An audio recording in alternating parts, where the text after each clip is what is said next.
Yeah, no idea why my mic wasn't registering, but there we go. Welcome everybody to LiveStream. We are getting ready for the Ally 400 from the Nashville Superspeedway. It's been a little bit since we last were able to do this. We had Father's Day got busy, so I wasn't able to stream that day. Then I was at the track on Sunday, had no signal, so I couldn't do anything live from the track, but I did record a bunch and hoping to have a vlog or two from the 2 days I was down there coming out, probably either tomorrow or the day after. And then I'm getting ready to be out at the racetrack again this week as we get ready for Kyle Busch coming up here to come run a local race up here in Maine this Tuesday and Wednesday. So I got some fun local at the track stuff in addition to some good NASCAR Cup Series racing here today. So there we go. Got that all done. And we are ready to go racing. For those of you guys who don't know, I am also a frequent guest over on the Lapdown podcast. A link to that is in the description, but we can go ahead and we make predictions for the races. My pick for the week is Josh Berry. I think I had the fourth or fifth pick. I think I was second to last this week. So I got a little bit stuck with the pick that I didn't really get a option when it came to picks. But ultimately went with Josh Berry. He's actually essentially my number two or number three pick. I think KyleLarson is the easy favorite here. He was off the board when I was making my selection. But I think overall, the Stewart-Haas cars have been some of the best ones, aside from usually the one Hendrick car that dominates the race. Usually the rest of the top five has usually 2 to 3 Stewart-Haas cars inside the top five, and that doesn't just mean Kevin Harvick. That means Eric Almirola. That means Clint Boyer, I think, had a top 5 here in Cup. And that Ty Gibbs, I love the Interstate Batteries cars of the last 4 years. I never hated the candy cane look that they had, but the new the new green and lightning vibe, it's just better.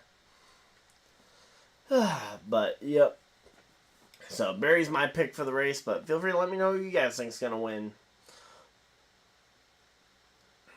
After seeing qualifying, I think Denny Hamlin and the Toyotas look a little bit stronger than I originally gave them credit for. Again, I said that it was going to be a Hendrick, and then I thought today was going to be a Ford day, which obviously Barry qualifying second, Brad Keselowski qualifying fifth, 2 more Fords inside the top 10 certainly is strong, but the fact that you've got a Toyota on pole, Christopher Bell in the third position, Reddick and Gibbs also inside that top 10. They're going to make a statement. I would not be surprised if we see, if we go ahead and see the Toyotas go and potentially try and dominate the race. So, there we go. But, we're settling in. Oh, who's this with Oscar Mayer on the car? Didn't get a chance to see. There we go. They got Brad Keselowski strapping in as they get ready to start the engines here. And the summer months are so fun. Ironically, we're also getting ready for the 2-week break coming up in about a month for NASCAR after the Indy after the Brickyard 400. We go on a 2-week hiatus for the Olympics. But don't worry, there will be content during that break. So. Alright, there we go. I think that's everything all settled in. And, we're ready to go. Engines have fired. They're going to go to a commercial break. And we're going to be getting ready for a race. Alright, let's go ahead and I'm going to pull up a secondary leaderboard here so I can actually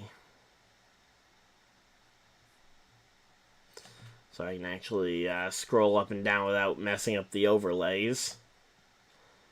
Hopefully, as long as I learn how to do things correctly.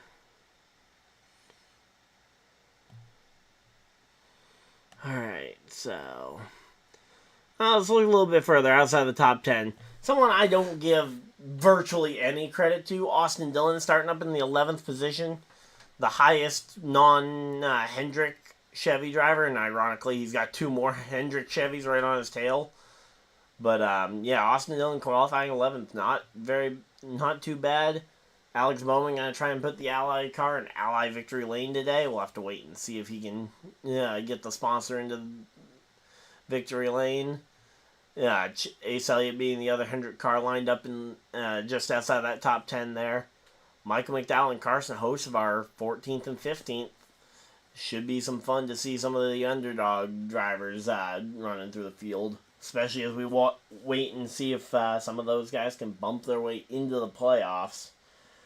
Which, if I can get the playoff standings up here. So, yeah. Right now, Michael McDowell is 22nd on the playoff grid. 99 points out after a desperate-looking move at the at New Hampshire last week while inside the top 5. Tried to go for the win. Ultimately ended up wiping himself and Ryan Blaney out. And it was really just kind of a go-for-broke type move there. Host of the king of go-for-broke type moves. We'll have to wait and see how he does. But he is... he is 23rd on the cut line, 108 points out. Some of these guys that we don't give a whole lot of love to, but for a Spire car to be 23rd and that's on the point cut line. Let's see, where is he on the actual points? Okay, he's 23rd on the actual points too, because Cindric's finally passed him and McDowell. Cindric had been way at the bottom prior to his win at Gateway a couple weeks ago. MartinTruexJr. announced his retirement from NASCAR full-time at the end of the season, and his replacement was also announced mid-weekend last week, which ironically is starting just behind him in Chase Briscoe in the 19th position. Obviously with Stuart Haas downsizing from a 4-car operation to a 1-car operation for next year. We'll have to see who their one driver is going to be, but Briscoe has already announced that he's going to be the backup. He will be filling the shoes for MartinTruexJr. as he retires at the end of the season. And then just kind of looking down the list, trying to see if there's any other big storylines. Obviously, you got the two-time Cup champions who are on the playoff bubble. You've got Joey Logano 13 points in. And you've got Kyle Busch about 20 points out, if I'm not mistaken. Let's see. Kyle's 45 out. My bad. So, Kyle Busch 45 points out, and Bubba Wallace, the driver in between there, who is 13 points behind Joey for the final playoff spot. So, all of those guys starting right around each other should make for a fun start to the race. Then you've got part-timer Corey Heim, who is a Truck Series regular. He's running for the Truck Series Championship, has been running in trucks for, this is his second full-time season in trucks. And we're just kind of waiting to see what he ends up doing in this Cup car. He was also the substitute driver for Eric Jones earlier this year. Did well enough and impressed the guys at 2311 that they decided to put him in a third Cup car for this race weekend. Corey Heim's got that one tuned up and ready. I'm seeing your comments, Theodore. I saw you type JP, but JP's not here tonight.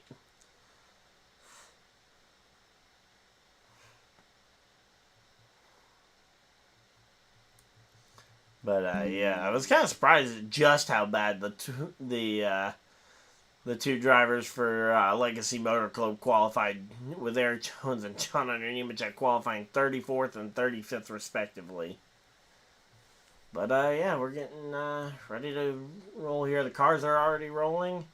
38 cars on the grid. Chad Fincham in the 66 is the other part-time car that isn't one of the 36 charter cars. So there we go, and looks like the top of my screen is going to be covered by a thunderstorm warning. So there we go. Alright, should be ready for the races.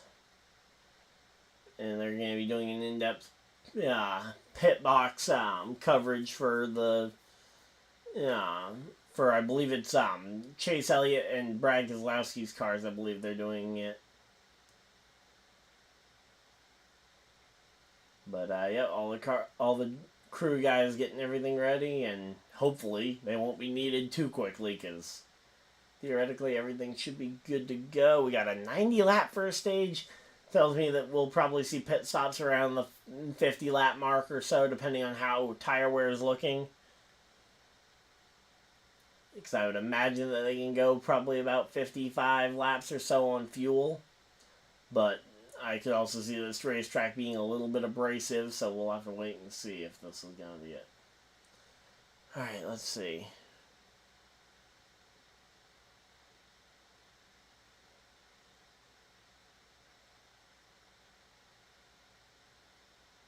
I didn't say anything bad about JP. I just said he wasn't here right now.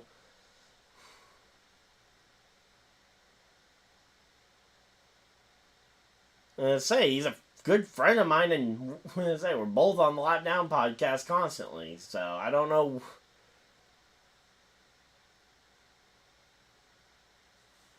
Theodore, I don't know where you're getting this memo that don't respect JP.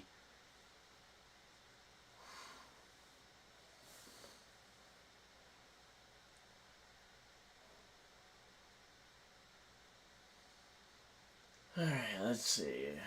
Alright, the car's coming down through, doing their speed check. Rolling right through. And no one should be getting any speeding penalties, since they all calibrate the speedometers during practice.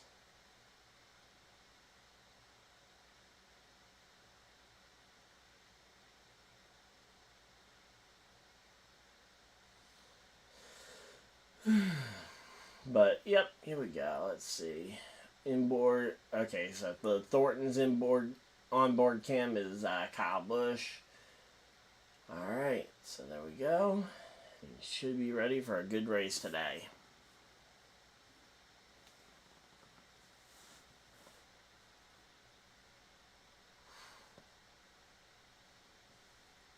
I definitely hoping Michael McDowell if McDowell could be in contention for another win here today, like he was last week, that'd be amazing. I don't know if we're gonna get that lucky, but would love to see it. And here we go. Let's see. They're doubled up. Should be, lights I believe will be off on the pace car this time by, which means next time by it'll be the green flag coming out. All right. So there we go, showing MartinTruexJr, the runner-up here last year, starting in the mid-teens, I believe. I believe he's starting 17th on the grid here today in his final Nashville start. And then we got the, not even sure what that sponsor is supposed to be on the 42. It looks like an attempt at like a Budweiser throwback with the, or at least that's what I think of when I see the cursive-looking writing on the hood, but what is it? It's something Motor Freight. I guess it's some guy's last name, Motor Freight. No idea what company that is, but good on John Nemechek for finding a sponsor.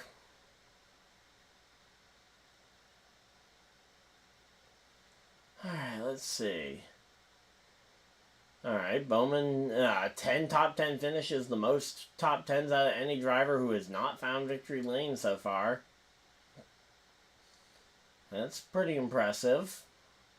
I did not realize that Bowman had been that consistent. I know he's been pretty consistent to the point where there's no real threat. He's essentially a lock to make the playoffs this year after missing them last year. But, yeah, I did not realize that Bowman was that consistent so far. And there we go. Lights are off on the pace car. Pace car should be coming for cover here soon. Yep, there it goes. Pace car's diving for cover, and we are going to be leaving the field in the hands of Dennis the Menace and Josh Berry on the front row as we go up to the Geico restart zone, and it is going to be green, green, green. Green flag is out. We are racing in Nashville. So here we go. Field looks really slow. I don't know if that's just the way it looks on the TV right now, or maybe it's just the difference between being there in person last week. And there we go. Denny Hamlin up the track to make that block, and Christopher Bell follows him up to the top, able to get up there. Josh Berry now going to try and work his way to the bottom, maybe going to try and get some help from the Ford of Brad Keselowski on the bottom, but also just trying to, I guess, looks more like he's just trying to get out the way, because Keselowski gets out from behind him. Now he falls in line behind KyleLarson. Larson also getting the jump there on Josh Berry. So there we go. We got Hamlin and Bell. As I said, those two working together on that start were able to go ahead and take over spots 1 and 2. And a little bit surprised that Berry kind of free fell just as quick as he was. Now he's trying to block both lanes already. He's got William Byron on his rear bumper along with Tyler Reddick, who's also right there. Curious if he's going to be constantly trying to block both lanes. And we got a penalty here for Justin Haley already. Not sure what the penalty could even be for at this point. Did he pop out of line too early? That's like the only thing I could imagine that it did.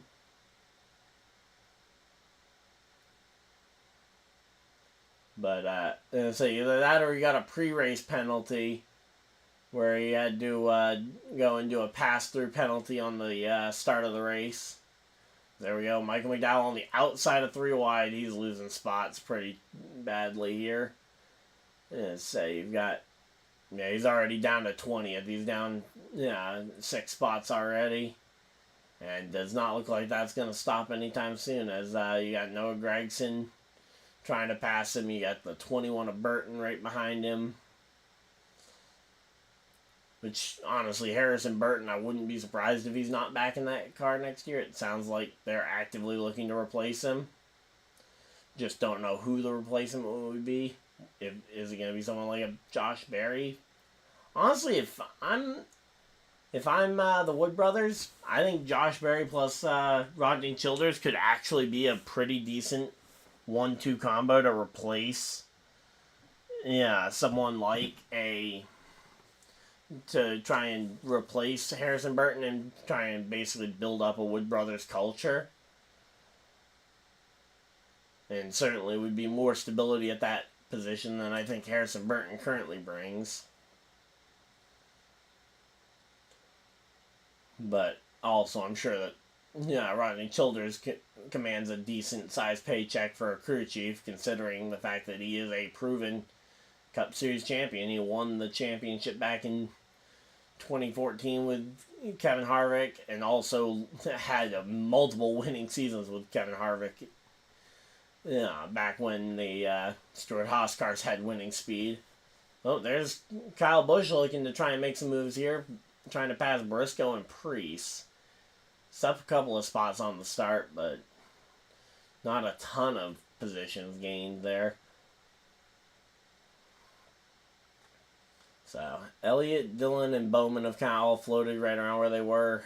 Even Hocevar has been able to float where he was.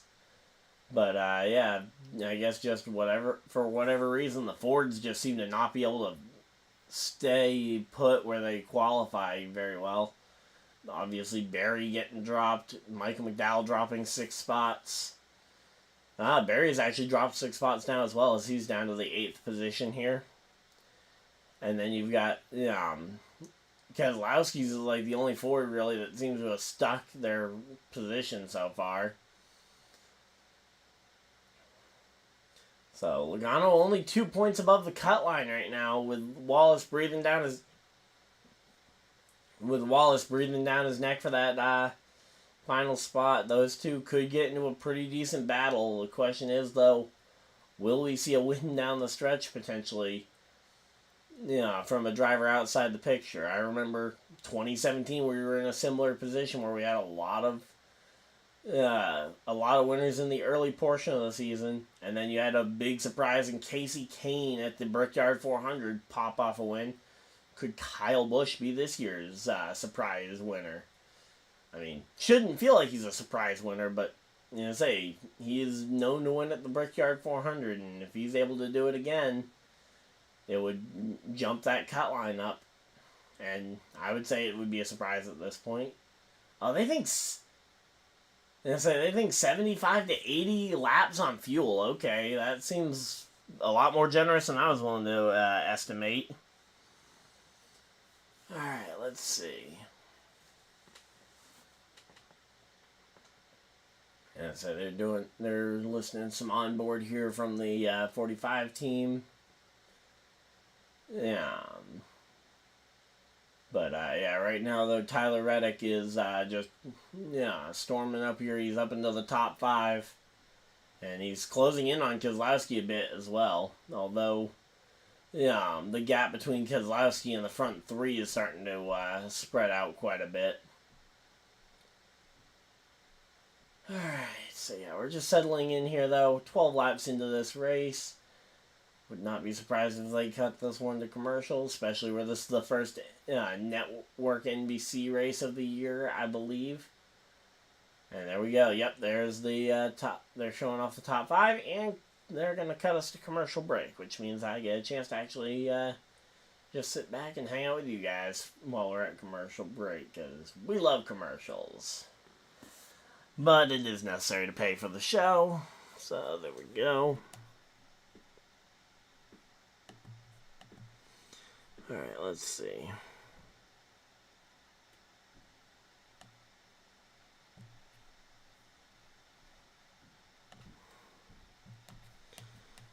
Just waiting to see what so I got some messages over there. Alright, let's see. Any other major changes further down the field? Let's see.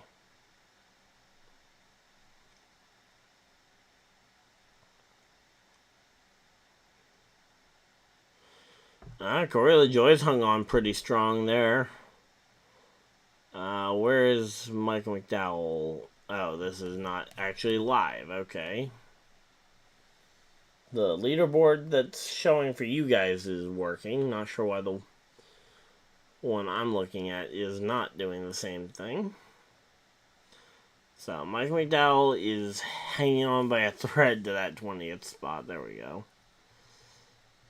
Chastain's moved up a bit from his original starting spot. Chastain up to the 17th position.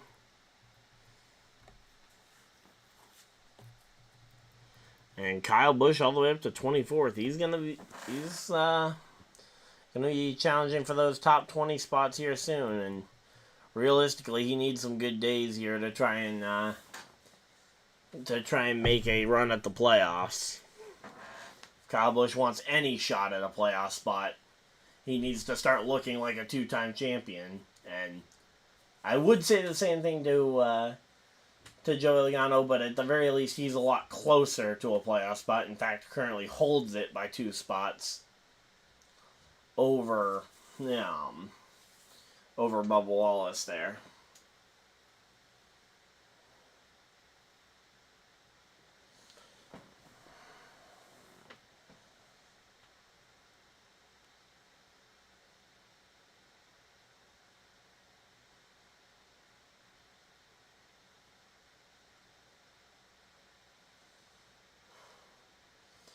Oh, and Christopher Bell, we have our first lead change of the day. There we go, as they come back from commercial break. Of course, Bell waits till the commercial to go and make the first pass for the lead of the day. Brad Keselowski actually up into the top. He moved his way up from 4th to 3rd there. I thought the gap there was widening, but I guess it started going back the other way. Okay, so it was the 51 of Justin Haley who Hamlin was trying to lap that ended up costing Hamlin that top spot.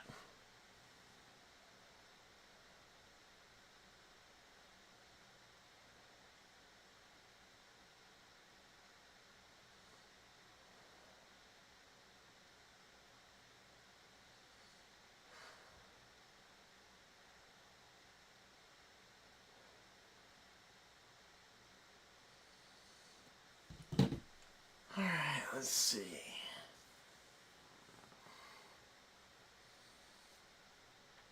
Alright. And now, now we got Battle of the Year. Justin Haley versus Chad Fincham for the free pass position right now, while Bell and Hamlin continue to start gapping the field. The two of them have about a 2-second gap between themselves and between Hamlin and Keselowski here, and that is starting to with that gap starting to grow. Hamlin starting to look like he's finally shaking off the cobwebs after 3 bad finishes in a row at Iowa, New Hampshire, and I think Sonoma were the 3 races that he didn't finish top 5 at in a row. I think he finished like 20. I think they said 24th or worse there. But looks like Barry's free fall has stopped at about the 8th position, which is good considering he was supposedly the second fastest car on track, although realistically, I know NASCAR changed their qualifying format, so I haven't actually gotten a chance to see what I didn't watch qualifying yesterday, so I don't know what the format actually is, but I know his speed was not faster than the guys behind him, so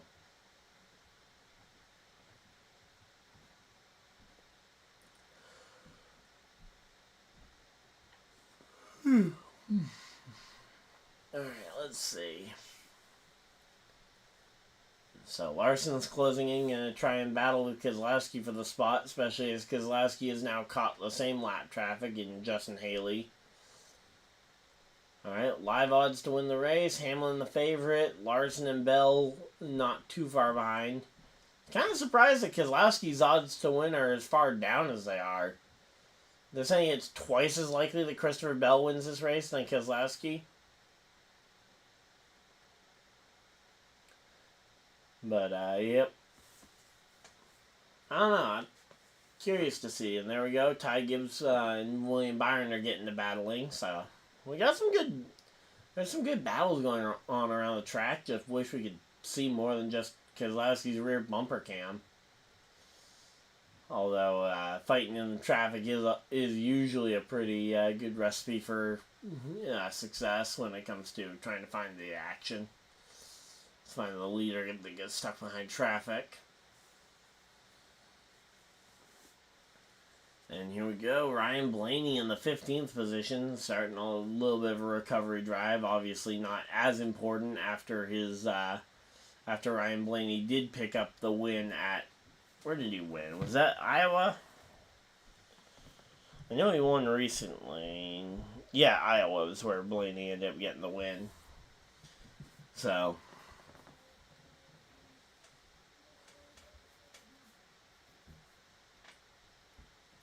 yeah, after Blaney's win at Iowa, the points and the consistency doesn't matter quite as much, although obviously every bit of consistency helps towards that regular season championship finish and the bonus points associated with it. But yep, there we go. And now that gap between Hamlin and the rest is about a 3-second gap.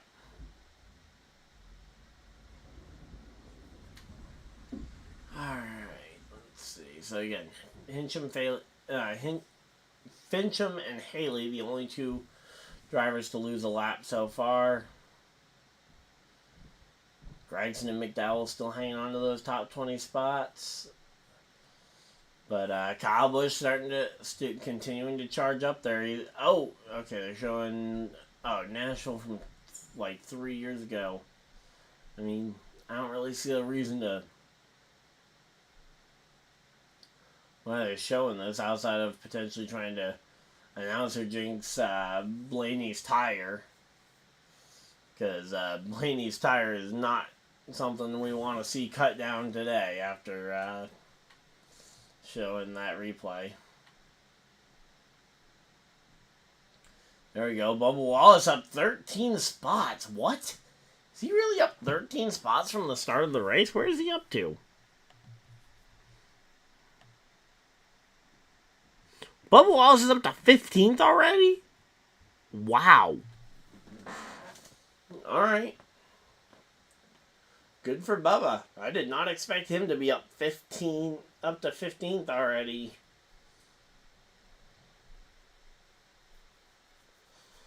Alright, let's see. Again, Suarez and Busch, the other two drivers gaining. Oh, uh-oh, we got somebody pitting.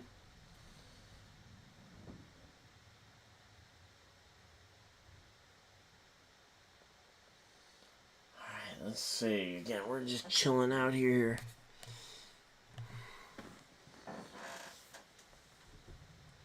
Thank you guys, by the way, for all 7 people hanging out and chat with us. And, yeah, right now, Austin Dillon is, he's sliding down the grid, but it's going a lot slower than I thought his slide was going to be. Elliott has entered the top 10, looking to try and keep his consistent streak alive.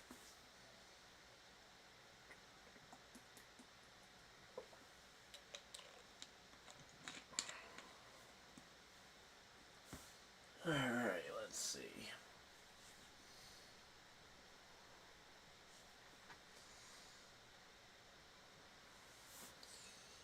So, next up will be Zane Smith for drivers getting lapped.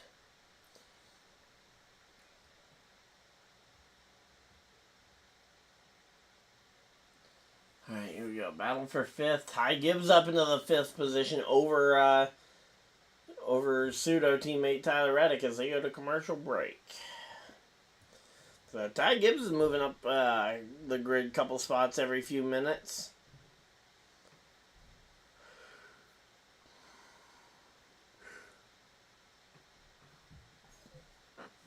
Wait, what? Bubba's up to 11th?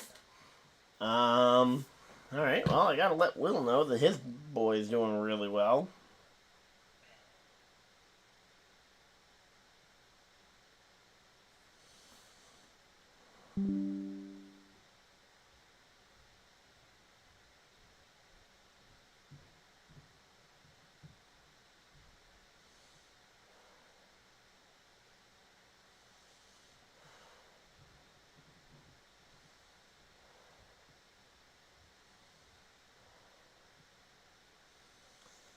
Alright, there we go. Got that done.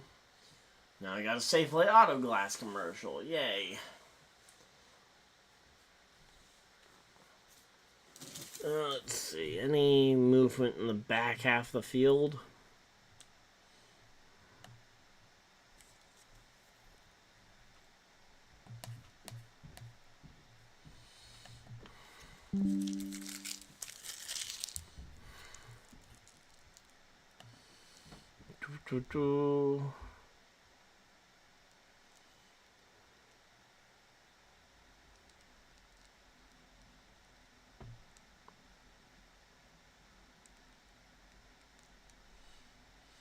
Alright, let's see. I mean, outside of Briscoe sliding further back and Corey Heim not really finding the ground I expected to. I mean, Logano's up a few spots. Kyle Busch is up a few spots from where they both started. I mean, the biggest mover is obviously Bubba Wallace, but we've already talked about Bubba Wallace quite a bit here.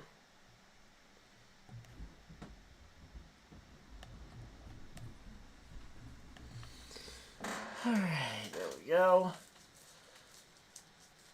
And, oh, they're showing off some ARCA highlights. I wonder what ad this is for. Is it just an ad for, okay, the NASCAR Regional Series? Makes sense. And there we go. Bowman is on pit road at lap 38, along with Kyle Busch and Austin Dillon. This seems early to me. I thought maybe lap 45 or so we might see them pitting. I thought 45 to 50 they might try and make it, but Kyle Busch taking 2 tires. Oh, no, 4. There we go. Kyle Busch taking 4 tires. I was going to say, if you're stopping this early, you realistically should not be taking 2 tires, especially if you have to go the full, all the way to lap 90 there. Oh, come on! Kyle Busch overshoots his pit stall. Are you kidding me? Alright, Cindric, Chastain, and Herbst coming down pit road as well. But, come on. How do we miss our pit box? Now Brad Keselowski comes into his pit box. I will say, I definitely preferred last week's paint scheme, though, with the Boston Red Sox colors in New England.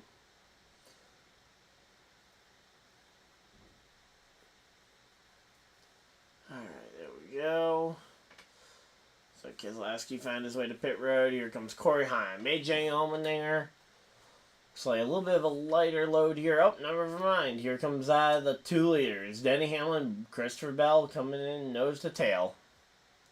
Hey, Carl, how's it going? Alright, we're right in the middle of green flag pit stops. We had Larson heading to pit road, Josh Berry, Chris Buescher, Chase Elliott hitting pit road here. Bubba Wallace, Ryan Blaney as well coming down pit road.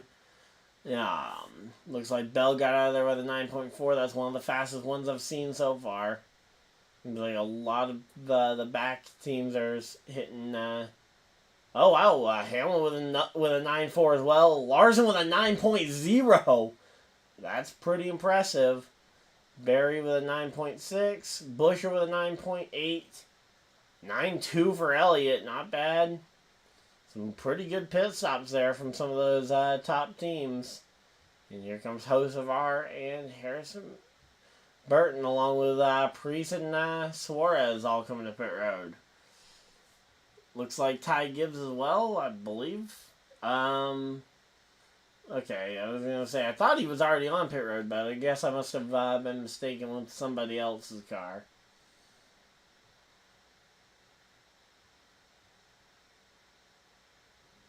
Alright, let's see. So, Gibbs and Gregson are in the pits right now. There goes Suarez leaving the pit box. And, yeah, we're just chilling out here. Michael McDowell staying out. Potentially going to try and catch a yellow. I don't hate the strategy, mainly because you got to do what you got to try and do, but I don't know. I'm not a big fan of it.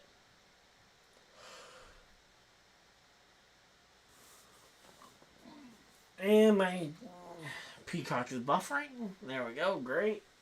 But here we go. Let's see. So Bell and Hamlin, the only 2 drivers who have already pit, who are still on the lead lap. You've got 12 drivers who have yet to pit. Reddick, Byron, Truex, McDowell, LaJoy, the top 5. Logano, Stenhouse, Gilliland, Hemrick, and Eric Jones, along with Zane Smith, are the drivers who have yet to pit. And again, Christopher Bell and Denny Hamlin, if you give them like 2 minutes, they're going to start passing some of these guys. And there we go. Truex coming to pit road. He knows he can't wait forever. Here comes Corey LaJoy to pit road. Hey, Aiden, how's it going? My day's going fantastic. How's your day going? We going even better if somehow Michael McDowell can find some speed, but so far he's been free-falling down the standings today. Alright, there we go. So, again, we're still in the middle of green flag pit stop, so if you're wondering why the top 10 looks like, well, Michael McDowell and Ricky Stenhouse Jr., no, I did not call NASCAR to try and rig the results. If I did, you would see, yeah, I've got no idea what he was on about. He was talking about a friend of mine named JP, if you want to go check out his channel. His channel is JP's Full Throttle. He has interviews with a lot of top guys, and he and I are both on a podcast on Thursdays, or on Wednesdays together, but yeah, I guess he thought I was disrespecting him or something, disrespecting JP or something, but yeah, here we go. Reddick and Byron coming to pit road.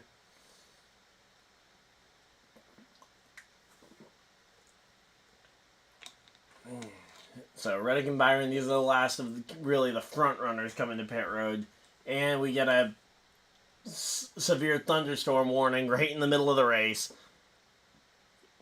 I hope you're joking there, Adam. I haven't seen a yellow come across my monitor. I've got a monitor for the flags, and usually that's ahead of my TV.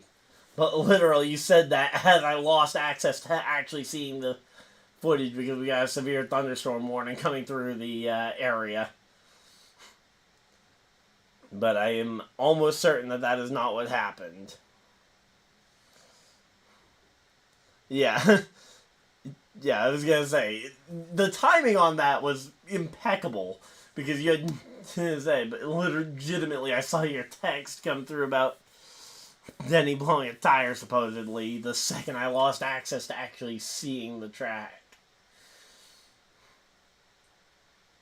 But, yep, no flags coming through. McDowell, Logano, Stenhouse, Hemrick, and Todd Gilliland. Only 5 drivers left who have not pit. And again, I would expect to see most of these guys, especially, I would expect to see McDowell, Stenhouse, Hemrick, and Gilliland. I'd expect to see almost all of them try and fuel stretch this as far as humanly possible. Yeah, and basically try and take advantage. Now, if I'm Logano, I don't know. If I'm Logano, I'm asking my teammates in Austin Cindric, Harrison Burton, and Ryan Blaney for their data on what the fresh tires look like. I don't see, this is the thing I've said about any time people ask me if Bowman's getting a boot. You gotta name me who you think is a better choice for Hendrick to put in that car rather than just booting Bowman for the sake of booting him. Because, we talked about it pre-race. He actually has the most top 10s of any driver who hasn't won this year so far. And while, the lack of a win is a little concerning, he's consistent. He's going to be in the playoffs. I don't see any real reason you boot Bowman with, and certainly not over any of the Junior Motorsports Xfinity guys. I don't think they've proven themselves ready yet. Carson Quaffle just needs more time. Sam Mayer, I want to see him do it for just about one more calendar year before I'm starting talking about him in contention for these Cup rides. And then I guess it comes down to the SHR free agents, and unless you think... Oh, okay, here we go. Kyle Busch returned to Hendrick Motorsports to drive the 88. Yeah, if that happens, I will laugh, but Kyle Busch has said that he does have a contract that he intends to honor as long as another team doesn't buy out his contract. I know he had that infamous quote a couple weeks ago where he said that if Hendrick or Gibbs came calling and would have him back, that he would go. There are very few people on planet Earth who wouldn't take a Hendrick or a Gibbs seat if given the option, but he's also stated that he does have a contract through next year, and everything sounds like he intends to fulfill that contract. So if we do see a Kyle Busch return, I could see it being at the end of 2025. Yeah, for 2026, I could see potentially a Kyle Busch going somewhere else, especially if the results through this year and next don't look very good. But again, you've got about 18 months to kind of figure that out before you start going and actually talking about the end of his contract. And there we go, coming back from commercial break, and still no pit stops from McDowell, Stenhouse, Logano, Hemrick. Looks like Todd Gilliland's dropped a couple spots there. Hey, Alessandro, how's it going? Alright. So again, I think McDowell, Stenhouse, and Hemrick, I think you'll see them drive these things as far as they will go, which supposedly could be all the way to like 75 or 80, I think they were talking about on fuel. I didn't see any graphic pre-race about tire window, which is really the graphic I would like to have seen, because I think the tires are going to wear out before they run out of fuel in most situations here. But so far though, Todd Gilliland's still holding on to a top 10 spot as well. He has not come to pit road. Justin Haley also has not come to pit road yet. He is in the 17th position, basically just trying to stay out to see if he can save his lap here. So there we go. They're showing the fuel remaining. So, realistically, they do still have a fair amount of fuel left on the tank based on the graphics, but as I say, they are definitely in the red zone. And there we go. Bell passes Hemrick for a position. I don't think Hemrick really cares about that. I think he's just about trying to basically save some spots, considering he was nearly a lap down, and if he comes to pit road now, he will certainly lose a lap. So, waiting it out for a potential yellow here, I think, is an absolutely smart choice here. Bell passing Stenhouse here for third. again, I don't think Stenhouse minds too much, but now Bell's got an 8-second run before he gets to McDowell and Logano. Again, I'm kind of surprised that Logano has stayed out as long. Maybe he's getting data from his teammates that says that the tires don't mean as much as we thought coming in, but I don't know. I would have expected Logano to come to pit road in a similar cadence to his teammates. Maybe wait a little bit longer to offset it to try a couple of different strategies here, but at this point he is going full on a different strategy, which not exactly a bad idea, it's just interesting, which I won't complain about interesting, especially considering how unfortunate we've had with some of the race results when it comes to trying to find things that are interesting here. And did Briscoe lose a lap or something?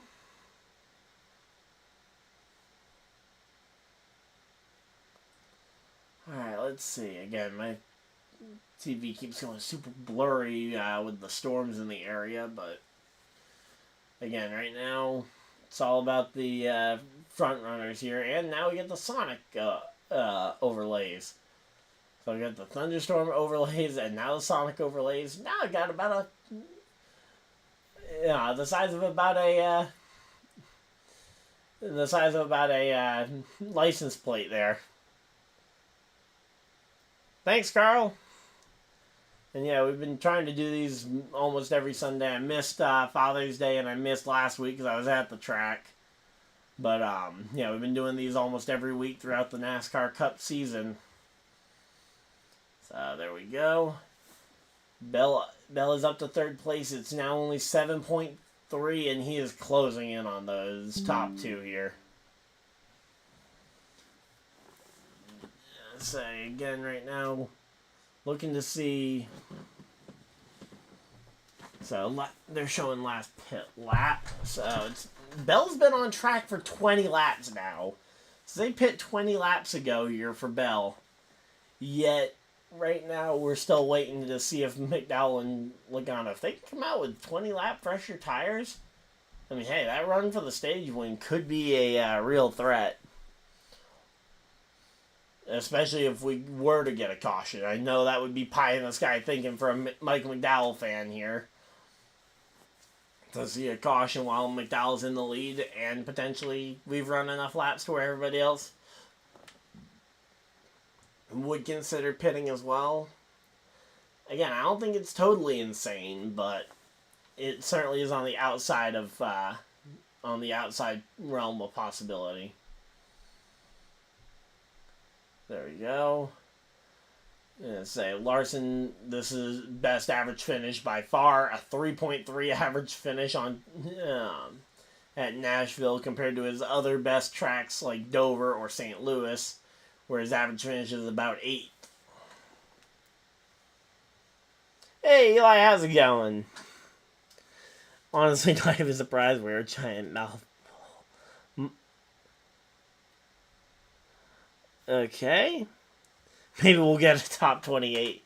I don't know. I mean, realistically, before the pit window, we were actually looking. We were in like 24th, 23rd before the cyclist pit stops, and then we missed our pit box. So, I mean, that one's a Kyle Busch error for the first time. But yeah, I would expect after some of these pit stops start cycling through, like here we go. Here comes Logano to pit road. I would expect that potentially Kyle Busch might be back up towards that top 20 again. But here we go. Again, Logano waited a little bit longer, but now he's going to have 4 fresh tires to try and run for the end of the stage. He's got a 26-lap sprint ahead of him. And now it's a 5.7 second gap between McDowell and Bell for that overall battle for the lead.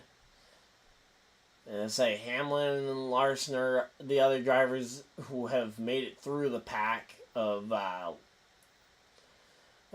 cars that are out on old tires. So you've got 2nd, 3rd, and 5th for the drivers on fresh tires. I mean, at this point, those tires are like 25 laps old.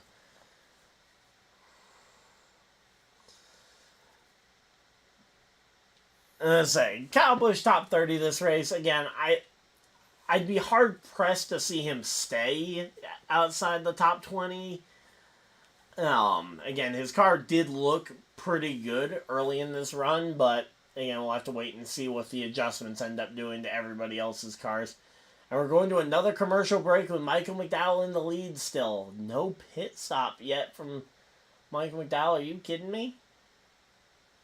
Alright, he's going to have to pit soon, but there we go. Commercial breaks up, which means we get to go ahead and just scroll through the list of drivers and see where everybody's at.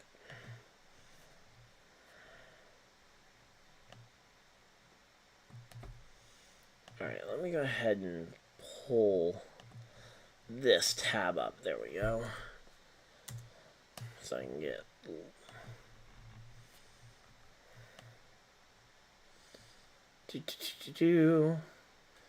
Alright, there we go. So now I got actual updates on two different screens. One which I can scroll and one which I've got for the overlays. But, yeah, I mean, LaJoy is another one that was looking pretty good before the green flag cycle. But, yeah, I'd be curious to see what it ends up looking like when guys like Stenhouse come to pit road. I think Todd Gilliland, is still, Todd Gilliland still hasn't come to pit road yet. And then, obviously, you got the obvious Michael McDowell and Daniel Hemrick who haven't come to pit road yet. What about the 51? Has the 51 come to pit road yet? No. 51 of Justin Haley in 22nd has yet to pit in this race. So, still definitely a chunk of time before we potentially see some of these guys come down pit road. But Christopher Bell's starting to eat into that lead. It's 3.9 now. I would not be shocked to see it under 2 seconds here in a lap or two. I mean, the fresh tires on Christopher Bell's car are definitely coming. But if Mike McDowell can, again, I mean, the fresh tires at this point should be able to create a pretty good run for him. Alright, there we go. And let's pull back up. So, bouncing back and forth between chat. And there we go. Back to the race. 19 laps to go.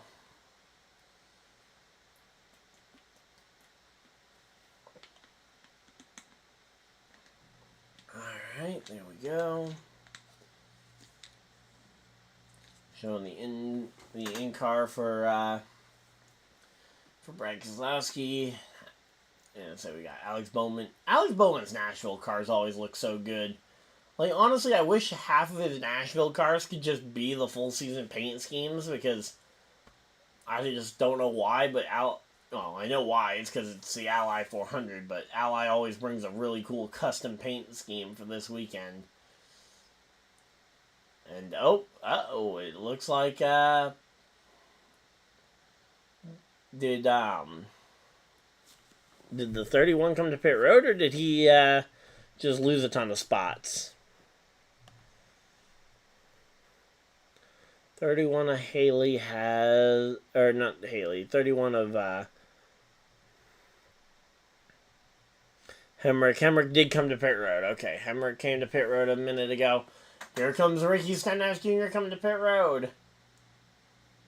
17 laps in stage 1 remain. How far can Michael McDowell stretch this? And will he be in position to potentially stay out at the stage end? Because if he's in position to stay out at the stage end, that could get him some track position on the natural.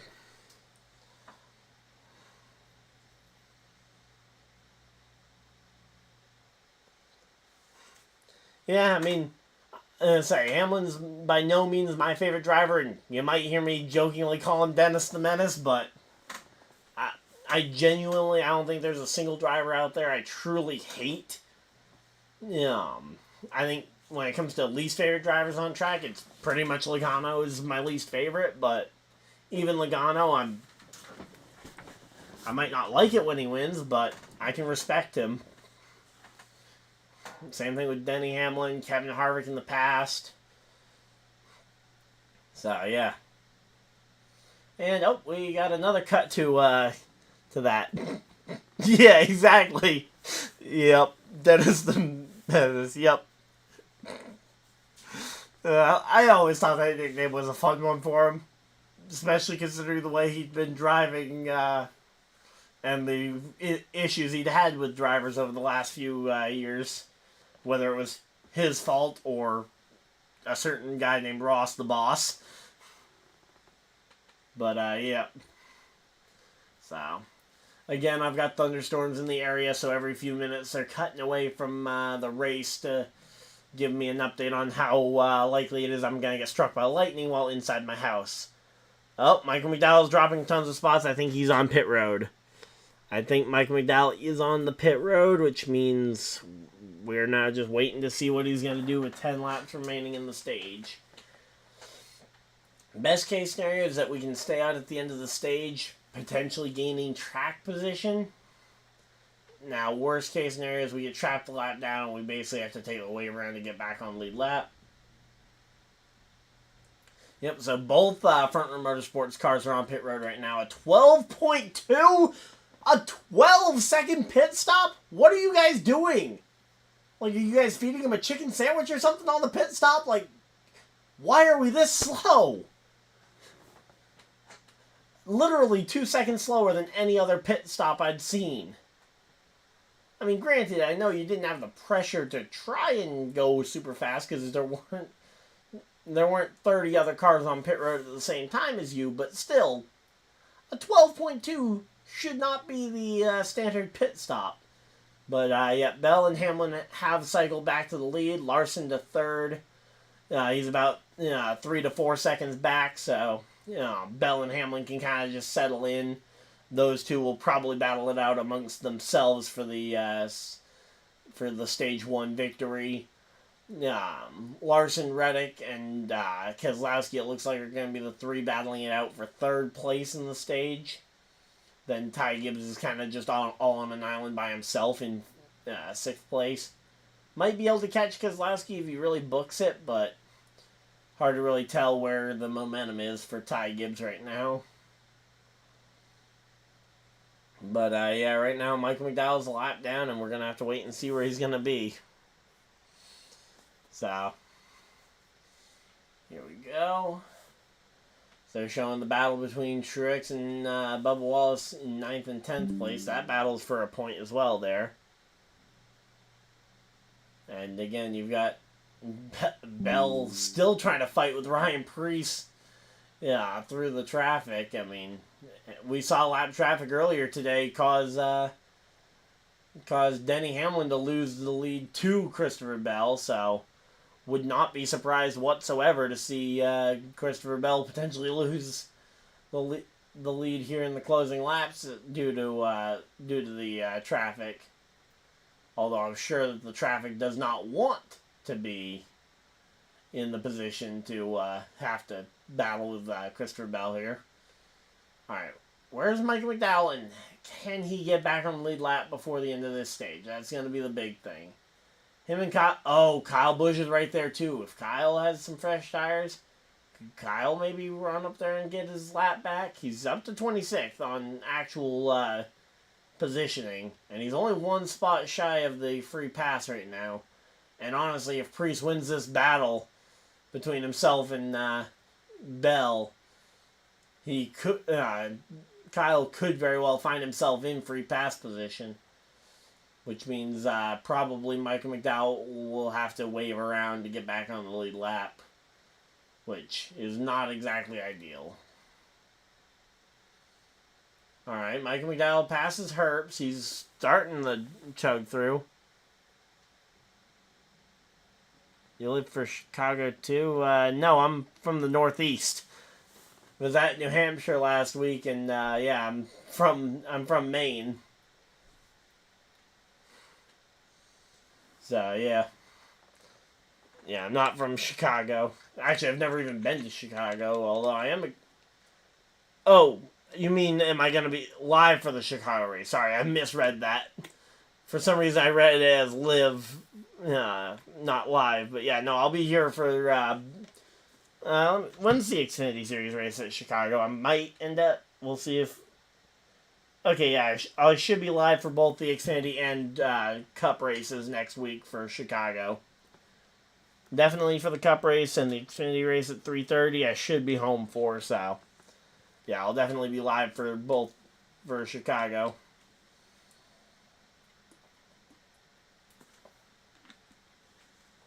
Alright, and Bell has won the battle over Ryan Preece for that battle, which means now Kyle Busch is not in the free pass position.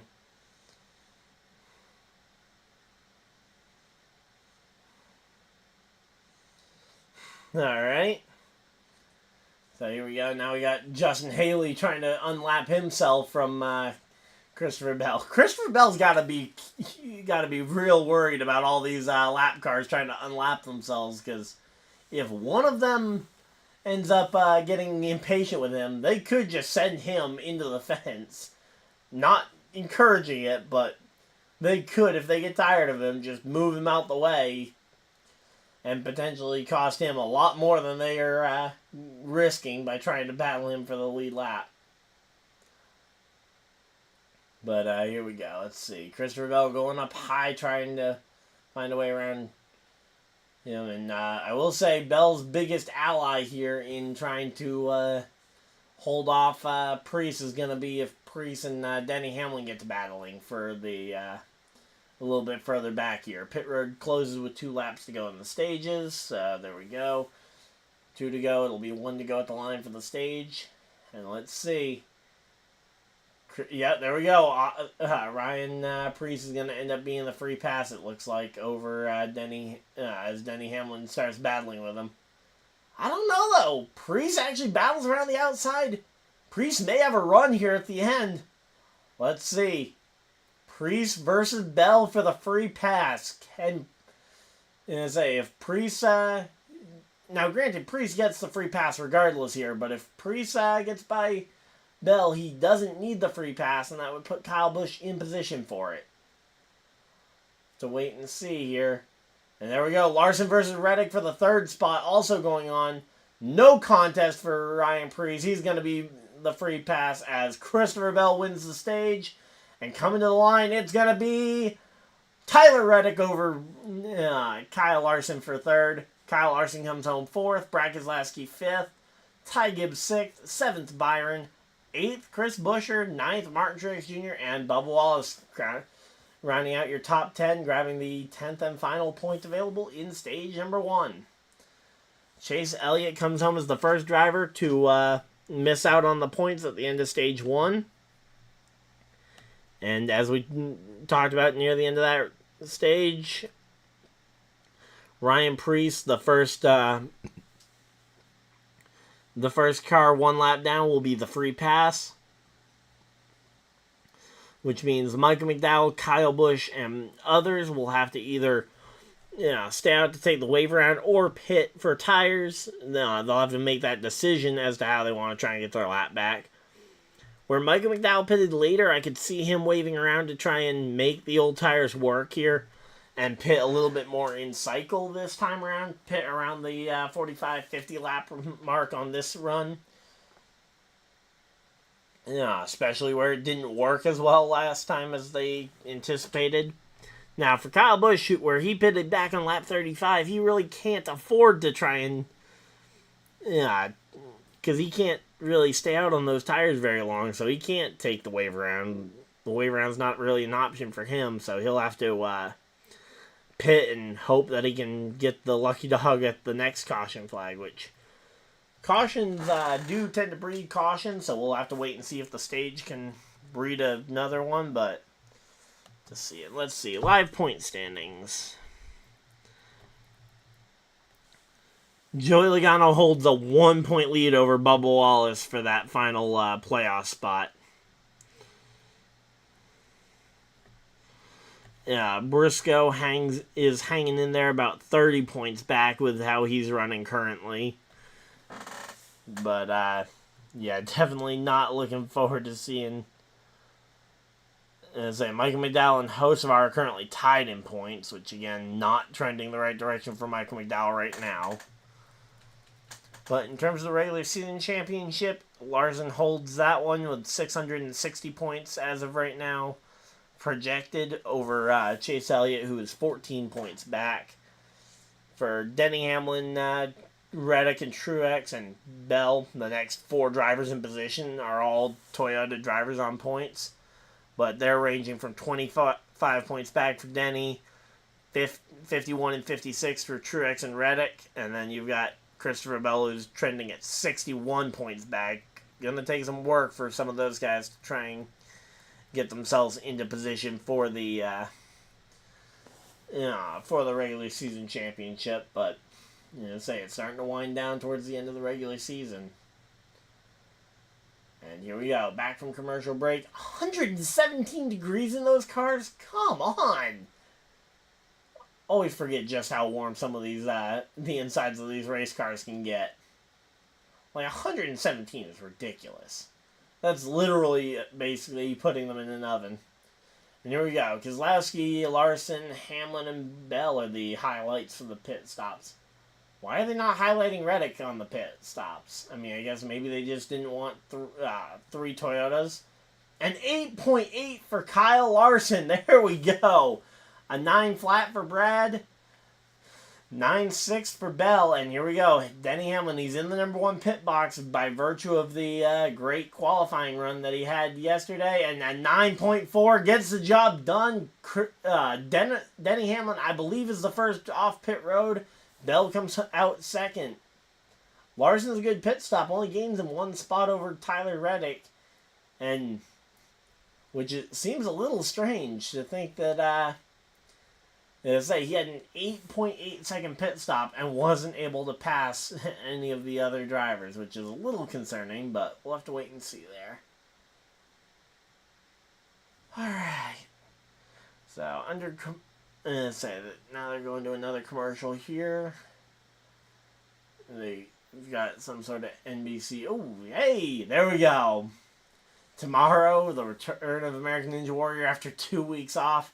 I've been waiting for this one, especially because I didn't know that they were going to be taking 2 weeks off 2 weeks ago when I tuned into NBC at the normal time and it wasn't on, but yep. So, looking forward to seeing American Ninja Warrior coming back again this week. Again, it feels weird because they had 2 double features and then took 2 weeks off. But looks like they'll be back tomorrow night, which I'm excited to be watching. Alright, let's see. There we go. Got that all under control. And yeah, we're just chilling out. Got commercials going on. And let's see. Alright. I'm assuming I'm going to see Michael McDowell appears to be lead lap. And it looks like Kyle Busch, stuck a lap down, which is, I mean, now granted, the battle for that free pass position, it's Eric Jones and Riley Herbst are the other competitors for the free pass, which Kyle should easily be able to blow by them. The question is, what happens if Justin Haley or Zane Smith get lapped?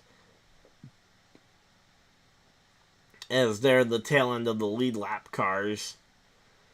If we see one of them get lapped, then that becomes a whole lot harder for Kyle Busch to try and pass them. Oh, never mind. It looks like Zane Smith and AJ Allmendinger are also 1 lap down as they were, I guess it was all just cycling around there, so a little bit more competition there for Kyle Busch. He is going to have to race AJ Allmendinger there, which is not an easy one. But, again, Kyle should still be very capable of battling any of them.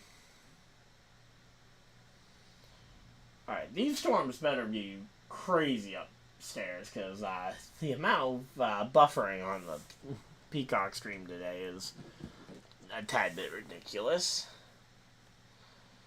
But, yeah, it looks like Briscoe took a wave around, potentially. Hemrick took a wave around. Ricky Stenhouse Jr. took a wave around. So a lot of drivers did wave around here. Curious to see if where that all lands them, especially guys like Briscoe, because Briscoe pitted on lap 40. It was the last time he was on pit road, yet he's still out there on those tires and potentially going to have to go another... I mean, that means he's been out there already for 56 laps. I mean, and if he goes another... What? He's able to go like 30 laps into this run before he pits. I mean, he's going to be on the early end of the pit stops again. I mean, I guess anything to catch the lead lap, and if you get a caution early in the stage, maybe it could pay off for Briscoe, but I'm not sure about that pit stop strategy there, Briscoe. The rest of the guys pitted around lap 70 or so, which I can at least justify it as an idea, but even that I'm not sold. I'm not sold on that as a strategy, but at least I can see the math as to how it would work a little bit better.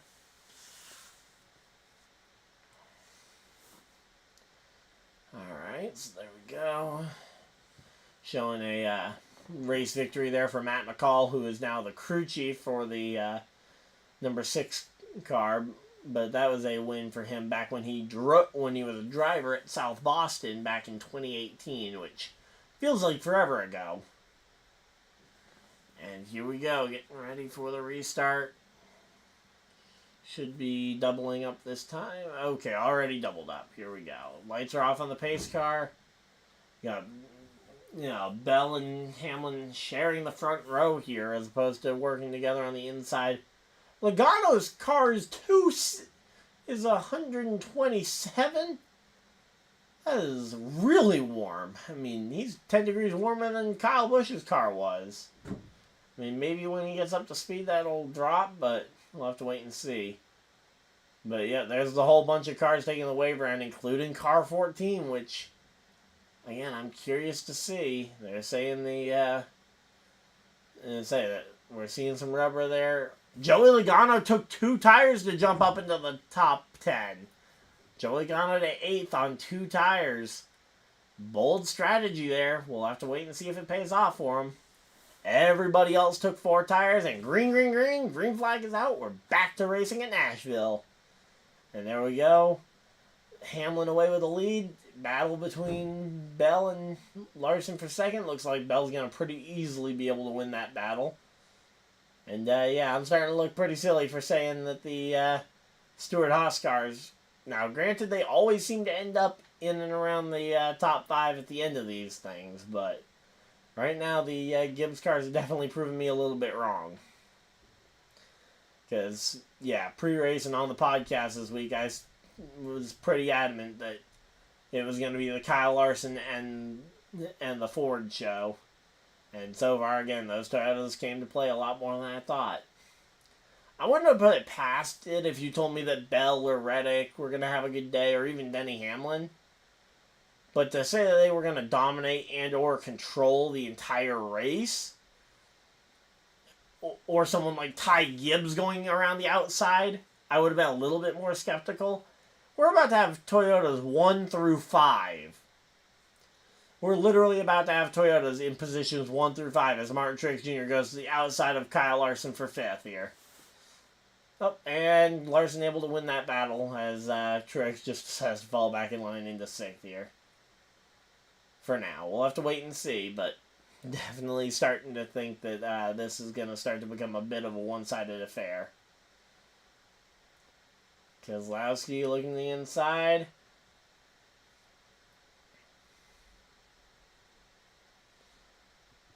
But, yeah. Still haven't seen from all the American Ninja Warrior ads over the last 2-3 days. I still have not figured out if this week, if tomorrow's episode is going to be starting their semifinals, or if they've got another episode or 2 of qualifying. Which, I guess I'll get to find out tomorrow, but... Yep. So, here we go. Let's see. Everybody kind of settling into their positions. You got Hamlin, Bell, Reddick, and Gibbs, the top 4. Larson in 5th, and now Truex has lost a spot to Keselowski here. Yeah, in this drops to the 7th position here. The fact that you got 6 Toyotas, though, inside the top 10 is a very impressive feat, and there is no denying that. Yeah, Byron and Elliott filling out, putting 3 So you got 3 Chevys, 6 Toyotas in the top 10, and the lone Ford of Brad Keselowski is the only Ford inside the top 10. Now, I'm assuming 11th on back is probably a lot of Fords, because there's been quite a bit of Fords running well, so I would not be shocked if... Okay, yeah, so 11th, 13, 14, and 15 are all Fords.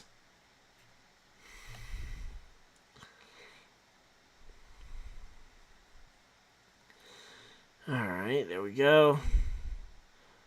Again, just curious to see how this ends up playing out for the eventual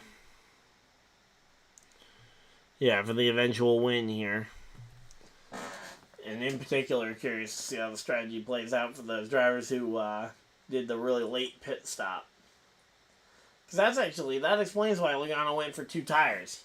He was one of those drivers on the fairly late pit stop last time around, so I mean, it makes sense why he went for the 2 tires.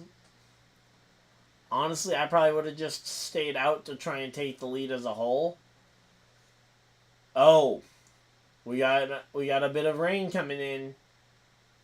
We need to make it at least another 45 laps for the race to be official. But, yeah, there's a little bit of rain on the forecast here.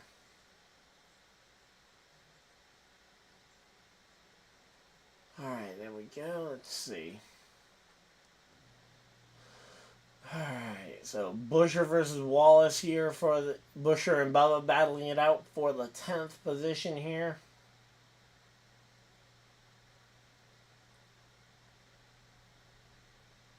And say, if we could get... Yeah, as they're talking right now, yeah. If you can tell me when there's going to be yellow flags for the whole day, I can tell you the pit strategy. But, yeah, as someone who loves the strategy element in NASCAR, these alternate strategy races are so much fun to talk about. Now you got Josh Berry versus Austin Dillon battling it out for the 15th position, as Berry appears to be losing that battle to Austin Dillon.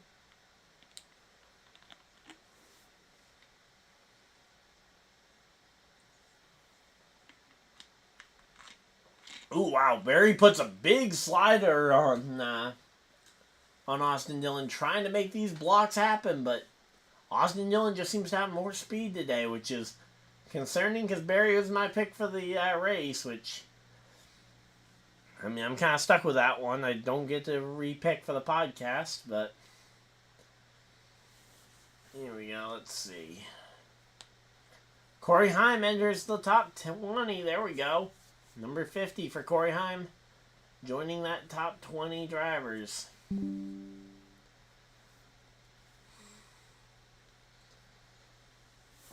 Alright, let's see.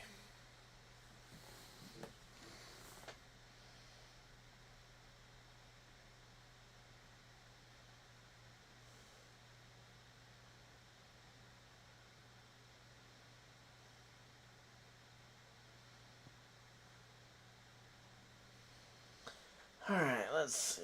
I'm going to go check my NASCAR fantasy lineup. If anyone else happens to play the NASCAR fantasy game, go ahead and check your lineups. You guys got until the end of stage to change them. And if you guys don't currently play the NASCAR fantasy game, you guys can join my league where we compete in the NASCAR fantasy game over on the NASCAR app. Link is, I believe it's top link in the description if I'm not mistaken. All the links in the description are labeled as to what they go to. I don't even remember what all I have for links down there. Okay, I've got my Twitter, Facebook, Patreon, and then merch linked. But yeah, the top link is to the fantasy league, and then the Lap Down podcast is the bottom link. But yep.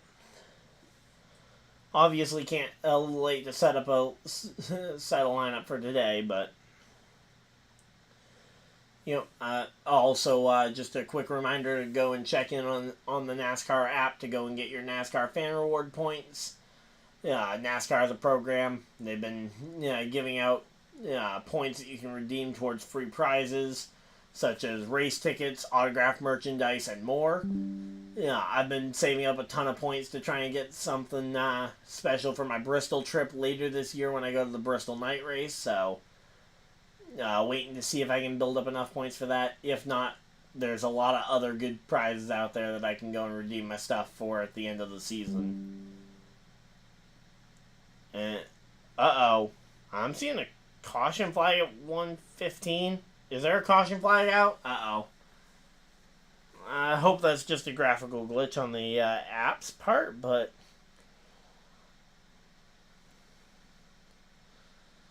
I'm honestly going to leave my picks as is, because actually I'm doing pretty well. 4th place in the Fantasy League. There we go. Dubuque Racing up at the top of the board. And yep, there's the caution flag. Caution flag is out. Yellow, yellow, yellow. Yellow's out, yellow's out. And let's see, timeline, what is the caution flag for?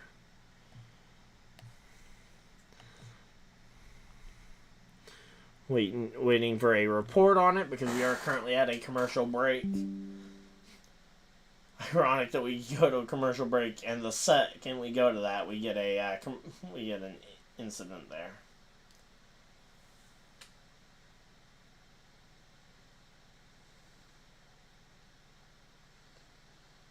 Alright, so 6 lead changes so far in the race. Actually not bad. Still waiting for an update as to what caused the caution. If anyone at the track or in the chat happens to know what the caution is. Yeah, NASCAR Fantasy is pretty fun. Basic idea as to how it works is you get 10 uses on each driver, so you want to be careful to make sure you don't run out of drivers. Like, that's why I don't have DennyHamlin in my lineup today. I've only got like 2 or 3 uses left on him, and I've got to make those stretch to the playoffs. So you get 10 uses on every driver to use throughout the regular season, and then when the playoffs start, you'll get reset to 5 uses for every driver. So even if you had more than 5 left on them, you'll get them reduced down to 5 points. So. But yeah, it's a pretty cool game. I've been playing it with my friends and family for a while, and the last 2 years I've opened it up to you guys. And tire down for John Hunter Nemechek is the cause of the caution. Yep, I'm just seeing it now. Yep. So did he lose control and that's why the tire went down, or was the tire down and that's what caused him to spin? Which came first?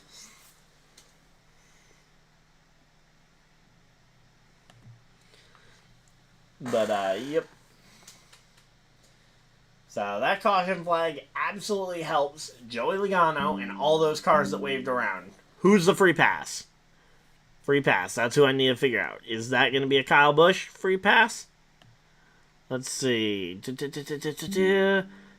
Eric Jones is a free pass. Dang it! Rain's about 23 minutes out.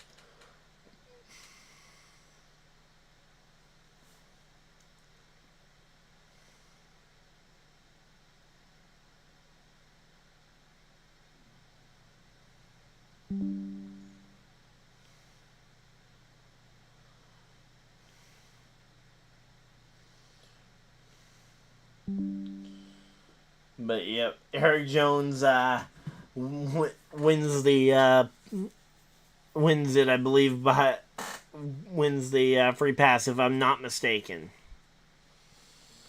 I'll have to double check, but I'm almost certain that that's how that ended up going.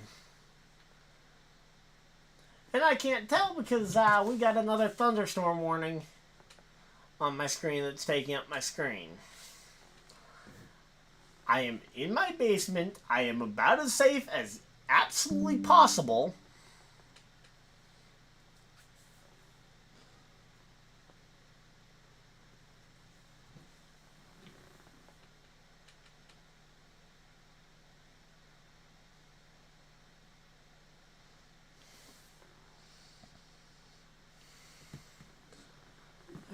let's see.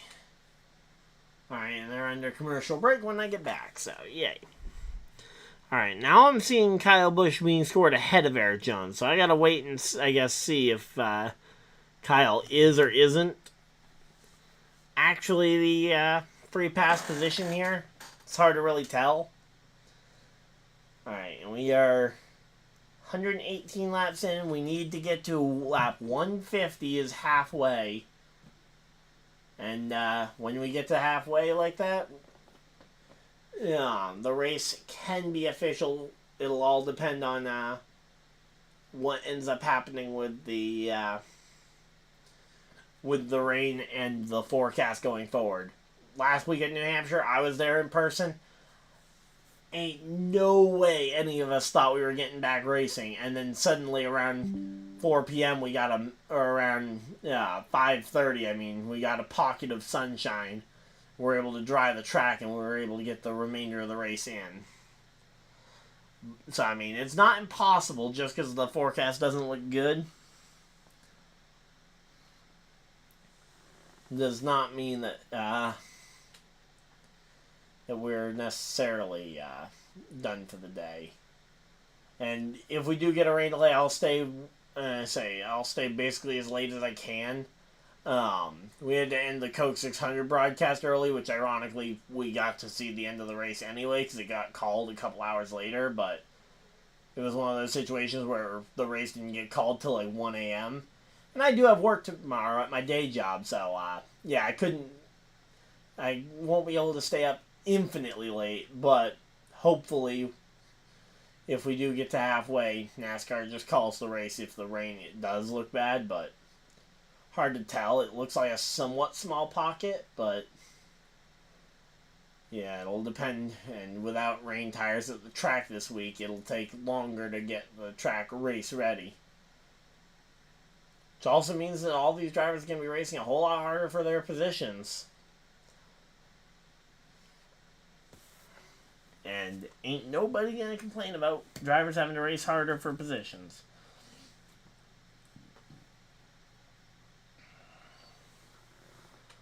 Alright, there we go.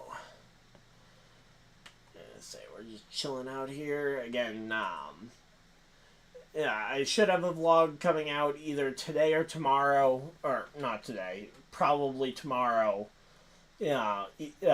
From New Hampshire. And then on Tuesday and Wednesday, Kyle Busch will be racing at one of my local tracks up here in Maine. I'll definitely be doing a vlog there as well. So we do have some at the track coverage still on the way. But yeah, so yep, definitely a little disappointed that the content didn't have any kind of signal at the track, so I couldn't do anything for live coverage at the track, but yep. I will say, I do like this pit crew segment that they're doing.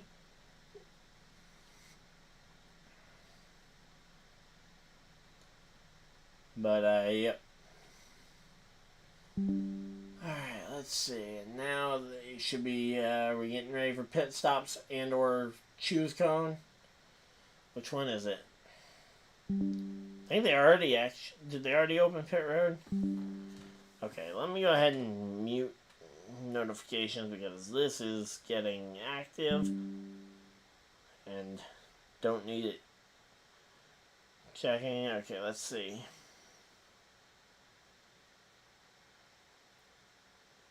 Okay, track drying would only take about an hour here, which is actually pretty impressive. And, yeah, we're...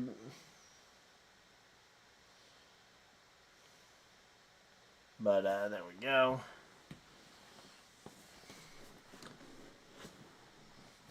And here comes, Ross Chastain down pit road.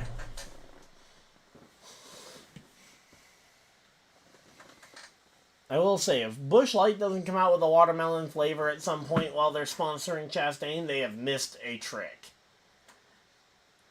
I don't know, it doesn't even have to be good, I don't think. I think it just has to be good enough. And genuinely, I don't think it needs to be good even remotely, if, depending on what you're looking at for for beer flavors. Alright, let's see.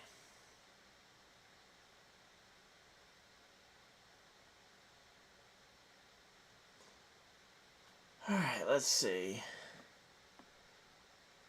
I would assume that you can play fantasy, especially where it's a free-to-play game. I would assume so. If it was one of the pay-to-play, that's where I would be a little bit concerned, but where the NASCAR fantasy in the app. And now the other chat's getting active. Alright, let's see.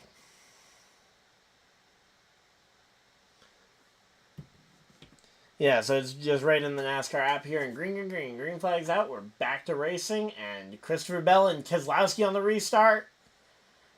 And here we go. Let's see.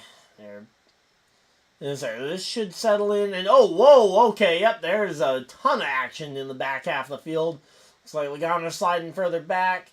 Got Hamlin in behind him. You got ChaseElliott and KyleLarson both jumped up right in front of him, basically cutting off the nose of Logano a minute ago. You got 3 Hendrick cars now lined up as the 2 Hendrick cars have found Alex Bowman as they are continuing to battle with each other here. And Carson Hocevar is inside the top 10. That is a real sentence in 2025 or 2024. Not 2025 yet, but yeah. Carson Hocevar in a Aspire Motorsports car is inside the top 10.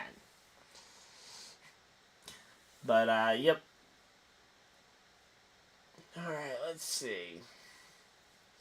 You got what looks like, is that Christopher Bell in the middle of 3 wide further back, it looks like? Yep. Oh, wait, no, that's not Christopher Bell. That's a different yellow car. Okay, who is that? In and around. Oh, that's the 77 yeah, that's, what's his name? I just talked about him, Hocevar. For some reason, I didn't recognize that as a Chevy. I thought that was a Toyota for a second. But, yep, looks like the Hocevar. Oh, and there goes Ty Gibbs through the grass. Ty Gibbs for a big power slide. And that is going to be a free pass being given out. And let's see. Come on. Let it be Kyle Busch. Let it be Kyle Busch. You're kidding me. Eric Jones the leader again? Shouldn't there... I guess someone else must have gotten that free pass last time by... And this time, I think it's going to get given to Jones here. And yeah, that one's all on Ty Gibbs. So he just merged right into the back of Alex Bowman's car. Thought he was going to be clear, and yeah, he wasn't.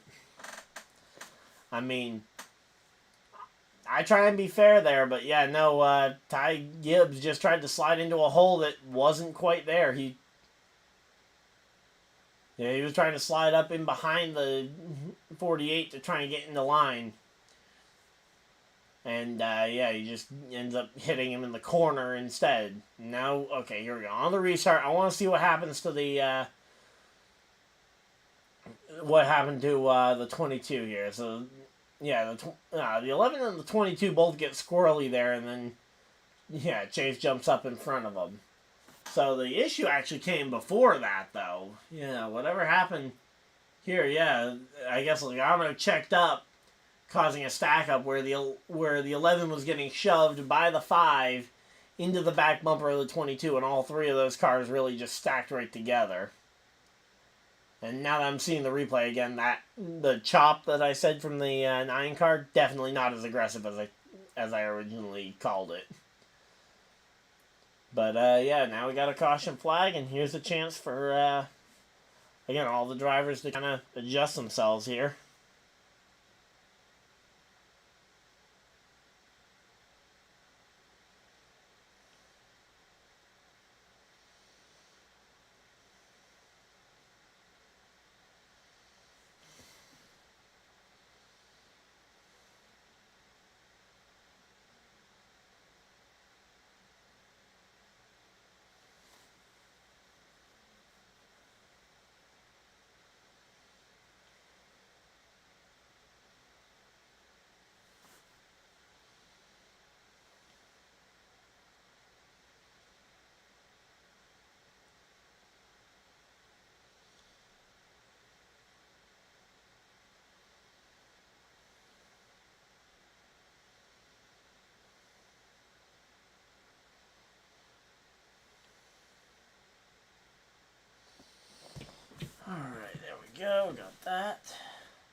set up and ready here. Alright, now that we've gotten a couple cautions here, let's double check on my lineup. I'm down to 6th place. Corey Heim still isn't doing too terribly. And after that restart, I'm not confident in Logano. How many uses have I got left of Logano? Let me see. I'm sure I'm not. Okay, I've got 4 uses left of Logano, so I think I can afford to burn a Logano here. Yeah, if I feel like he's gonna give me more points than Corey Heim, which currently Corey Heim has kind of leveled off in the. Yeah, he's kind of leveled off in 20th right now. Michael McDowell up to 19th. Hey, credit where credit's due. He's making do with what he's got.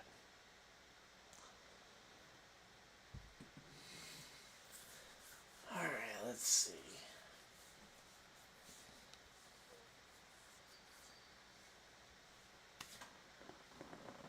But yeah, that's where some of these drivers like Corey Heim, whenever you get a part-timer that's actually good, yeah, they can be a good value pick because they can save a use on someone like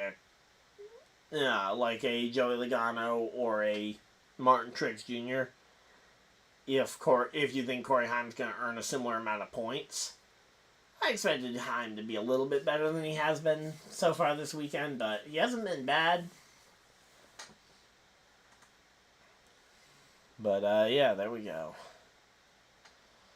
And still under the caution flag. We are about 20 laps away from the race being official. Now, the race is not over by any stretch. Just because we hit 150, it just means that the race could be ended if we get rain.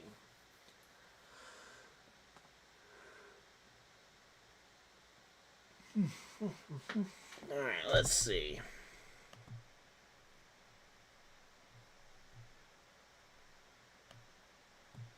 Alright, rain's on the horizon. Yeah, I've got a buddy who's also a storm chaser, so...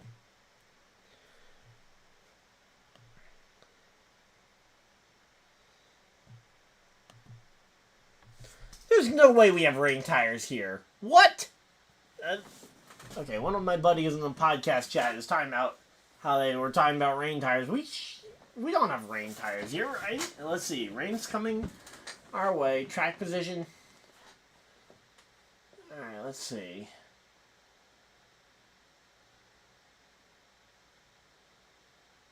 Alright, let's see. How good is the car? Just reading through the subtitles here, trying to see if they say anything about rain tires. Doubled up, ready to go green. Pace car dives for cover. Leaving the field in the hands of Christopher Bell and Brad Keselowski. Green, green, green. Green flag's out. We are back to racing. And here we go. Green, green, green. Let's see. Tyler Reddick popping out to the top side. We got, I believe, was that Alex Bowman popping out to the bottom? Seeing a lot of people popping out of line. And we've got 3 wide almost all the way through the pack.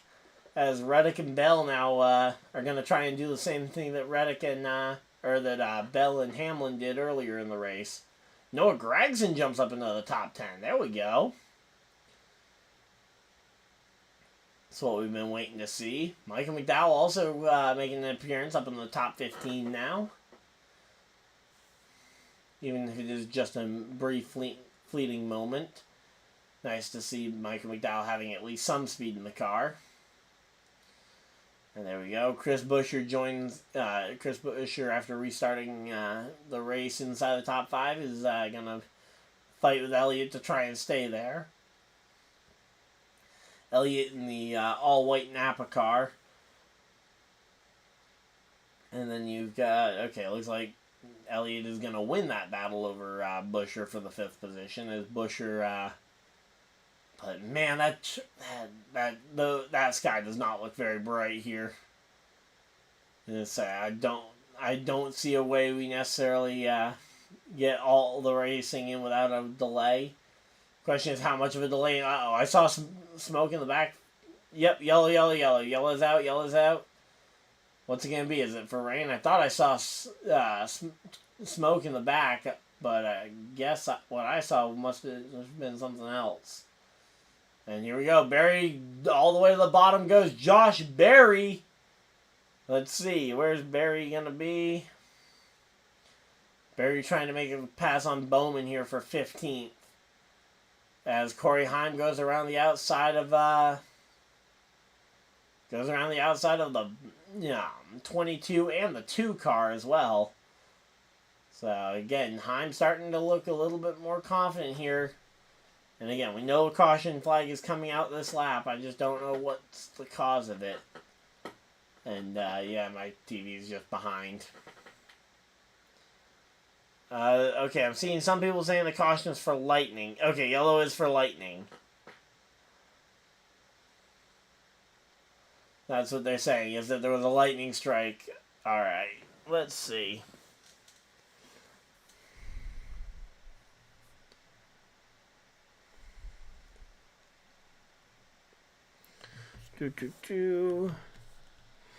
Alright, NASCAR lightning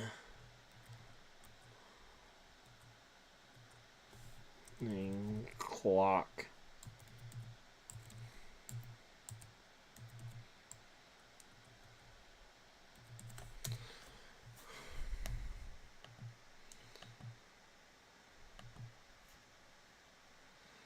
Alright, well, let's go ahead and try and find the Twitter post.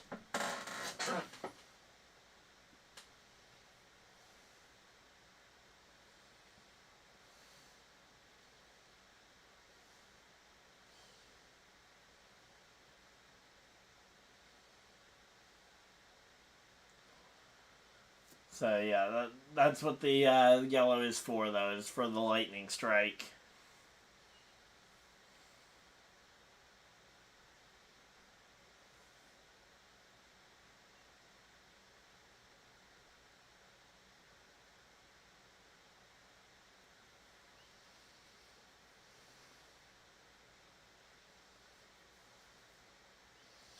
Alright, there we go. I'm going to go ahead and copy the link.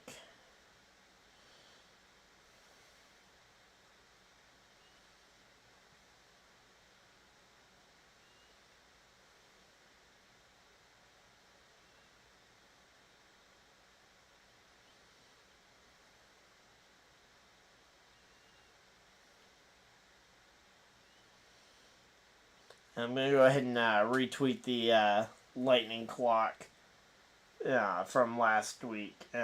It's the same lightning clock, so there we go. Just going to go ahead and retweet it so you can see the official countdown. We are here for at least a 28-minute hold, as they're going to bring out the red flag and bring the cars down pit road. So there we go. Not halfway. So there we go.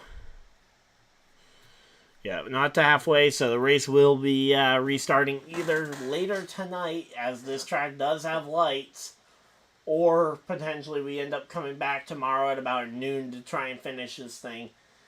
If it is at noon, I will not be available to do the remainder of the race, as I will be at work, but we'll have to wait and see. But there we go. All the cars are coming down to the all the cars are coming down to the pit box. And, yeah, we're going to see red flag being coming out, and we're on at least a 30-minute hold, which means we got time to go do something, so. Alright. Thank you guys, by the way, for all 7 of you guys that are hanging out in here. We are under a weather delay. Let me go ahead and see if I still have that graphic to put up here. There we go. Go ahead and hide away the, alright.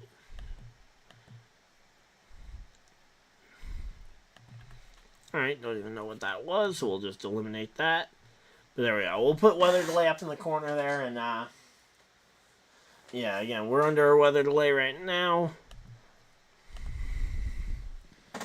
But yeah, we'll just chill. We got, again, 26 minutes. Let me go ahead and actually see if I can get the lightning clock on a monitor here for you guys.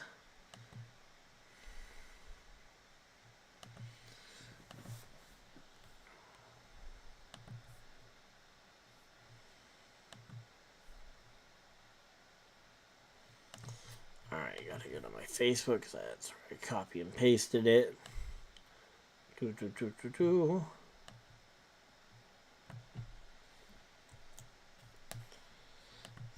So there we go. Again, we are under a delay. Don't know how long the delay is going to end up being.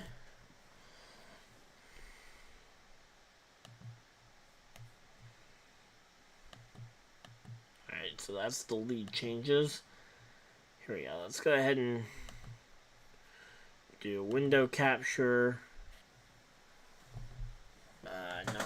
No capturing cursor, and we'll go ahead and shrink this down.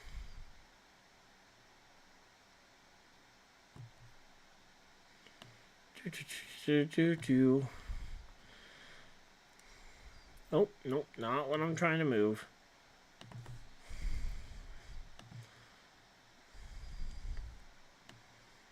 There we go.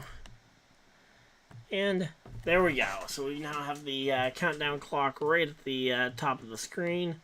And oh, there was just another lightning strike that reset the counter. So, alright, let's see.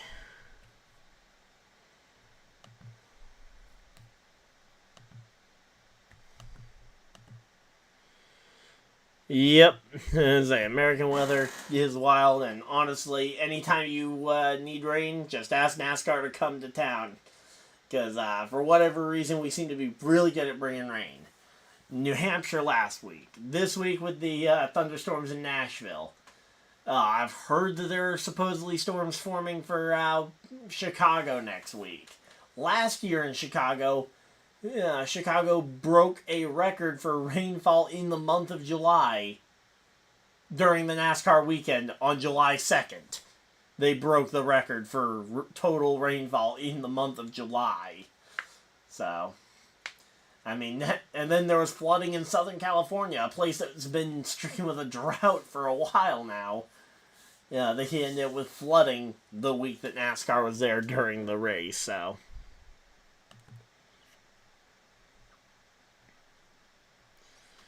Alright, let me go ahead and pop out a extra chat window. That way I can read chat and also keep the countdown clock up for you guys.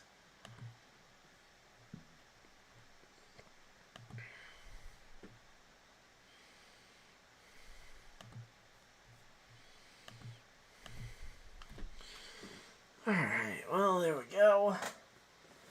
So, you know, we're still about 15 laps shy of a official race, so again, regardless, this race is not done by any stretch. Now, we are still here waiting on the official call, obviously, but it looks like it's going to be at least about 20 minutes, so there we go.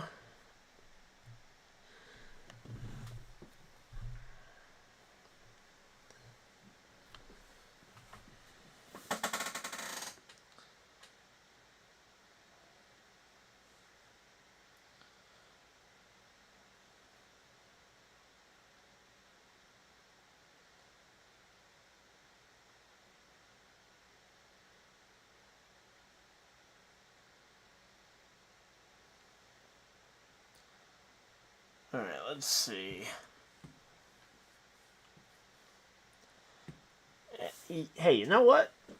I'm going to go ahead and pop into a Discord call real quick. And ask if any of the guys from the Lap Down podcast want to basically talk the race so far, while we're under the rain delay. So just give me a second to go grab my headphones and I'll be right back to that. But now they're showing the highlights from last week at the New Hampshire rain race that we had. But I will be right back.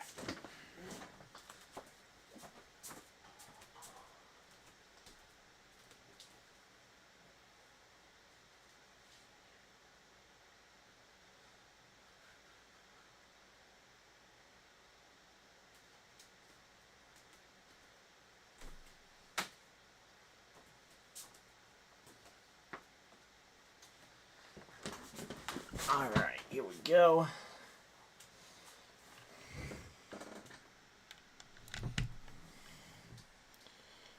plugged in. Discord.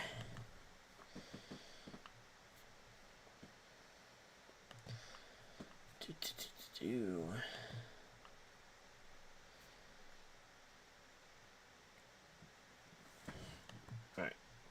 I'm gonna pop in there. And gonna just send the tags. Now again, it's a very small storm on the radar, so I don't know how long this delay is actually gonna end up being. But yeah, we're keeping an eye on that clock. It's at least 28 minutes still. So.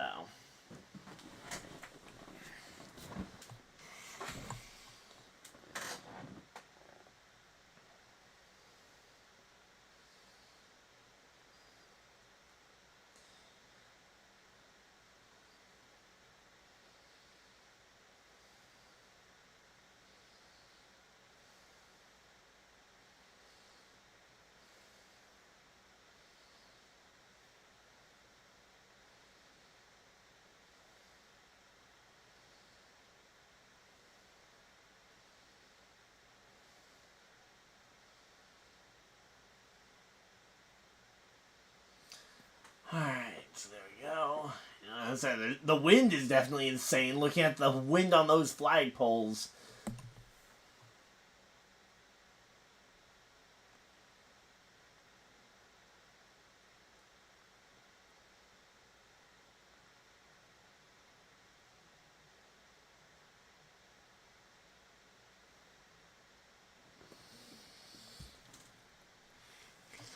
Alright, there we go. Just let everybody know, so if they want to pop in, they can.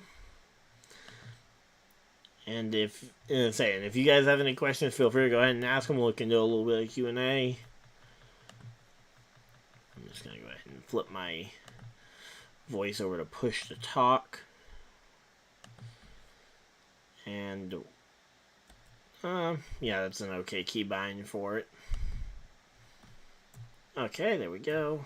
So yeah, so I've got push to talk over there, so I can talk back and forth with you guys and with the guys over on the podcast. So I'm gonna go ahead and throw chat over there so I can read chat messages. And lightning clock is up, and I can still see chat. There we go. So 26:30 still on the lightning clock, and again, the lightning clock is not the only thing we're battling. The rainy track is also going to be a factor as we get further into this one. Let me go ahead and just make sure that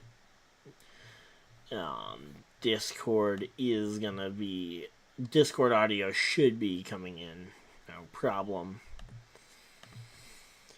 Alright, so there we go. Thank you guys for all 10 of you guys that are hanging out in here during rain delay content.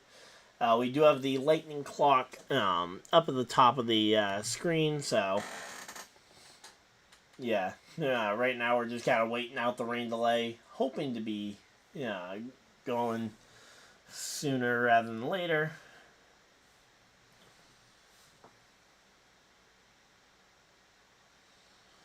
And yeah, we're just kind of waiting on. I went and sent out a message to anyone in the podcast in case they wanted to pop in here. Figure that JP or Tyler might pop in.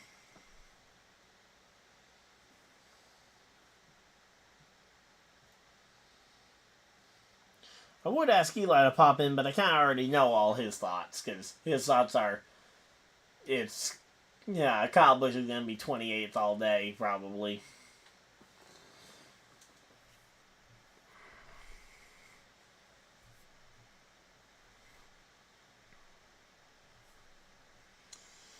Alright, yeah, we're just chilling out.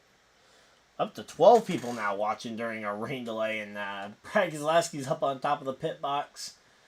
But yeah, there's all the teams are starting to get the plastic covers up to try and shield the electronics from the rain. And oh my, it is now a full-on monsoon out there. Yeah, you can barely see across the pit road.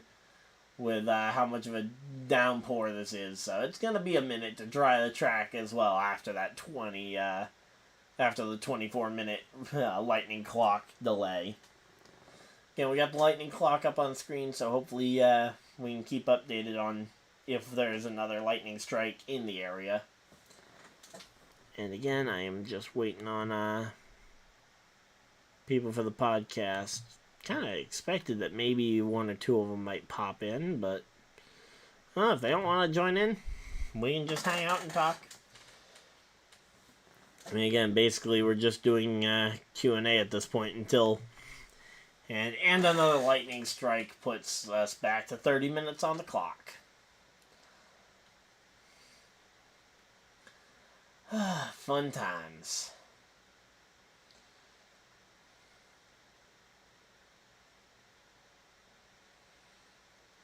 Alright, let's see. I do also have the capture card, so theoretically, we could I could go and set up the Switch and do some Pokemon battles during the rain delay as well if we think that would be more entertaining content than just talking. Just figure since we got a lot more people in than we normally do that maybe a conversation would start up, but there we go.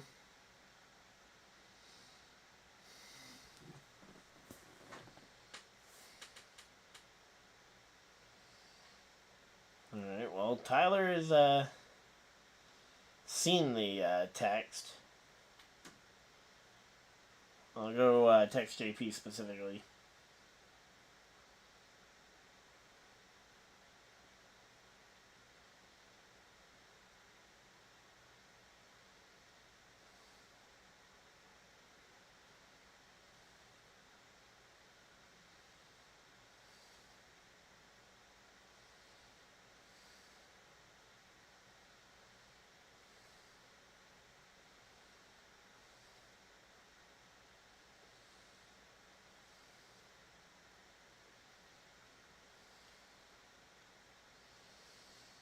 Actually, you know what? I'm going to also take a quick moment to go check out and see if JP is streaming live right now, too, real quick. Favorite track? Actually, that's actually a really fun question because most people absolutely despise it, but I actually really love Richmond Raceway. I know it's usually everybody's like third favorite short track out of the 3 short tracks that we have, but I love the fact, especially the current Richmond that we have, where there's a whole lot of strategy about, okay, being able to potentially pit and actually outrun somebody who runs the full stage on the fuel, and being able to see that strategy, especially as the strategy was kind of developing.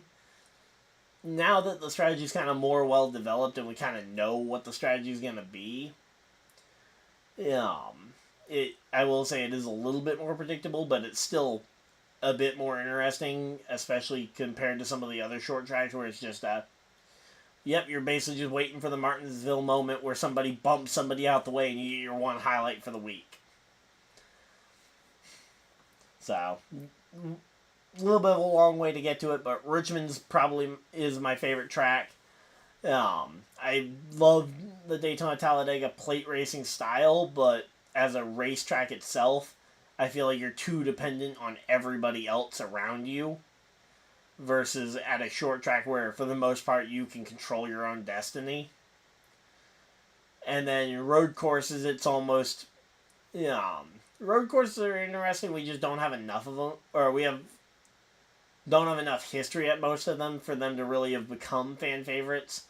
I was at the Roval last year. That was a great race.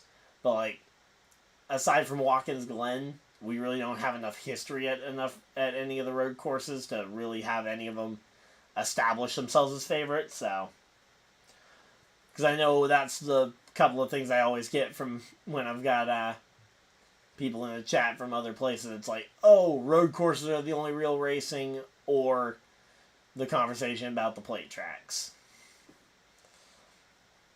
Like, plate tracks are entertaining for what they are, but they are organized chaos.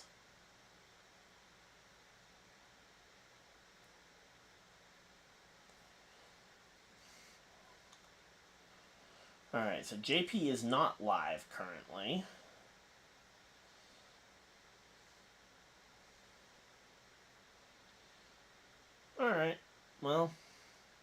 guess we'll wait and see what is going to end up happening. We're at 25:20 on the clock. But yeah, they're talking up in the booth with Letarte, and I say it does feel weird not seeing Dale Jr. in the booth.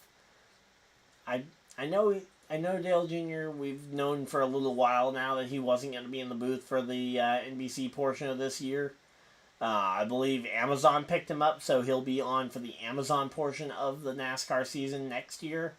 But it is going to be weird not having Dale Jr. here for this portion of the season. So we got Rick Allen, we got Steve Letarte, and we got Jeff Burton up in the booth. Yeah, sorry. Chicago is definitely a fun race. My point being, though, is that we just don't have the history there for it to really become a favorite.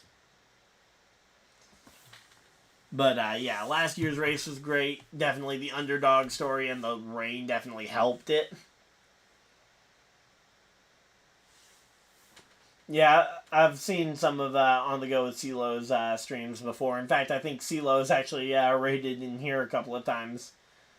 Yeah, I think I remember during halftime at the Clash, I think CeeLo actually rated us.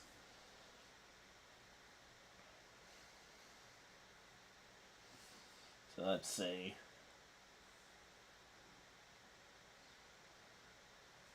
But yeah, legitimately now we've had 3 races rain delayed out of 3 NBC races on the year. NBC is not going to like NASCAR's rain if we go. I mean, it would be rare to see us go 15 for 15 or whatever on rain delays. All right, 23 minutes remain on the lightning clock, and again, probably a full hour to dry the track after that. But yeah, it'll definitely be a bit of time before we get this thing back going. And another lightning strike resets the clock. Just as we were starting to get down about 10 minutes into the clock, the lightning strike flashes, and we are back to square one.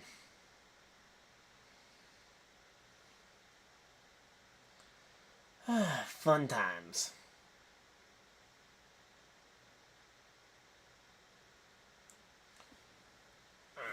Let's see.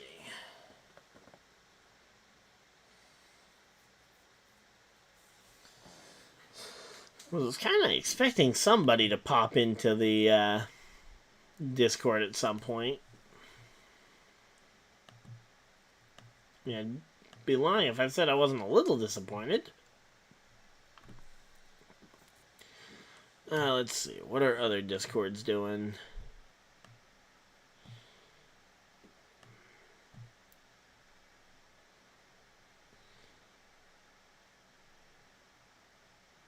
Okay, they're watching the Twins versus Mariners game going on right now.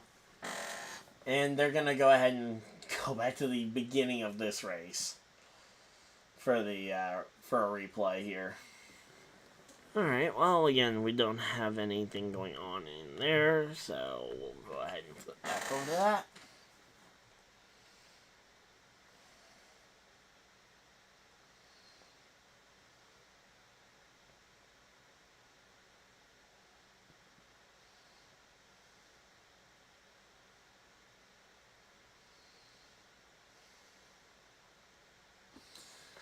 Alright, so yeah, there we go. But yeah, and then when the NFL season comes around, especially on either Mondays or Sundays if we don't have NASCAR, I tend to try and cover a couple of games there, especially if it's a game that I'm actually excited for. Like, yeah, certainly if we have any Colts games that I'm actually able to stream. Although the Colts games are almost always at noon, so I don't get to stream many of them. Actually, let me see what Colts games, because I know I've seen the schedule. Okay, let's see. So for primetime games, or even, so we got Jets versus Colts, which my dad and I are going to be doing together later this year.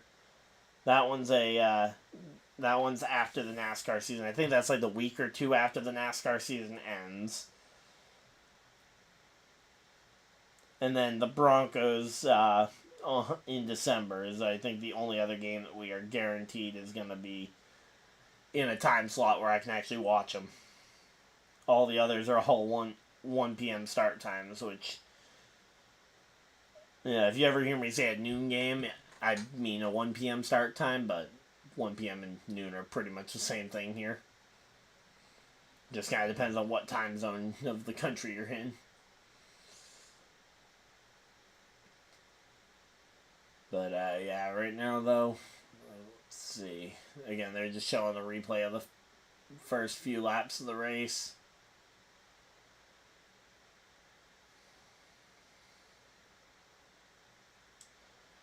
Alright, well, I'm gonna run a quick ad and go use the bathroom, and I will be right back, guys.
yeah, we're back. Alright, let's see. Anybody in there? Nope, nobody's in there. Hey, Carson, how's it going? Denny better win. I mean, hey, he's got a pretty good car, but he's going to have to fight it out because he and Bell look to have about even cars, honestly.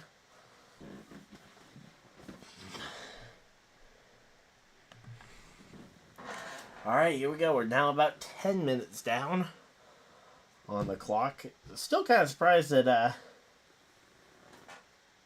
that we haven't had anybody jumping in here. Let's see. Who finishes higher today, Reddick or Hamlin? I'd say I would probably put the bet on Hamlin there over Reddick. If I was having to guess between the two. I wouldn't say it's a lock by any means, but Hamlin definitely has looked to have the more consistent car throughout the afternoon. Alright, there we go. That's what we want to see. Some blue skies, a nice rainbow in the distance, and hopefully going back racing in about 30 minutes.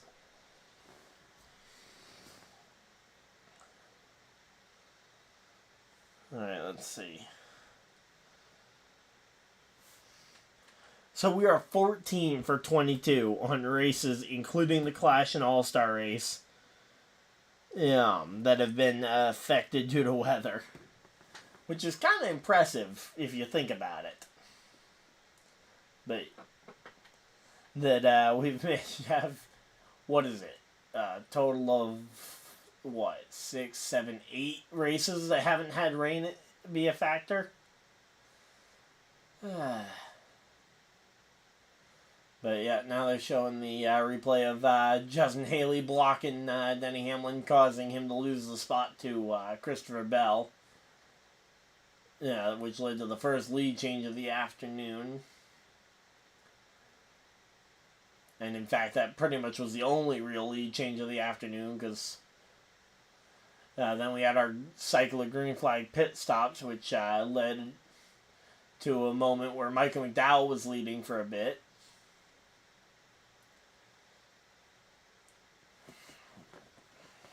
And then after the pit, and then Christopher Bell won the stage. Hamlin wins the race off pit road, and now at this point, Bell is taking back the lead there. But yeah, let's say we are not far enough into the race, so again, we're definitely going back racing. It's just a matter of when we go back racing.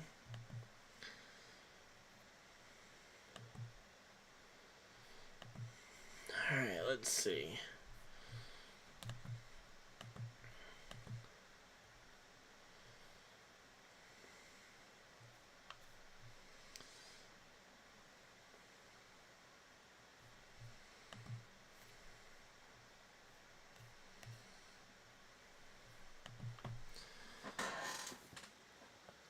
So yeah, again, they've got replay racing going on. I've got my audio on, just nobody's joining the thing.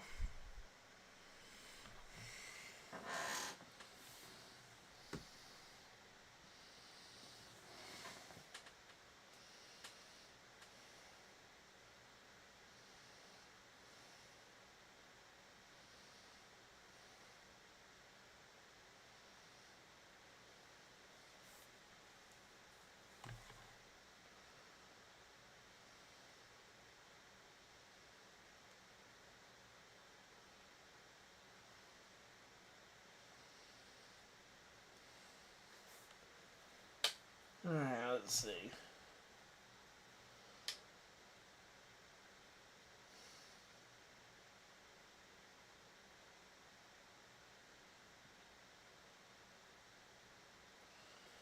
Alright, well, we're just chilling out here. Let's go ahead and see.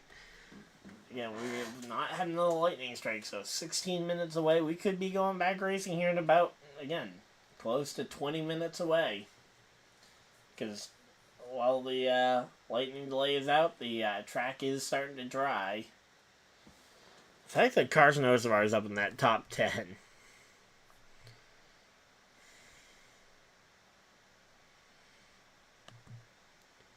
Just gonna quickly look at some of the other lineups real quick. Mike McDowell's up to 13th. That's impressive. Josh Berry 15th. Not bad. Again, the Stewart Haas cars putting themselves in position to potentially jump a spot or two.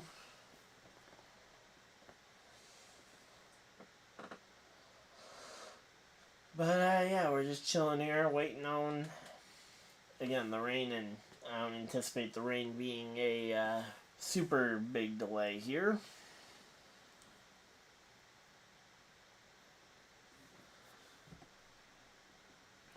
Alright, there we go.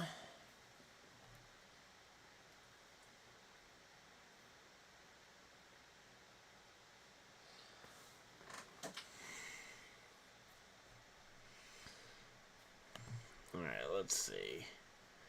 Again, just trying to fill rain delay content on the fly, which, again, normally if I have my Switch fully hooked up and everything, I would have just popped over to Pokemon right away, but my Switch is upstairs and everything right now, so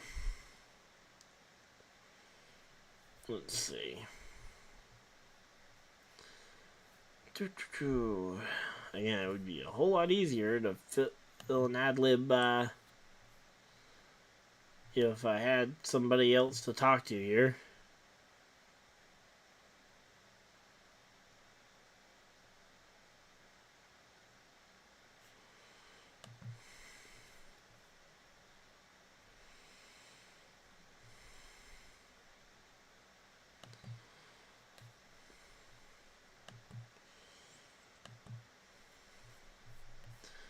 Alright, well, I guess there's not really anybody on the podcast that wants to chat about the race right now.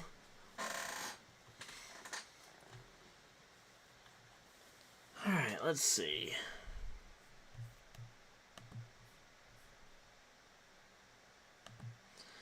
"13 minutes remain." Alright, first off, let's make sure that didn't affect that. Good. Because I actually know I went and... Let's see.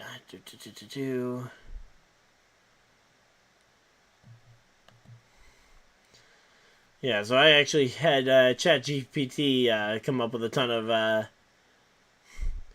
creative questions for a filler of a NASCAR broadcast. And, yeah, we'll just pick one from the list and we'll see what we can come up with here. See if there's even any good ones on here. I know we did number 1 last time, even though it was like months ago.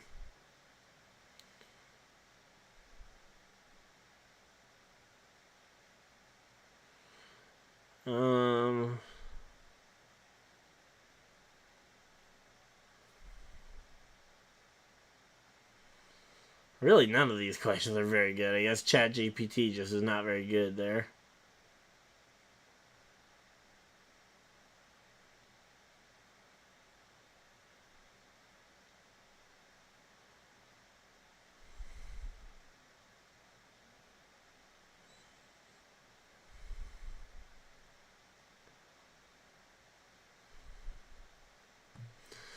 Here's a good one.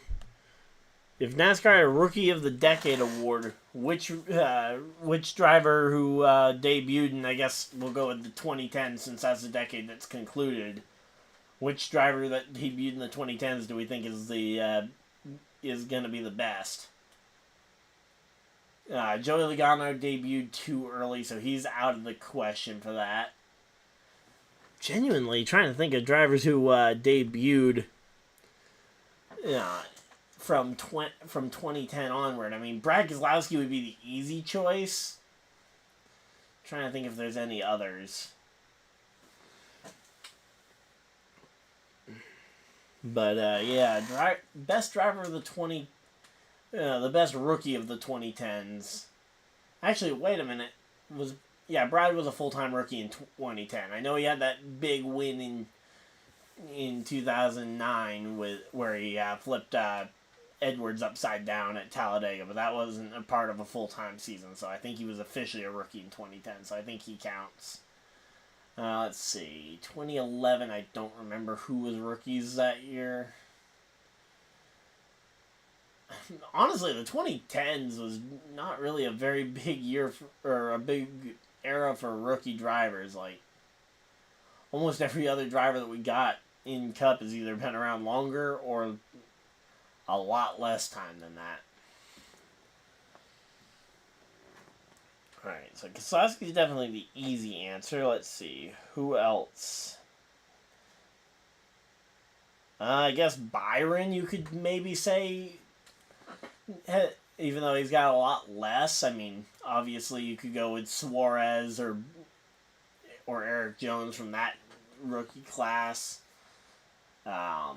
But yeah, then you had stuff like, I mean, remember the year that Brett Moffitt won Rookie of the Year driving the 83 car back in 2015? Now, he did have a couple races stepping into the number, whatchamacallit, the number 18 car when Kyle Busch was out with the broken leg, which helped him win that Rookie of the Year honors, but primarily he was in the 83 car. And there we go, the Air Titans are out there drying pit road, and it looks nice and sunny, so we might be back to racing here sooner than we thought. But, yeah, I would probably, I mean, obviously, again, it's hard to argue the championship pedigree of Brad Keselowski, but especially the way that Byron's been surging these last 2 years, I'd be hard-pressed to not say Byron's the best rookie from that era. You also got Bubba Wallace, who was a rookie in that era. 2019, the very last draft, or not draft, but the very last rookie class there. Trying to remember who the rookies were. Daniel Hemrick was a rookie that year. Who else? Who else is he competing with? John Hunter Nemechek, who's gone back to trucks and has now worked his way back up into the Cup Series. Trying to think of, was there any other rookies that year? 2019. I mean, honestly, I'm guessing that if I can't think of them, they probably didn't stick around.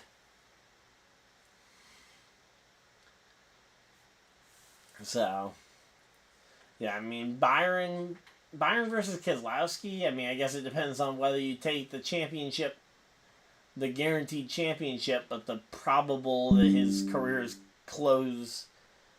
closing in here. Although, granted, he did get a win this year, which definitely jolted some life into that 6 team. But, yeah, I think a lot of us had been kind of on the idea that Keselowski was closing in on the end of his career. Meanwhile, Byron still has a long way to go and looks like he might be the next driver to go on a massive win streak like Larson did in 21. Actually, wait a minute. I completely forgot about KyleLarson in the 2014 rookie class. KyleLarson, with his win streak in 2021. Yeah, I'll take KyleLarson as rookie of the 2010s. I completely forgot about him.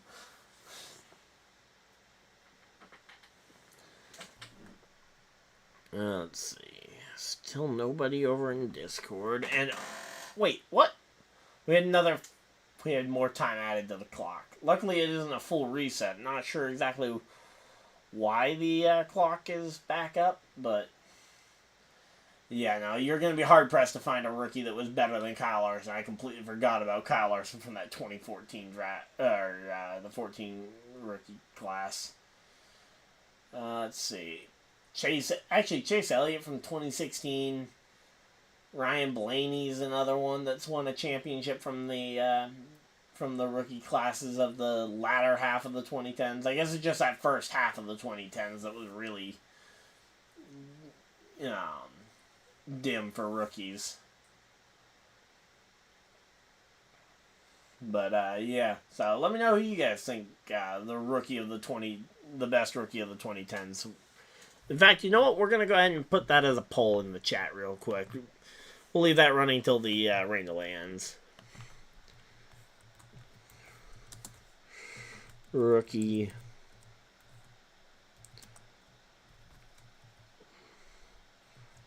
from the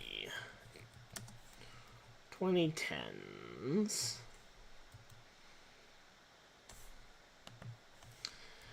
Brad Keselowski.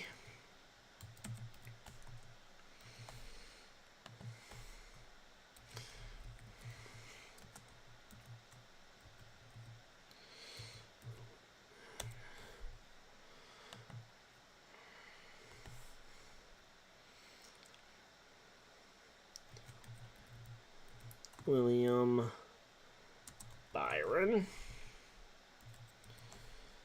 And we'll leave an option for other. And there we go. So yeah, best rookie from the 2010s decade. I figure that'll be a good question to go ahead and put up there. And the fact that I didn't immediately go to KyleLarson as the answer, I think is a little bit concerning, but yeah, I just completely forgot about that 2014 rookie year.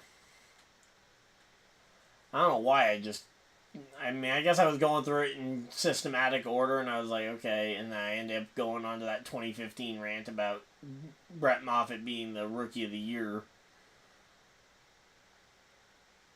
And say David Reagan was a rookie in like 06, so his career, even though it never really got off the ground. Just trying to think of drivers who were in the series. I think Paul Menard might have been a rookie No, he would have been a rookie in the late 2000s.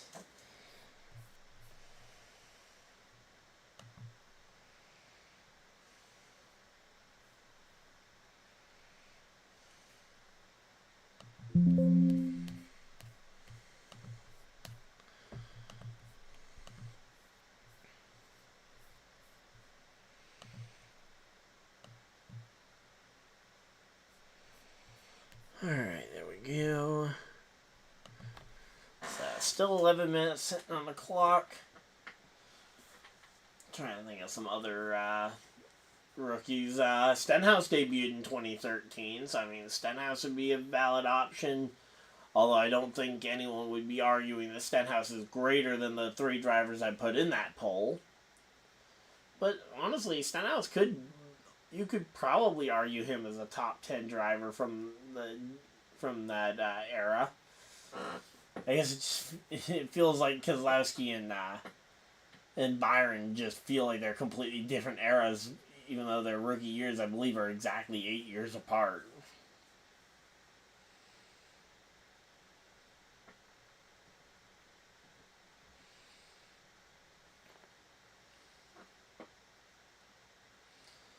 Let's see.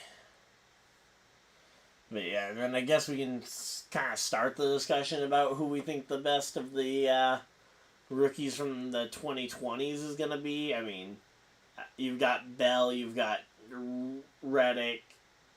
You had Bell, Reddick. Actually, wait a minute. Was Nemechek? Nemechek came up in 20... Oh, yeah, no, he filled in at the tail end of 2019, but no, he was actually a rookie in 2020. But, yeah, for the 2020 draft, rookie class, you had Bell, Custer, Reddick, and John Hunter Nemechek, one of the better overall rookie classes in a while. I think Bell probably ends up being the best of those 4. I think you'd be hard-pressed to find a driver better than that.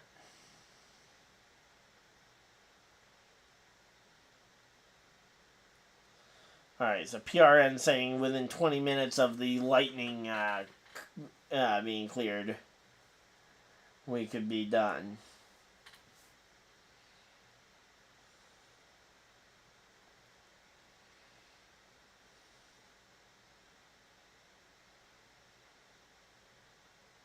But, yeah, then 2021. Who was a rookie in 2021? trying to remember because it doesn't feel like it's been that long. Obviously, rookies from the last couple of years, like you got Ty Gibbs, who was a rookie last year. Cindric's rookie year was 2021 or 2022 was Cindric's rookie year. But him and Gibbs are going to be an option to discuss there.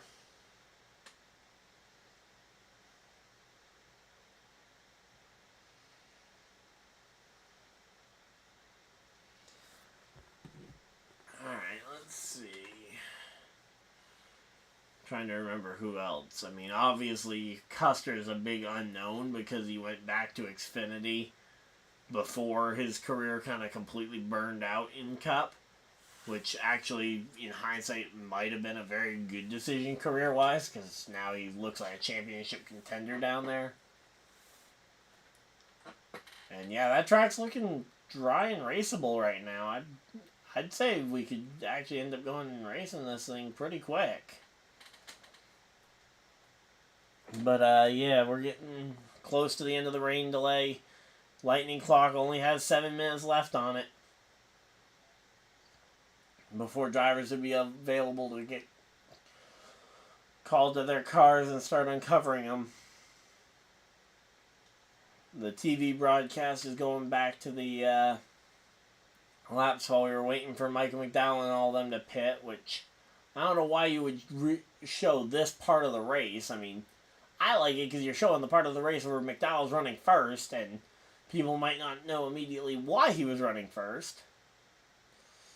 But, as I say, he and Logano and all them, none of them end up pitting for like 20 laps. But, yeah, trying to remember who was who were there any rookies in 2021? Maybe it was just a really weak rookie class overall. Because I remember Cindric made a couple of part-time starts that year.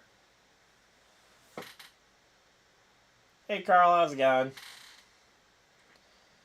But yeah, trying to remember who the best rookie from each, even just trying to remember the rookies from each year individually is not the easiest thing in the world. Justin Haley, what year did he come up as a rookie? I think he came up and did a full year for Spire in 20... Did he do a full... He did a full year for Spire in 2020, right? Or was that 2021 where he did a full year for Spire? And then 2022 he did his full season for... in 2022 and 2023 he did full seasons for Colleague and Cup before going over to Rick Ware this year. Let's see. Yep. Nope. Still nobody from the podcast. I'm just going to pop out of there. I popped into the Discord chat for the podcast just in case any of them wanted to hop on and talk about the race, but none of them ended up ever popping in.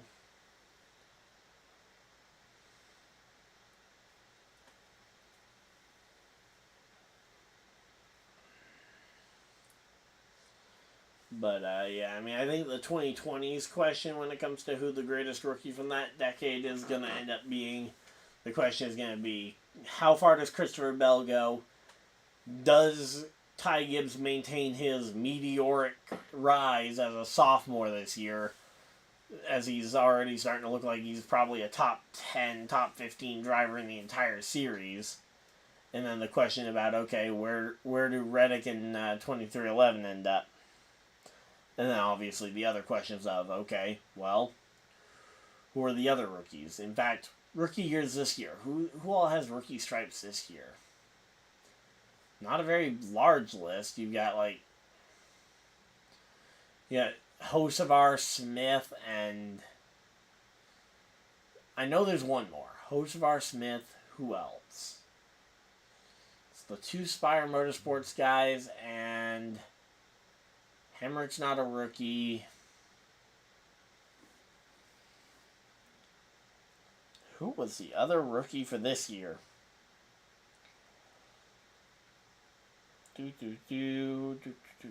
Oh, Barry. Josh Barry. For some, he's been driving like a veteran. I almost completely just spaced on the fact that Barry's a rookie this year. So, I mean, yeah, it'll depend on where Barry ends up finding for a home as well when it comes to who the best rookie of the 2020s is going to be. But figured that the 2010s, we pretty much already know who the greatest from that decade is.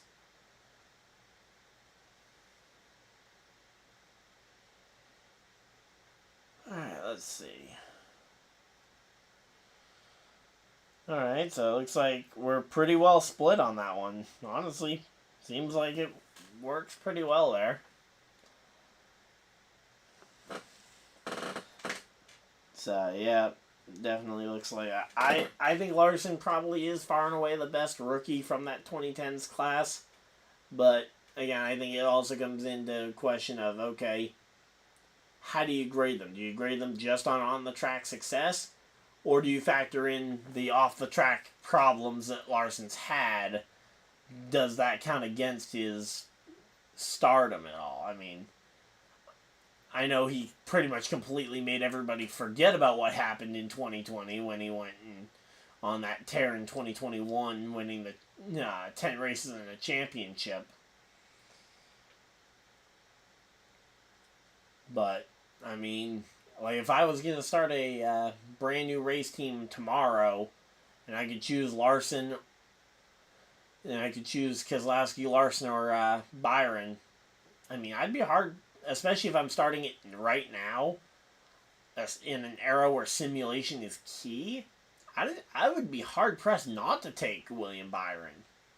I mean, I know Larson can drive anything with a motor in it, but I don't know, I'd be hard-pressed, especially of the 2010s decade for starters. For the 2000s, I mean, there is absolutely no question. Jimmy Johnson is the best driver who debuted in the 2000s. I mean, you could make arguments for you could try and make arguments for Harvick, Kyle Busch.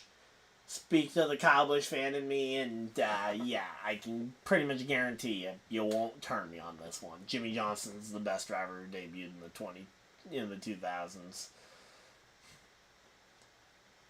90s, probably same thing. I mean, Jeff Gordon debuted in the 92 or 93 season as a full-time rookie, so once again, you ain't gonna probably convince me of anybody else being above him. Especially where Dale Sr. started in the 80s. So yeah, I feel like that was a fun little rain delay discussion. Oh, we must add another lightning strike at some point. Or a clock adjustment, because now we're at 11 minutes. I had forgotten that I hadn't checked the clock in a minute, and I hadn't had it showing. I had the clock frozen at 5 minutes, 11 seconds there for a bit.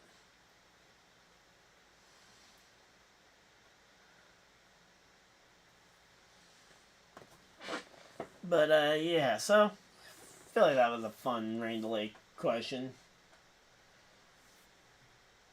As we're just chilling here, hopefully everybody's still having a fantastic day. Let's see, after Chicago, let's take a look at the rest of the schedule, actually, after Chicago, because I haven't actually done that too much. Okay, so we have Chicago, Pocono, Indy, and then we go on our 2-week vacation.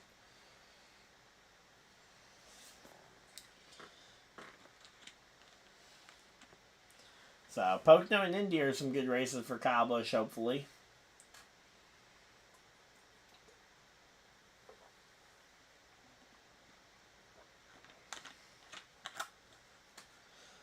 But, yeah, so those are the last 2 races before, or the last 3 races before the break. Then after we come back from that break, we've got Richmond, then we go to Michigan, Daytona, and Darlington.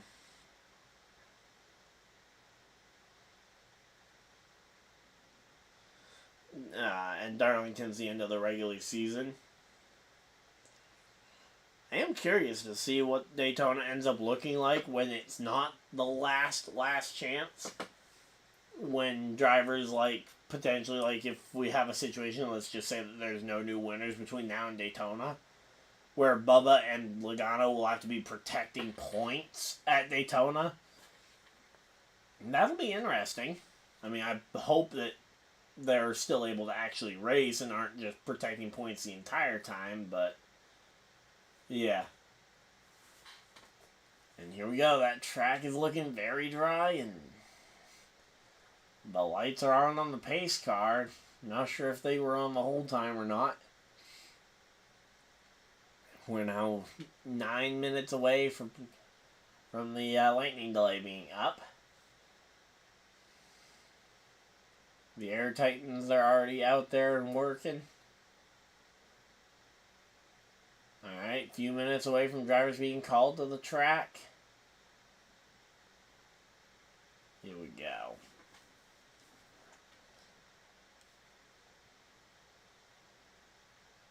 Alright, let's see.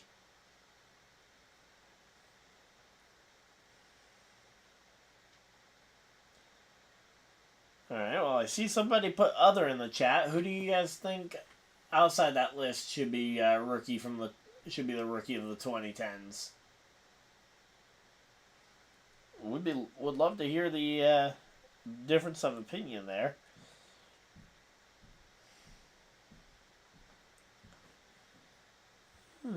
Because I really feel like I went through a decent discussion of those guys. Alright, let's see. What's Eli getting himself up to? Oh.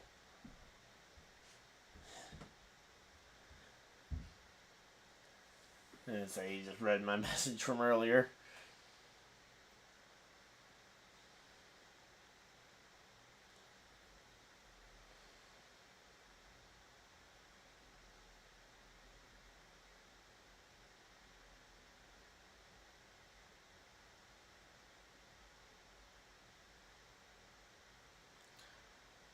Alright, so there we go. Thank you guys, though, for all 10 of you guys that have stayed here through the rain delay. We are almost done. There are 7 minutes remaining on the lightning clock. The track is looking pretty close to clear, and yeah, hopefully we'll be going back to racing here within the by 6:30. Now, I will say this is a track where later into the night, the racing actually tends to get a little bit better. So I wouldn't mind if they just scheduled this race as a Saturday night race. Like, I don't know why they're so against Saturday night races. It's probably TV numbers wise, I would assume. But, I mean, Friday night at the track, I mean, that is just one of, or not Friday, but Saturday night at the track is just one of the coolest things. Now, it doesn't need to be every week, but the fact that we only have 2 Saturday night races on the entire schedule, and they're Daytona at the end of the regular season and Bristol in the playoffs, is a little disappointing. Oh, and now, speaking of disappointing, I get to get disappointed by Michael McDowell's 12-second pit stop here, again.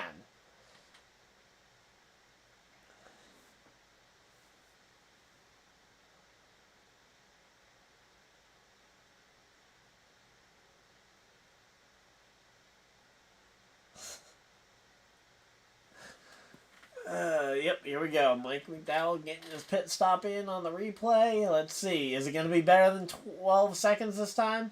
Nope. 12.2. And again, I ask, how is our pit stop this bad, this consistently? Alright, was Todd Gilliland's pit stop the same? Oh, they didn't show us the finish to get Gilliland's pit stop, so that's why I didn't compare the two earlier. Alright, here we go. 4 minutes and 20 seconds away from going back racing. 4:20, let's go.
let's see. 3 minutes left on the clock here.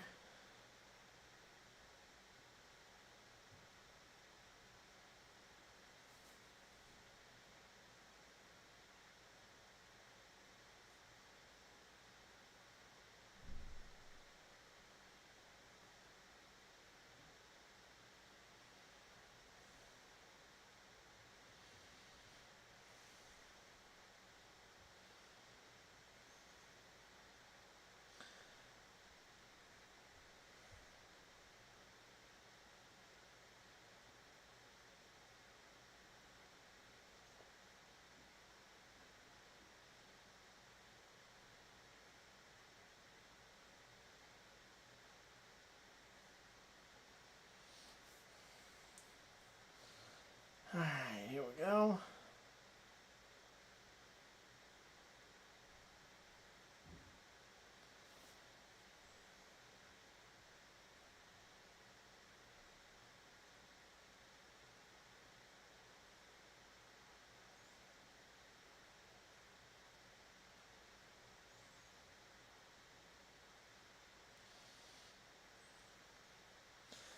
Alright, minute 45. Again, we're just counting down the minutes here to the thing.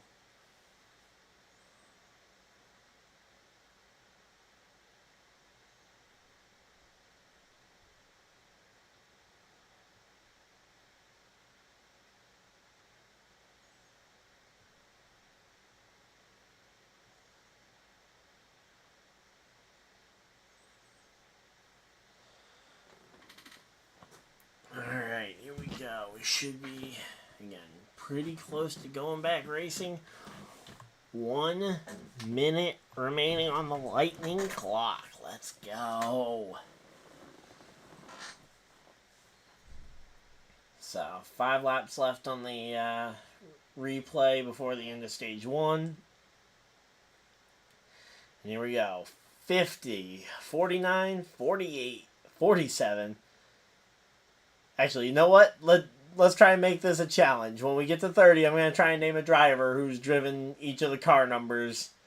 And it'll probably be tough. Alright, here we go.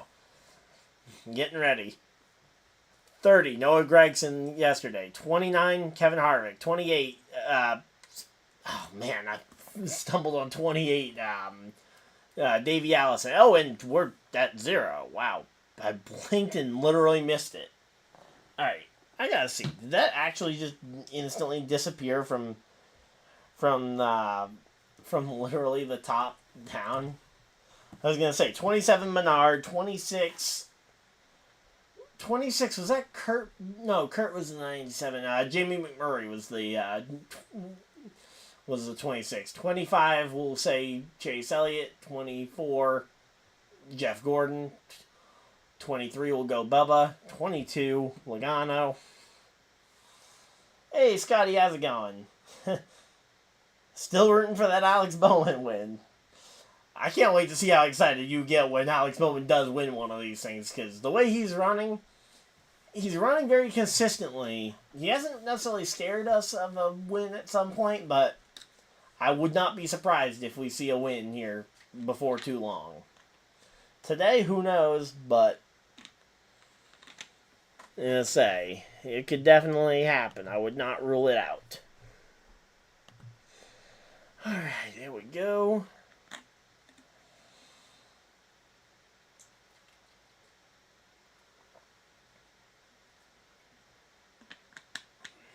And they're re-showing the stage 1 final lap as the lightning clock has hit 0.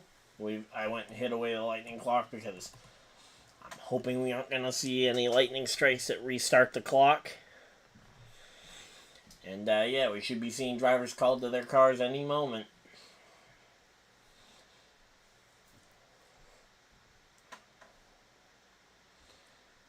And here we go, showing the battle between the 5 and the 45, trying to get to the end of this thing.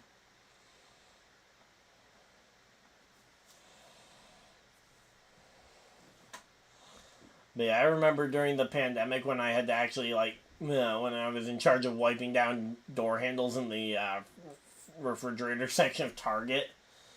Yeah, constantly.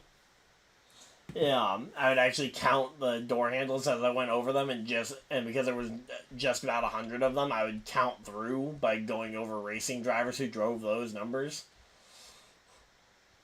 NBA Basketball Classic Summer League, Los Angeles Lakers versus Kings on Saturday. Okay, cool. I will kind of be busy watching a Xfinity race at Chicago, but I'm gonna say for people who are big fans of other sports, it's always nice to see when those sports have other leagues. I mean, I know I've got a lot of friends who are big fans of spring football, just because it brings them more football. And there we go. Elliott's in the car. Let's go. Chase Elliott's climbed into his car. Let's see.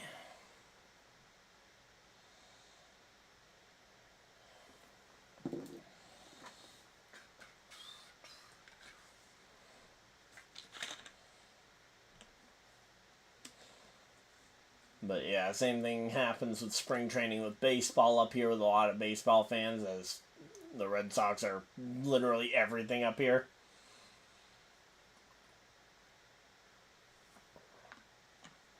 Alright, there we go. Now we got Stenhouse climbing into his car. Joey Logano is in his car. Drivers have been called to their cars. So that means I'm going to go ahead and get rid of the weather delay. Put back up the lead changes, although I need to go ahead and adjust that ever so slightly, because I am perpetually paranoid that that is not straight. There we go. I will say I wish that 7 were a little bit more centered, but can't control how the NASCAR website decides to do it. Alright, there we go. Christopher Bell getting his breathe right strip or something on there. Trying to get ready to get in the car. Byron's already got his helmet already fully on, and he is ready to go.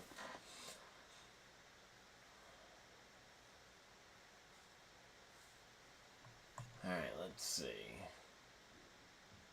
Now they're talking with DennyHamlin here.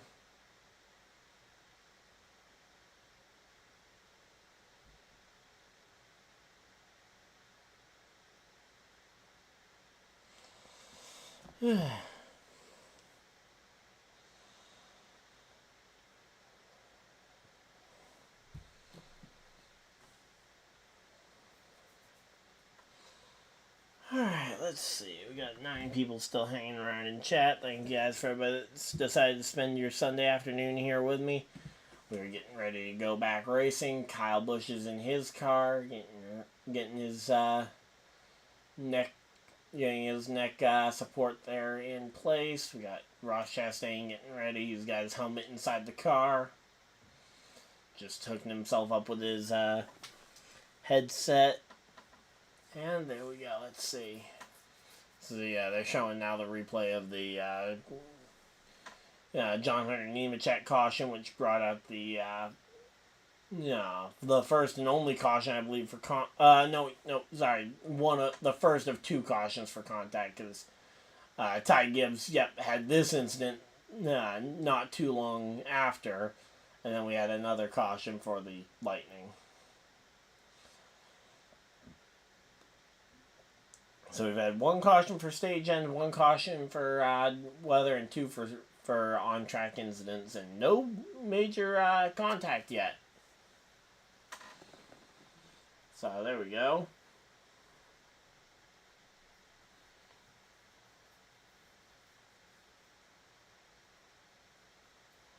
But yeah, that was a very fast-moving storm. We're getting to be back to racing here. Only like an hour or so later.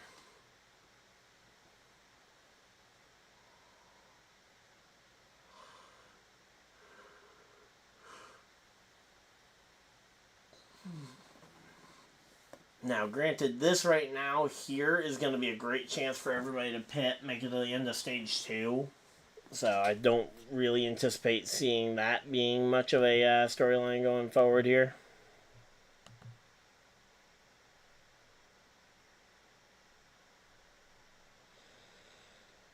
Alright, I'm going to go ahead and pull up. Alright, don't need that tab open. And there's the leaderboard so I can scroll. So again, Michael McDowell's back up to 13th place. He's made a lot out of a day that did not look like it was going to be... He looked like he was going to have about a 20th place day. Then he tried the pit gamble. Got trapped a lap down, but was able to take the wave around. And now he's on the lead lap and in 13th place as a couple of cautions fell his way. Okay, I'm already part of the NASCAR Fan Reward program. I wasn't trying to click on that. So now Kyle Busch should be the free pass if they haven't already done it, which I can't imagine they did a free pass when they were trying to get them down for a lightning delay. Alright, here we go.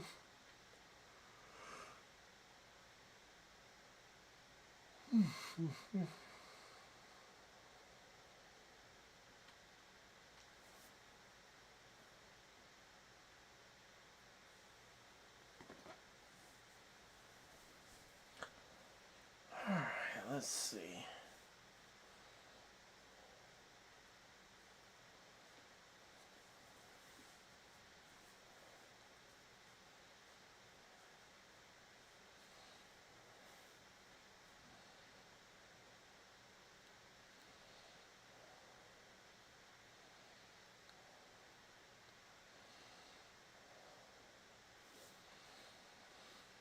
Alright, here we go. Yeah, showing the before and after rain of how much the rain just kind of did away with the rubber. That's going to be the biggest challenge here as we get ready to restart the engines.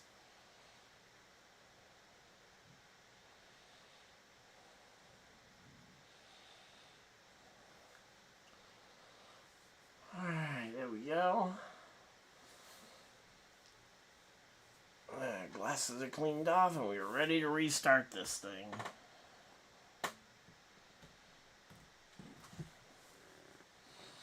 Alright, gonna go ahead and end off the poll because now I'm actually remembering to go back and do that.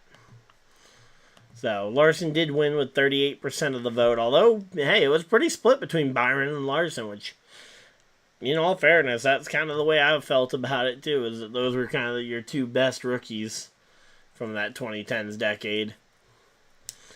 Although I wouldn't say Brad Keselowski's a bad option if you wanted to go with him. And here we go. They are rolling off a pit road, and the red flag is lifted as we are going to be going racing.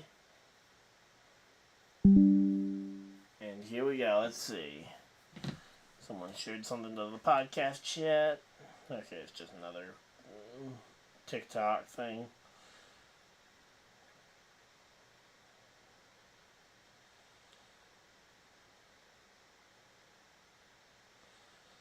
Alright, here we go. Ready to go back green flag racing.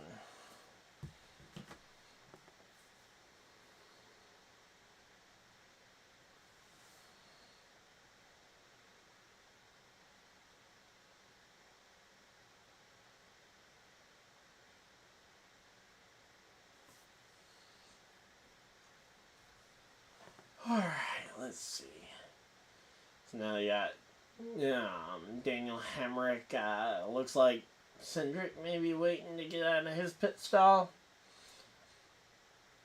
Not sure why Hemrick kind of left his pit box so early, because he is definitely nowhere near the front.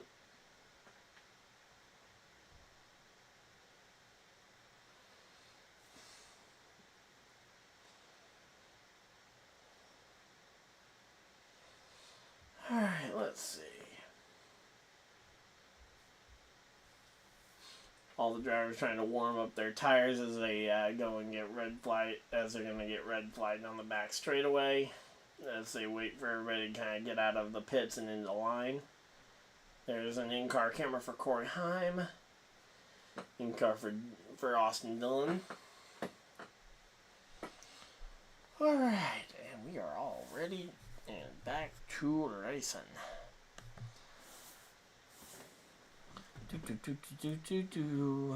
Chastain in 24th place. That's going to be an interesting one to watch.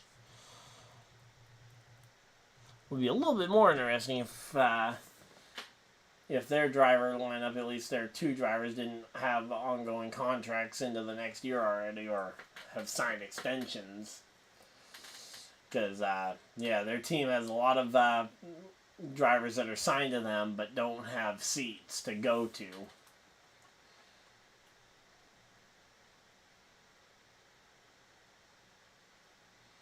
Did they really call him Kurt Busch, or was that just the subtitles messing up? I have no idea, but I kind of want to know if that was the subtitles messing up or if they actually called him Kurt Busch by accident.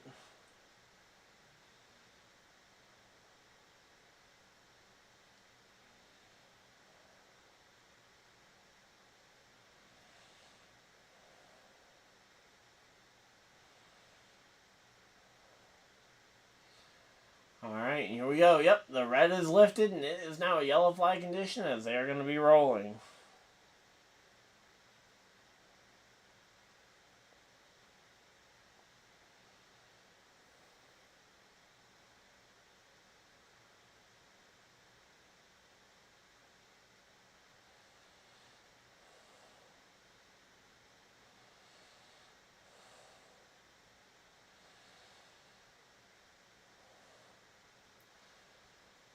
Alright, there we go. Wow, all 50 states and 13 different countries represented in the ticket sales for today's race. That is impressive. And then you've got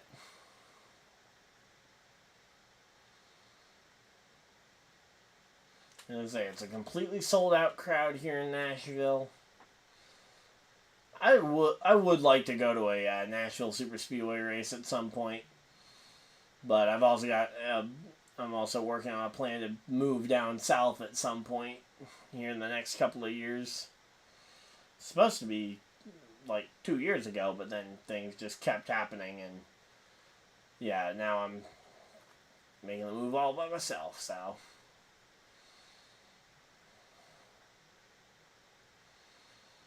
Let's see, they're doing the ride along. And here we go, let's see.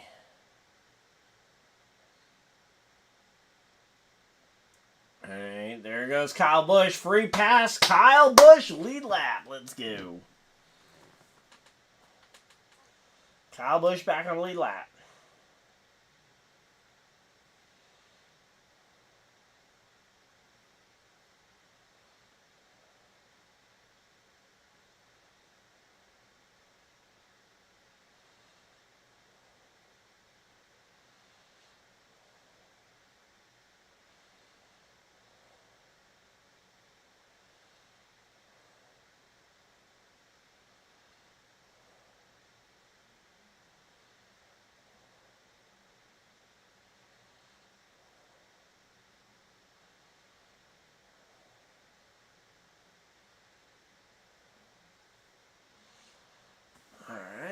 Go.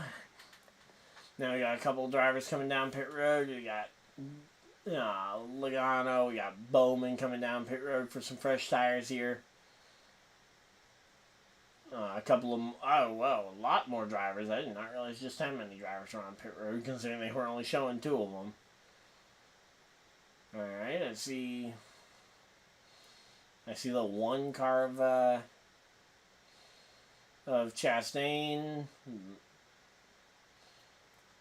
I don't have a list of the race off pit road, so I don't know every driver who came to pit road. I saw Cindric, I saw Nemechek. But, yeah, that was a lot of drivers coming to pit road, and now Yeah, there's Kyle Busch getting his free pit stop. He will have to line up tailing along this line, but honestly, just being back on the lead lap has got to be a bit of a relief.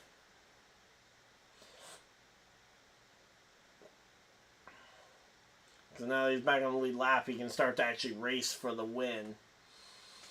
Or race for any spots. Because previously he was racing Eric Jones for like 12th. Or not 12th, but like, yeah, for spots outside the top 20. But, yep, there we go. So, Bell Reddick on the front row. Larson Keselowski, row 2. Buescher-Elliott, row 3. Byron Hamlin, row 4. And row 5 is going to be Hocevar and Truex. Pretty much just an inside-outside, inside-outside, inside-outside type of deal, but here we go. Let's see. 46 laps to go when we go green for the stage. We will make it to at least halfway here, which will make the race official tonight. Whatever we get in tonight will be the day. Although I think the majority of the weather threat is officially gone now.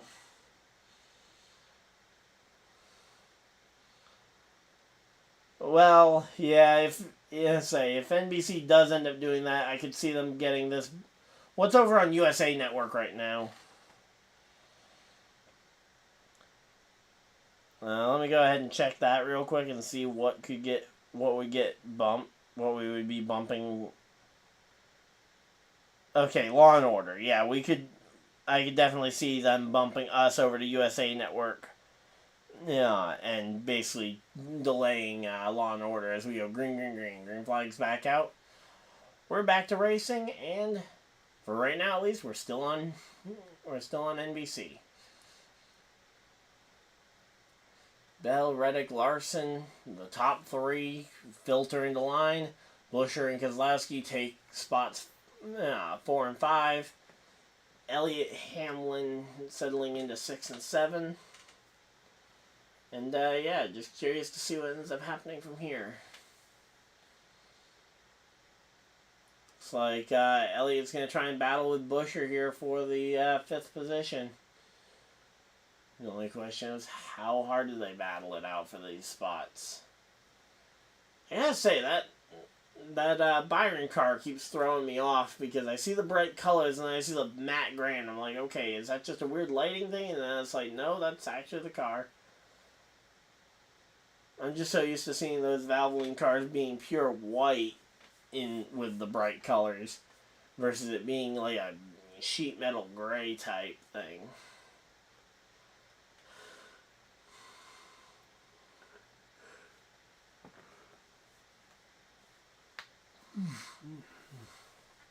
But, yeah, so we're just chilling here. Corey Heim's doing really well here. Right, definitely want to make sure I've got him in my lineup. I'm going to leave Barry in, take Logano out, save the use on Logano for my fantasy roster. Alright, here we go. Let's see. And we got people blocking all the way up and down the track. Wow. But, yeah, the 24 got blocked up into the marbles, and now he's stuck behind Corey Heim in 12th.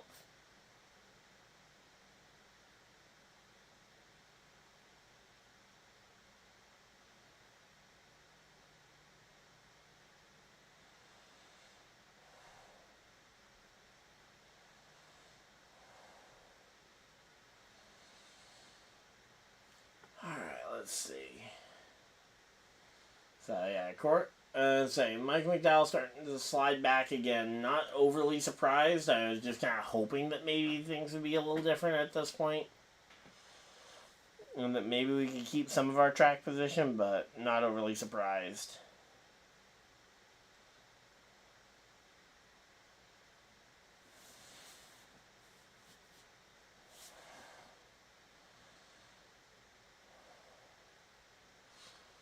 Alright, let's see. What else do we got? Gregson up into the top 10. There we go. One of my dad's favorite drivers. Going up there and getting the 10th spot there.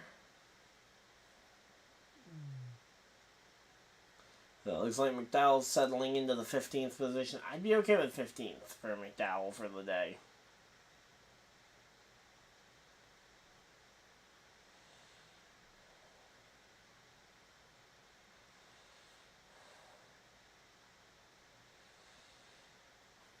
Alright, let's see. There we go. Heim goes and passes Hocevar for 11th. Heim continues to climb here. 38 laps to go.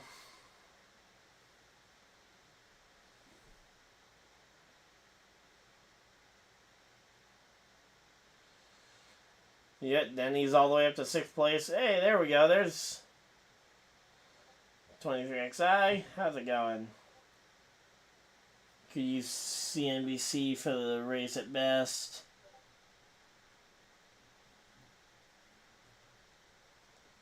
I don't know. I mean, I feel like USA Network is better than bumping us to CNBC, but yeah, because at least the NASCAR audience kind of knows to check USA Network versus CNBC, which I know gets used for racing, but is not nearly as much.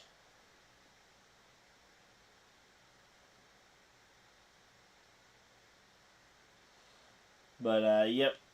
Long time no see, though, 23XI. And Denny is 6th place. Yep.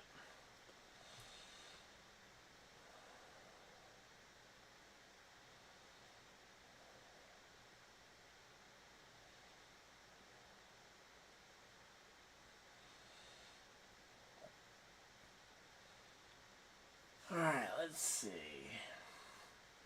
So, yeah, we're back to racing. Logano's starting to chug his way through this field here. He's passed... Yeah, he just passed Bubba Wallace. Not sure what position that was for. Probably like 23rd or so. Oh, sorry. No, that was... sorry, that was Suarez passing. Either they're doing some weird things with the cameras. Okay, they showed Suarez going by him, but yeah, here comes Logano, who goes by him as well. Yeah, it was just a weird way of showing the clips.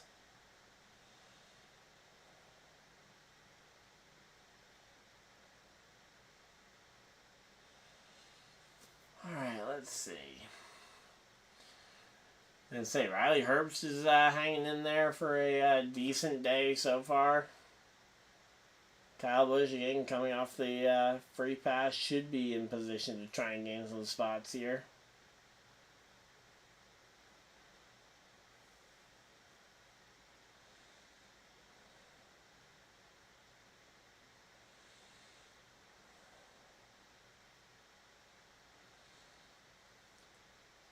Let's see. Kyle Busch, yep, there he goes. He goes to the top of the racetrack. He's going to try and gain what he can for spots.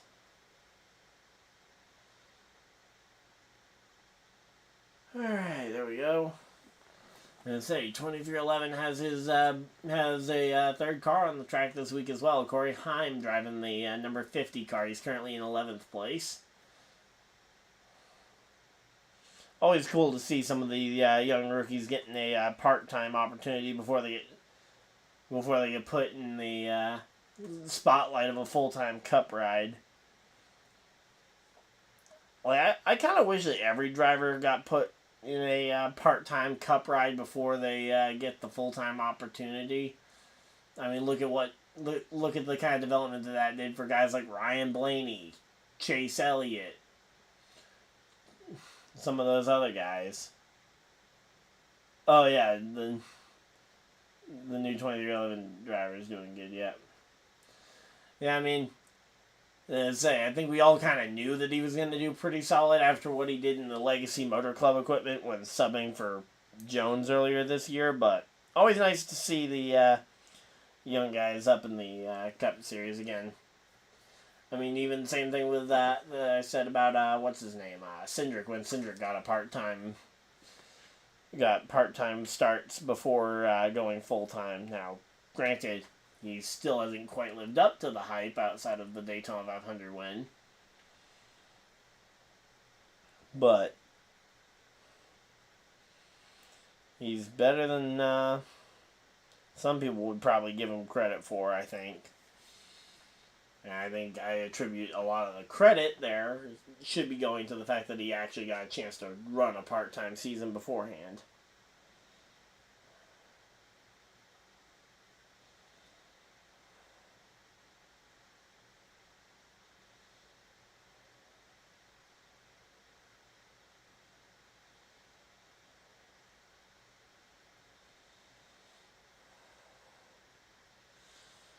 Alright, let's see. Again, we're still at a side-by-side commercial break here. Bubba's battling it out with Ryan Preece. Allmendinger and Bowman are dueling it out for like 25th. And I am just adjusting my other fantasy lineups because I gotta go through and make sure they're all correct. I just got one more left to do. Because I'm in a couple of different fantasy leagues depending on which friend group I'm in. I got the main one that I care about that's linked in the description, but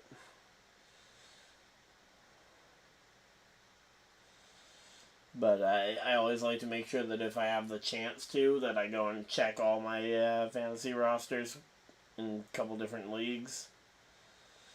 Got the NASCAR Beat the Broadcaster one that NBC puts out.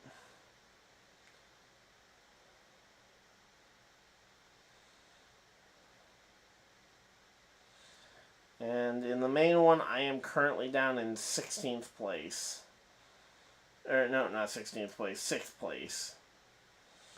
And I'm really kind of torn between leaving Josh Berry in there to save a Joey Logano or getting more points off of a Joey Logano doing better than Berry. Although I still have hope that Berry will recover well here as they come back from commercial break, and Alex Bowman is getting into it there with as he tried to push Bubba Wallace. And yep, DennyHamlin climbing. But yeah, there's been quite a bit of contact throughout this battle between Ryan Preece and Bubba Wallace. Definitely looks like just kind of side drafting gone wrong.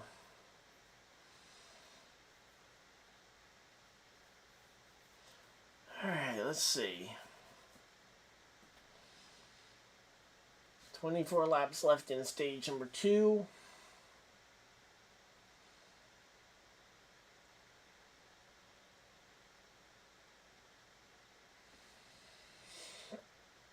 Alright, there we go. Let's see. Again, right now, Riley Herbst and Kyle Busch are dueling it out. And there's Josh Berry that Kyle Busch is going by right now. Oh, cool. You're going to Pocono? Well, enjoy. I went to Pocono back in for the doubleheader in 21, I believe it was. Yeah, the doubleheader in 21 when KyleLarson had the blown tire in turn 3, and then the Kyle Busch winning with a broken car on day 2. But yeah, Pocono is a fun track. And yeah, we looked at the schedule coming up and how we got a 2-week break coming up after Indianapolis for the Olympics. Still will be content, don't worry. I'm not going to disappear for another 2 weeks like I did these last 2 weeks between Father's Day getting busy and then was at New Hampshire. But yeah, we got a 2-week break for the Olympics in July.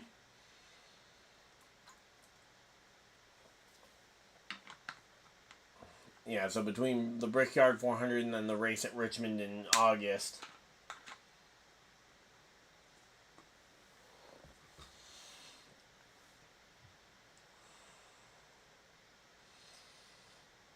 Alright, here we go. Let's see. 21 laps to go. Gibbs is all the way up to 11th place right now. He's past Corey Heim. He's making his charge. He wants to join that top 10 right now. Right now, Noah Gragson holds that final spot. Corey Heim's been doing an amazing job, though. Hasn't broken into that top 10 yet, but he certainly has the speed to.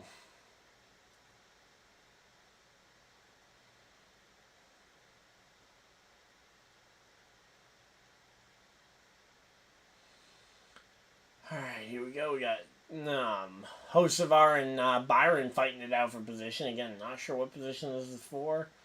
Looks like it's for...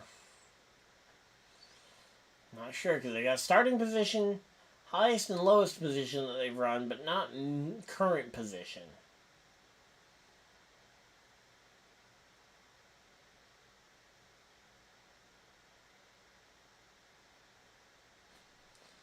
Alright, let's see. Again, right now, here comes Michael McDowell to the back of Hocevar's. Is that to gain or is that lose? No, that is to gain a spot. Okay, let's go. Michael McDowell trying to go for 14th here. I mean, hey, if Michael McDowell can make this work, again, if we can get solid finishes out of this one. Yeah, DennyHamlin up to 4th here. Yeah, DennyHamlin continuing to climb these spots. He's got, I think Hamlin has the second best car today. I think Bell has the best. So I think it goes Bell, Hamlin, Larson, Reddick is how I would rank the top 5 cars here. And specifically in that order. I do think Bell has the better car than Hamlin. And I think Reddick has a lesser car than Larson, despite where they're currently running.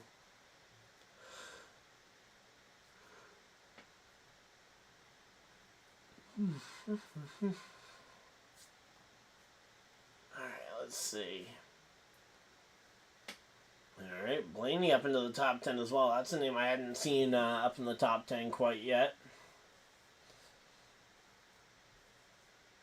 Alright, so we got 16 laps to go. Yep, the NASCAR broadcast is telling us to check our lineup, so I'll go ahead and check my primary lineup one last time and see if I need to go ahead and take Joey Logano out or if I want to leave him in.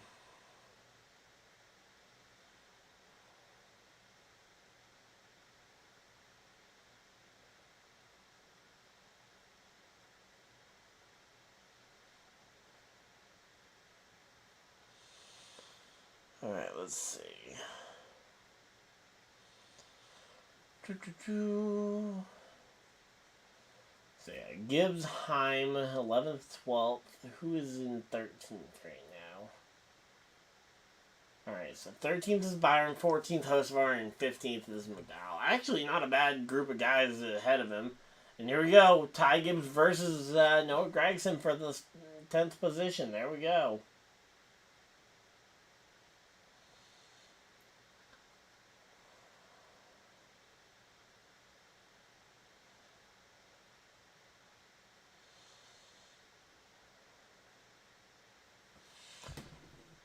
Let's see.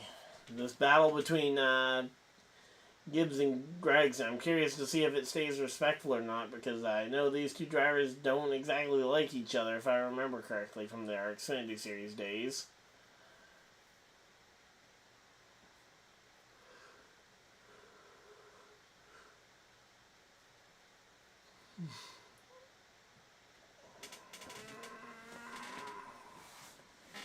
Alright, let's see.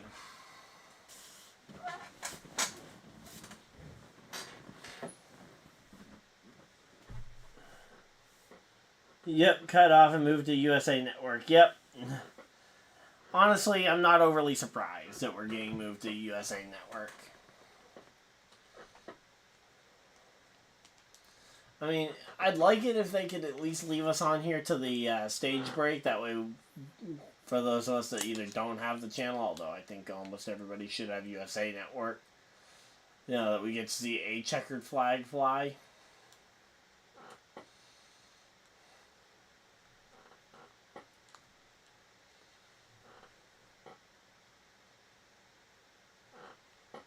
Alright, so yeah, right now though, this battle between Gibbs and Gragson is amazing.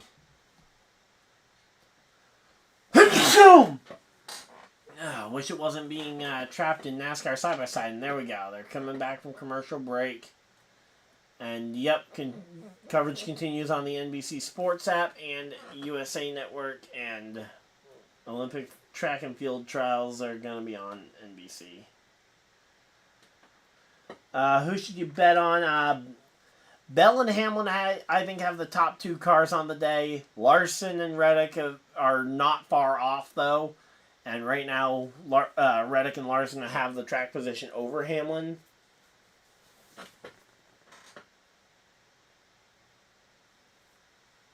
But, yep. But, yeah, so those are... I think Bell's got the best car of the day so far from what I've seen.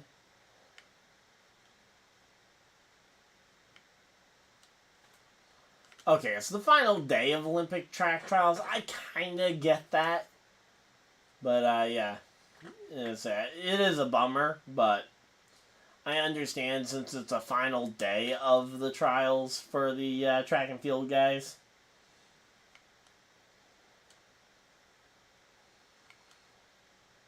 It doesn't mean I have to like it. It just means I have to accept that it happens. And there we go.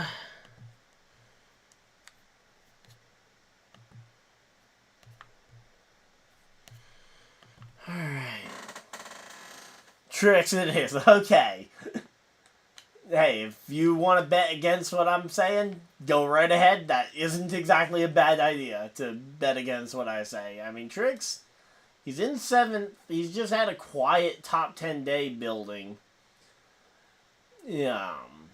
And I say he hasn't done anything flashy, but he hasn't done anything overly risky. Versus Bell, who's been getting caught up in lap traffic every 10 seconds, it feels like. Which, granted, he's been able to build up a lead here as they come to the end of stage 2.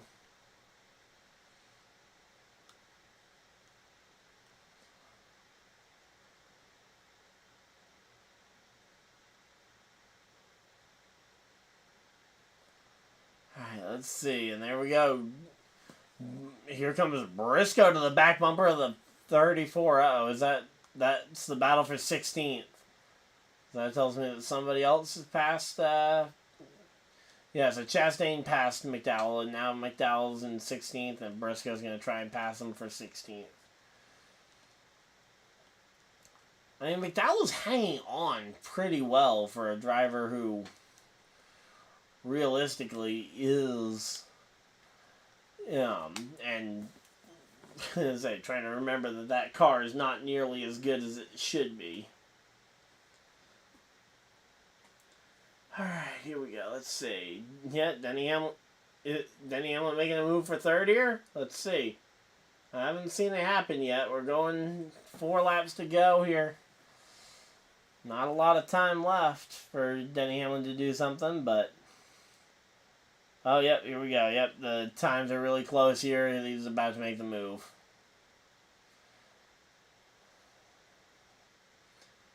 Alright, and again, Gibbs has just been pounding on the back bumper of this 10 car for the last, 20 laps.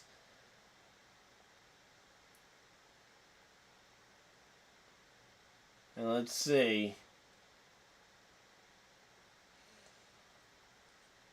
Yeah, we got the Denny Hamlin fan club, all 2 of them in the chat.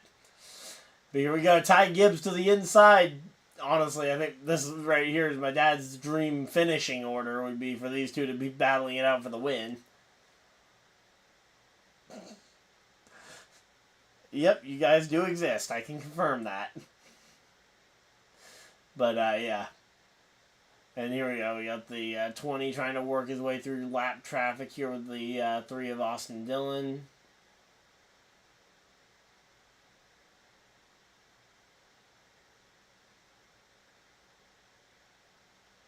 Alright, let's see. Again, right now the battle for 10th here as Christopher Bell has this one on lock here. It looks like it's going to be close, though, for 4th.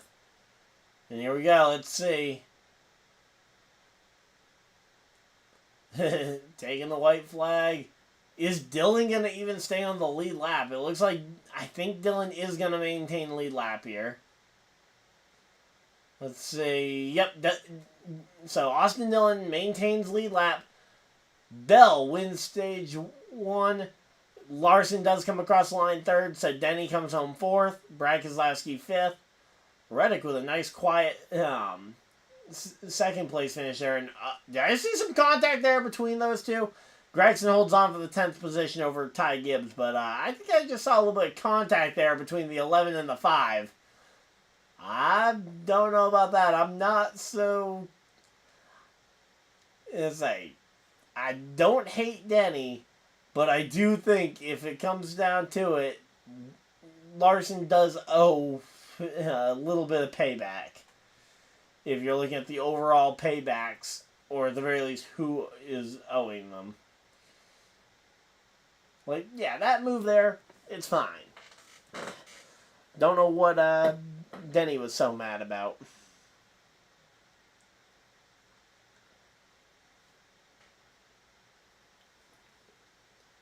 Alright, here we go. Let's see.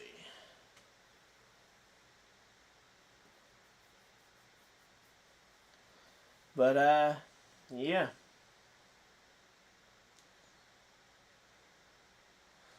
Yeah, I know.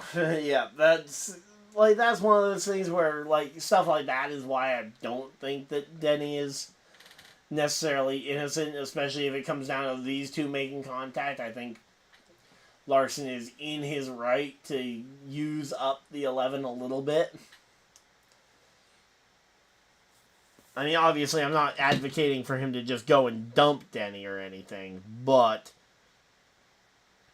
if I had to pick a driver who was owing another driver payback in that matchup, it would definitely be Denny owing, Denny being ahead.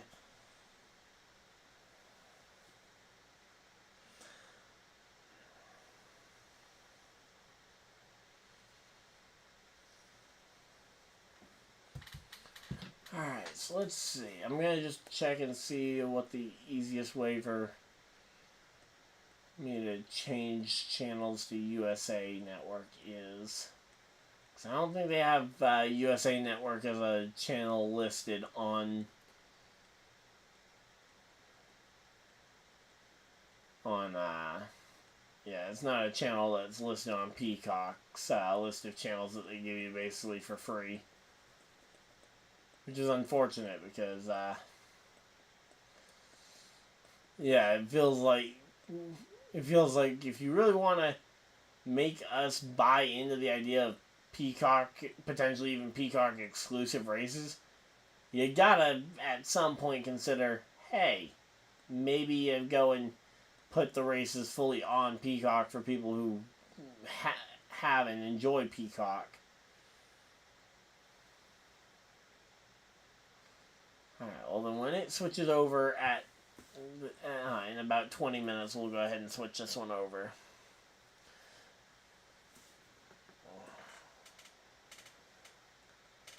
So again, we still have a little bit of time. We got about 15, 20 minutes before the switchover happens.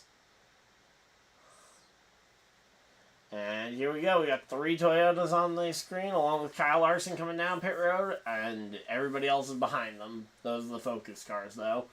Larson with a little bit of a slow pit stop. 13-2 for Larson, a 9-4 for Bell. There we go. 9-6 for Reddick, and DennyHamlin, he's got the preferred pit box, so all he needs is a decent stop. And an 8.8 is going to get DennyHamlin. Is that going to be the lead? No, Bell holds on. Bell holds on pit road.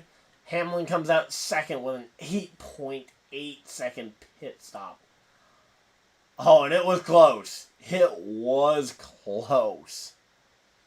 I thought that was going to be Denny to the lead there. I genuinely thought that was about to be DennyHamlin to the race lead. But, yeah, there was some kind of issue on the 5 car that led to the 5 car in a really slow stop.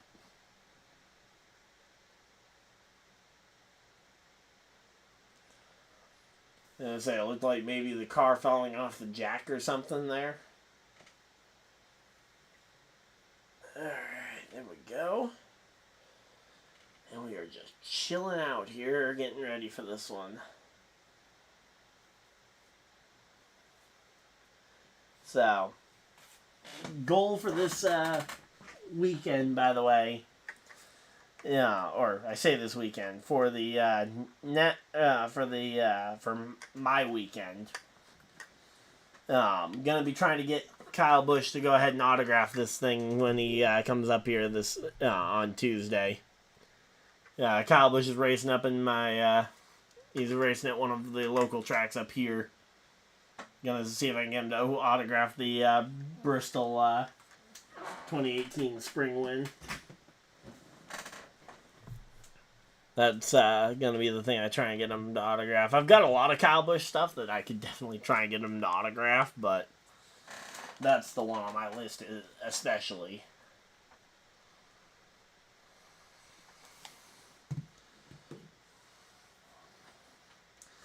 So that should be a pretty cool one to hopefully get an autograph on. I've got a nice red marker picked out for it and everything.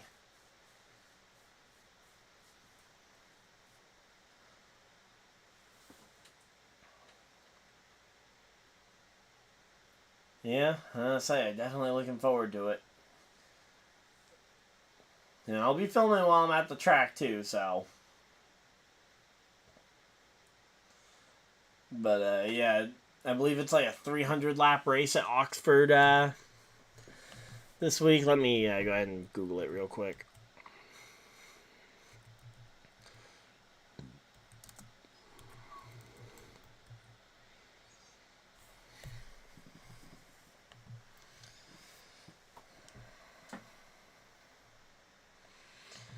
Alright, here we go. Oxford Plains Speedway. June. We're looking for July. So Tuesday, July 2nd. Super late, 75 lap qualifiers for super late models. New England Super Modified Series. That's gonna be cool. That's like a modified car with a sprint car wing on the top of it. That looks awesome.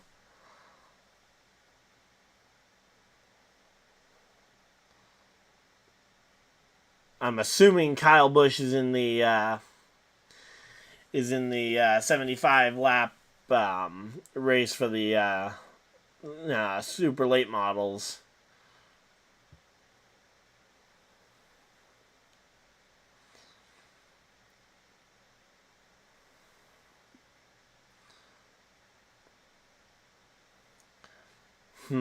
Pit passes or grandstands? That's going to be the big question. Do I want to try and go for the pit one there? Let's see. Yeah, hopefully you get that one signed. Yeah, that one, again, it's probably my favorite Kyle Busch diecast. And, certainly of the ones that I actually have. But, yeah, let's see. The Keselowski Castro car. Well, I've got the Ryan Newman version of that actually within reach as well. Always find it funny when I can just reach and grab cars. And it's like, yep. Yeah, this, I don't know if this is the Castro car you're talking about, but, yeah, this is one of my favorite Castro cars.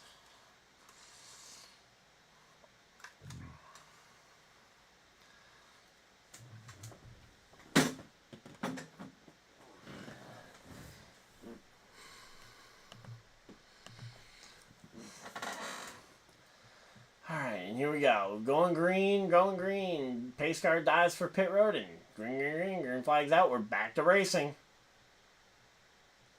And here we go. Let's see. Bell gonna try and clear himself. Oh, uh-oh. What's the oh no about? Bell gets out ahead of Hamlin here. Off of turn 2. Everything looks good here. I mean, obviously, I'm sure a lot of you guys, I know we got the Hamlin fan club, so Hamlin not getting out in the head was probably a little bit of a deterrent there. Oh, no! Please tell me you're joking. Tire down for Michael McDowell? That better be a lie. He's 16th place right now. I wouldn't put it past Michael McDowell's luck, but I am hoping that that's a lie just to try and get a reaction out of me, which fair enough. If so, you got your reaction, but yeah. Oh, never. Okay, was that a legitimate oh, never mind, or were you intentionally doing it just to make me think that, oh, there was an issue? Because Michael McDowell on restarts is always behind the power of everybody else. Oh, yeah, there he is, way out the groove. Okay, well, I at least see the issue that you were seeing, because yeah, I've had a lot of issues with my TV being behind everybody else's. So yeah, so Michael McDowell drops to 36th place. Okay. So there was at least a legitimate reason to be worried. I thought you might have just been making something up completely just for a reaction, because I am one of the bigger Michael McDowell fans around. And just being like, oh, tire down on your favorite driver. And it's like, come on! But, yeah. Nope, that was a legitimate reason to be worried there.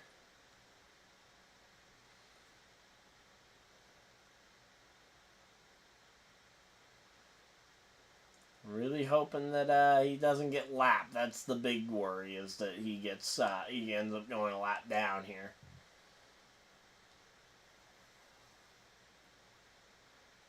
Alright, Bell, Reddick, and Hamlin here. Toyota locks out the top three. Yeah, something was just wrong with his gear, yeah. We've had severe thunderstorms in the area, so they keep, every few minutes, they'll take my screen away and to tell me to be wary of the weather when I am in a basement, literally underground.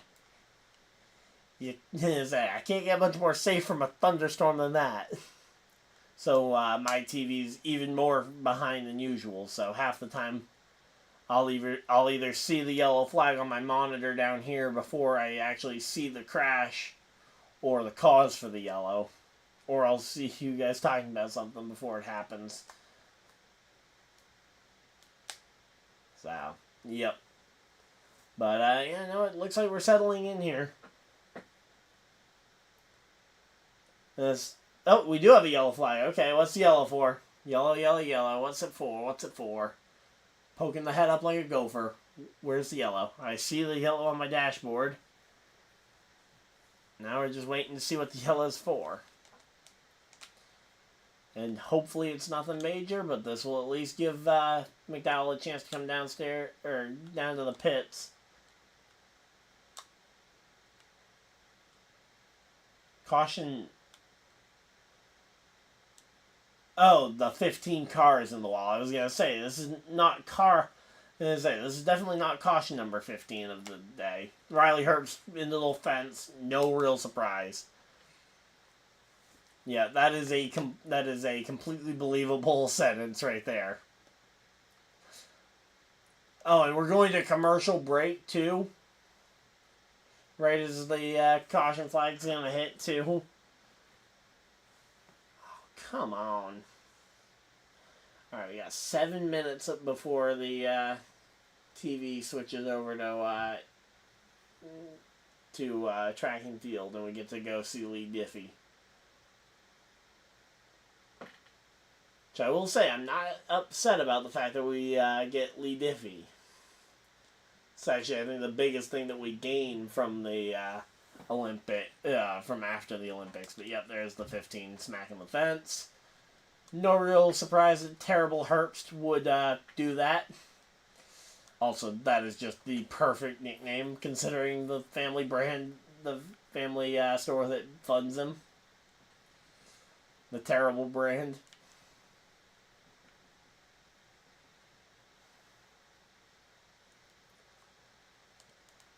Alright, there we go. Now we're just chilling. Let's see.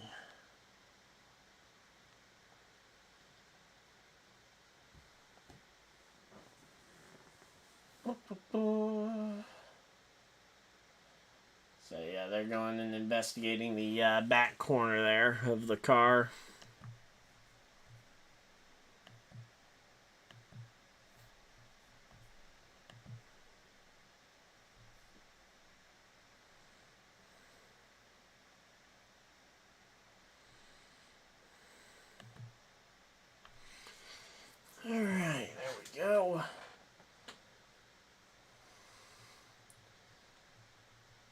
we are 7 subscribers away from hitting 2,600 subscribers. That's pretty cool.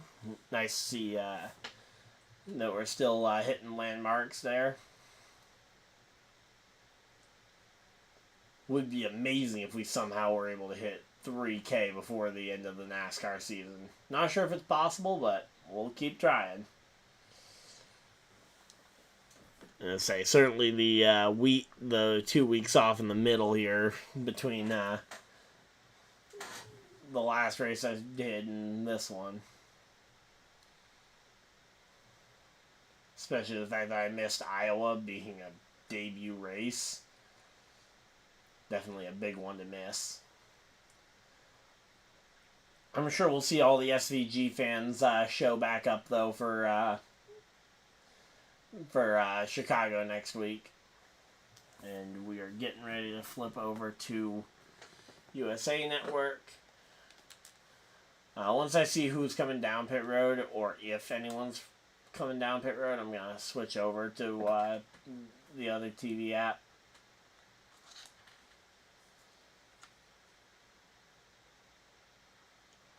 Alright, let's see. Anybody come in? Any takers? Nope, nope, nope, nope.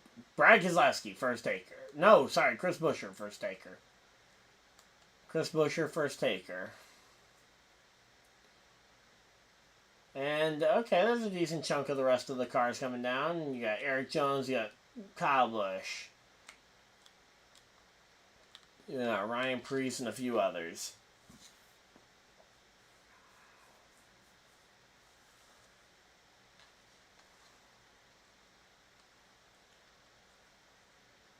The Chicago Street Course, well, it was going to be here at some point, and I actually quite liked the Chicago race last year, so I'm not opposed to seeing it back. Oh, it wasn't even Riley's fault. Okay, my bad, Riley Herbst. I didn't see the contact beforehand. Corey LaJoie just got loose and wiped him out. Okay, sorry. I apologize to Riley Herbst. I did not mean to be that mean to him for something he didn't do. That was entirely a Corey LaJoie thing.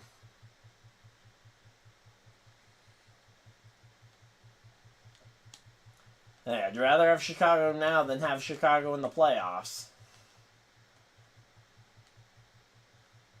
And honestly, I mean, again, I'm sure I've said it before and I will say it again, but honestly, the Chicago race was actually a solid show.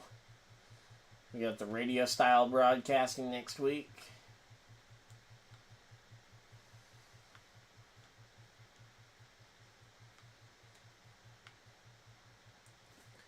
Alright. But yeah, I mean, downtown streets are a nice change of pace, and as long as they race good. Ooh, nice. Got a Kevin Harvick number 29 car. Don't worry, I am not that much of a psychopath that I'm just going to pull out one of my Kevin Harvick 29 cars. Mainly because I think they're in a box. I think they're in a box over there. But I do have Kevin Harvick's 29 car. But no, I don't just have every car in the world available to just grab a diecast of. Would be impressive if I could just pull that one out.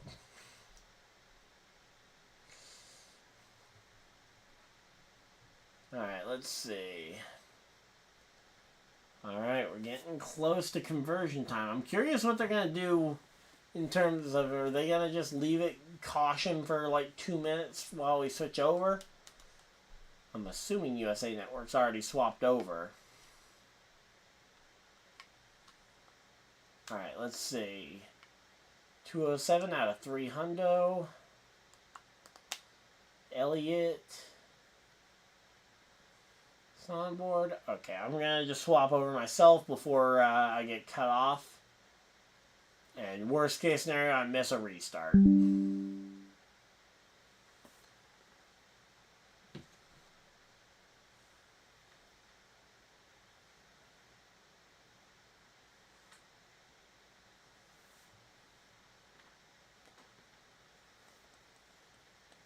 let's see what the stream delay is like over here on this app for USA.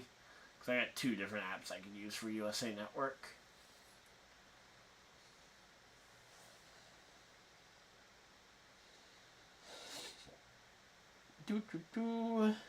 Alright.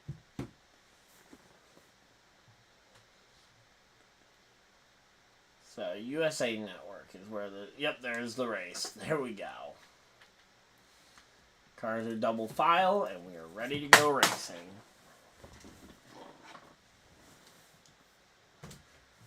Alright, here we go.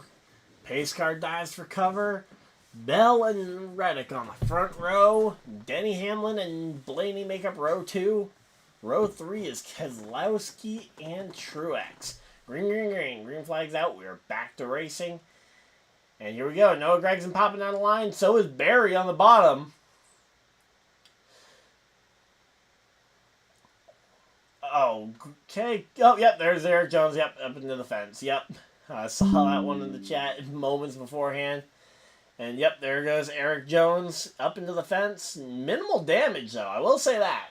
The positive there is minimal damage. Reddick's being scored the race leader. Did Reddick officially take the lead? That's the question. So, Reddick leader?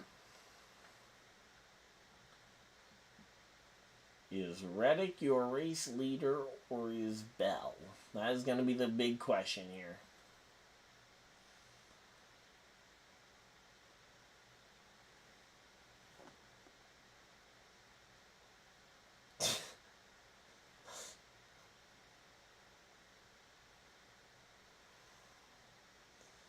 Alright, I know where Denny was supposed to go. I don't know where that was. Alright, here we go. Okay, Denny got loose in turn 1. Yeah. I mean, hey, he still managed to hang on to a top 3 restarting spot. I just gotta know who the leader is actually here.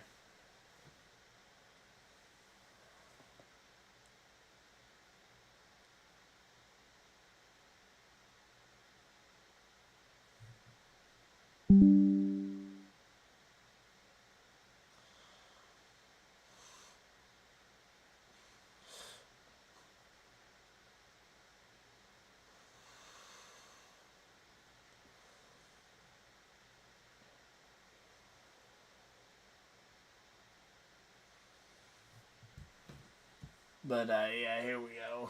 Going into turn 1.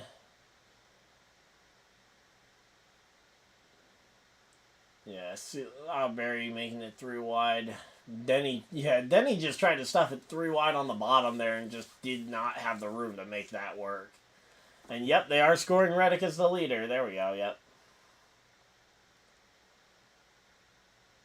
Yeah, I mean, there really just was not room for Denny to try and squeeze into that hole, but he was going to try and make it fit one way or the other. A very Denny thing to do, trying to put the square peg into the round hole.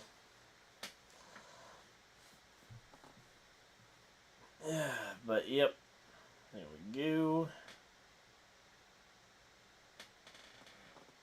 Probably the chair squeaking if you're hearing like a squeaking sound or something.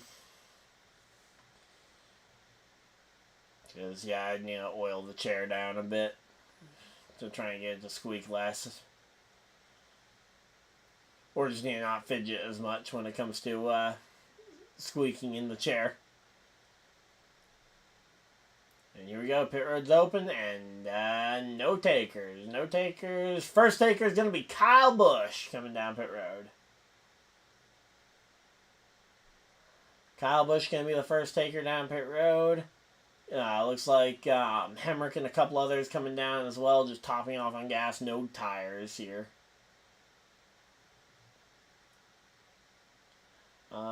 Which yellow car is that? Is that a Logano or is that a Love's Travel Stop Ford?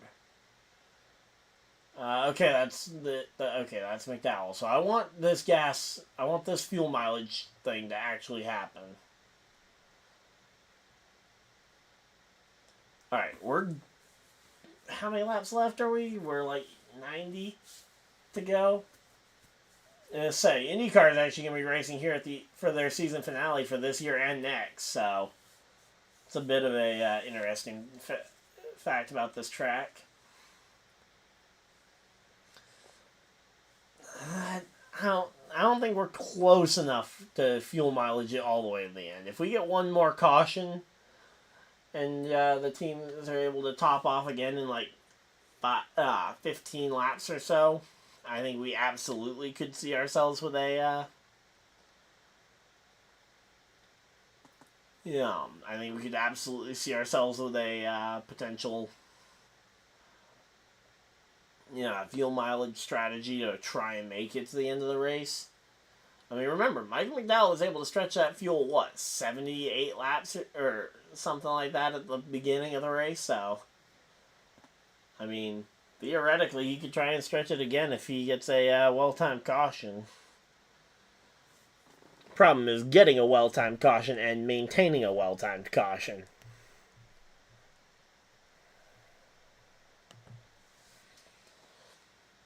Alright, there we go. We got 13 people hanging out in chat. Thank you guys for everybody that's tuned in. Whether you guys are just tuning in or have been here the whole time, thank you guys for spending at least a portion of your Sunday here with me as we get ready for the final 88 laps of this race. Tyler Reddick, Christopher Bell, and Denny Hamlin hold down those top 3 spots.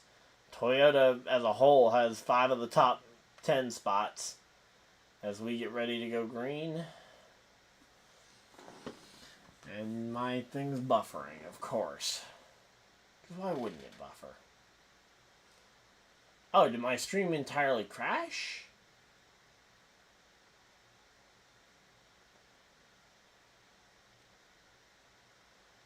Alright, there we go.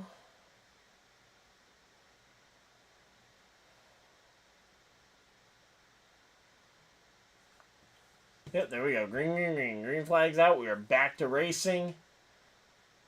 And, it's buffering again. Come on. Don't buffer. There we go. 87 laps to go.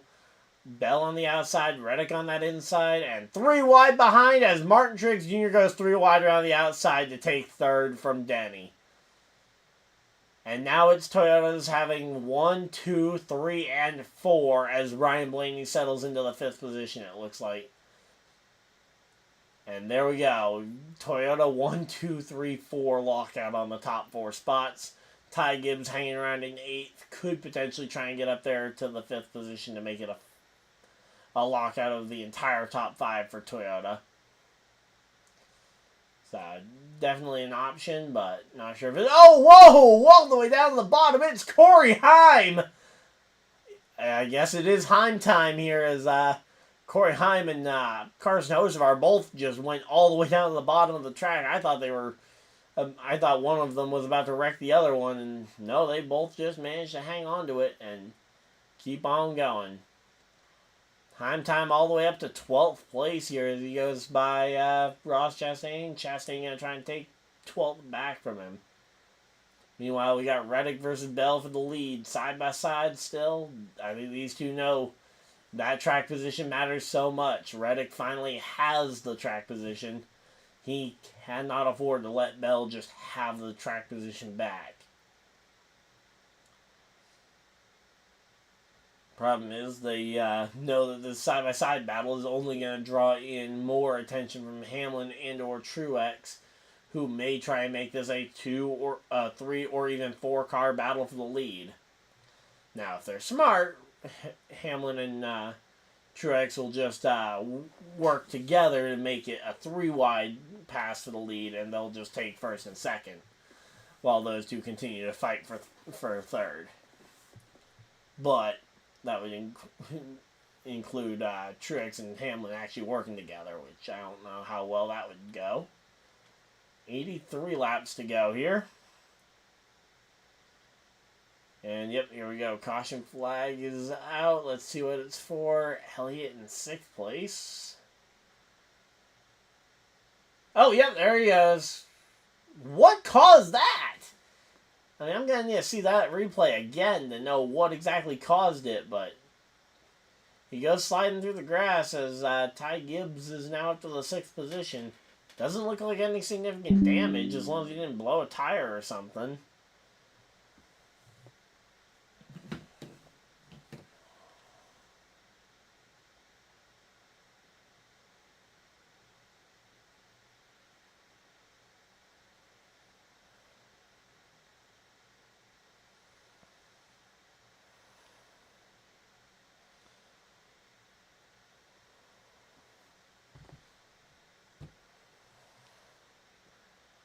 Alright, let's see. So yeah, no, it looks like he just loses it, at least from the in-car camera. We'll have to wait and see. I need a third party angle. Here we go, yep. Oh yeah, no, he just lost it all on his own. I thought maybe with the fact that Ty Gibbs was in the vicinity, I was like, okay, did Ty Gibbs just wreck him? Because I know that's what a lot of people would want to blame. But no, that was just Elliott losing it all on his own. Yeah, Elliott lost it all on his own. No,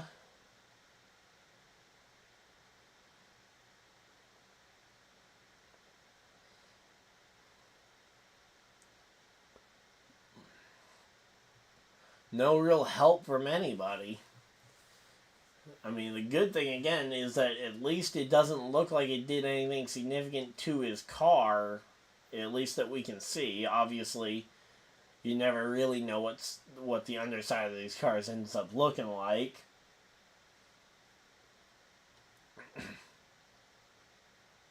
But, yeah, I mean, say, Ty Gibbs did virtually the exact same thing, except for he got into Bowman when he did it, and his car's running top 5, so I don't see any reason why anybody who's a Chase fan should be overly panicking about this one. I mean, yeah, you lost some track position, but I think you got a pretty good car still, and you can drive through it. And at the very least, you're not going to lose your top 20 streak to that. Might lose your top 20 streak, to a later wreck, but saying maybe this wreck ends up putting them in position to lose something, but let's see. The other thing this could affect is regular season standings, because Larson is absolutely cooking on the regular season standings here. Yeah, 25 points above Elliott as they currently run.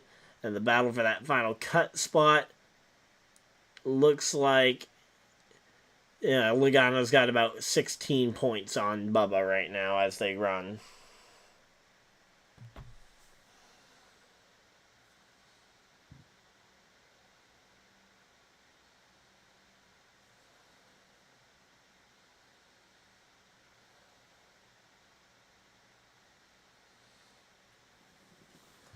Alright, here we go.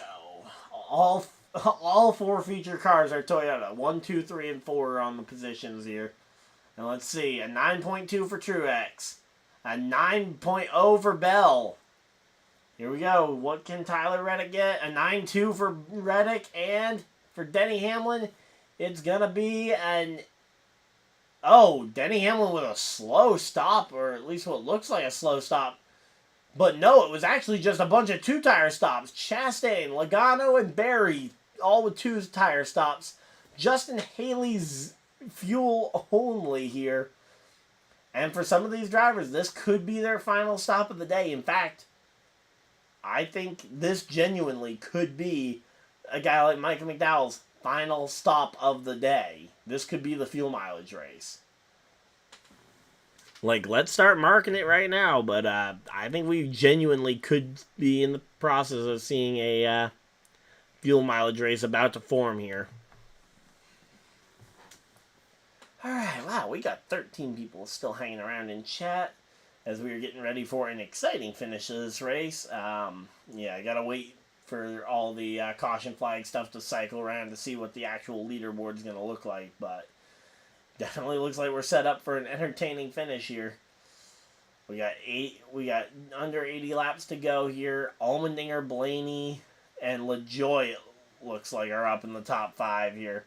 Michael McDowell stayed out, though. Wait, no, McDowell came to pit road. He must have also taking fuel only, I guess. Because I don't see any other reason he would have gotten out of pit road before Chastain. I don't know why he wasn't listed then as having taken fuel only or something, but actually it says he pit the lap after Chastain, so I really don't understand how he gained all those spots. Oh, wait, he's going to drop down spots because he pitted after everybody else, but that one extra lap of fuel could be the difference maker. And that means he should be on 4 tires as well, so hopefully the tires won't be what costs him it. I think, again, this is definitely the front row motorsports delusion syndrome, but I think Mike McDowell could be in a good spot here for this race. Barry grabbing those 2 tires to jump up a ton of spots.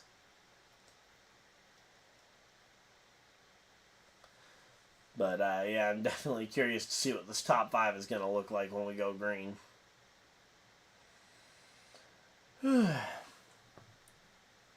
Let's see.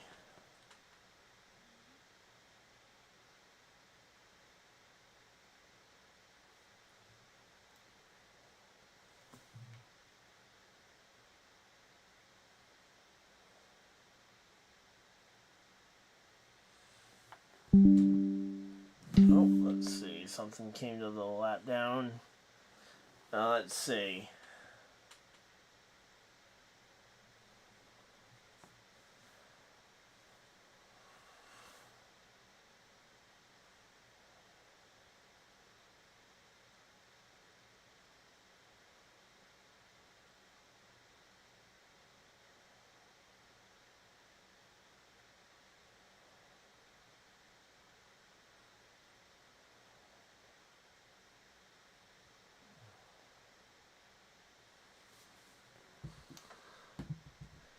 Alright, so there we go. We got that all settled.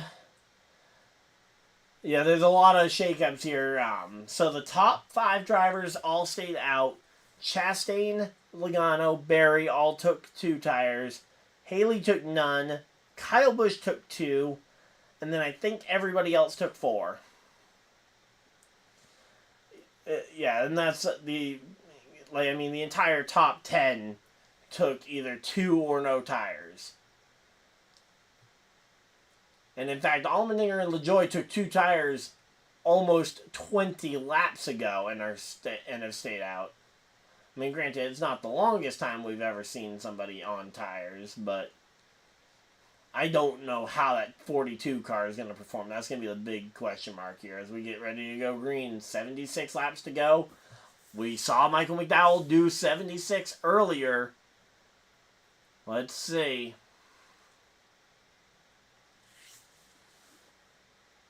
So last pit lap and the tire selection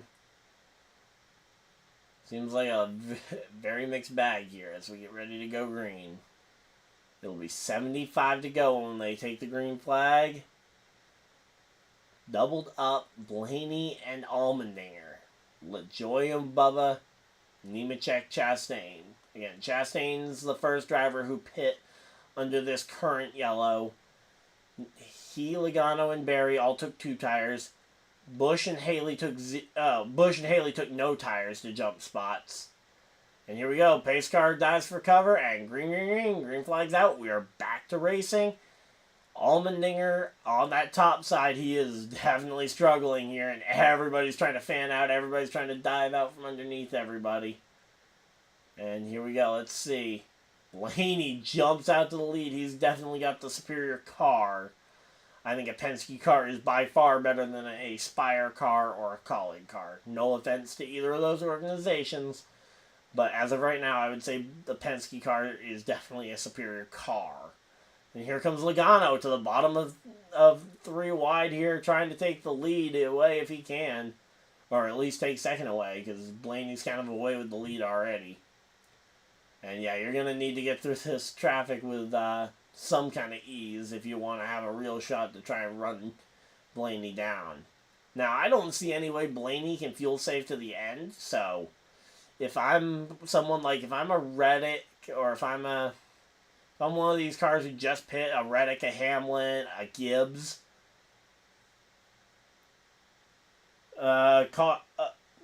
caution, I'm assuming you mean Bell in the wall. Alright, let's see.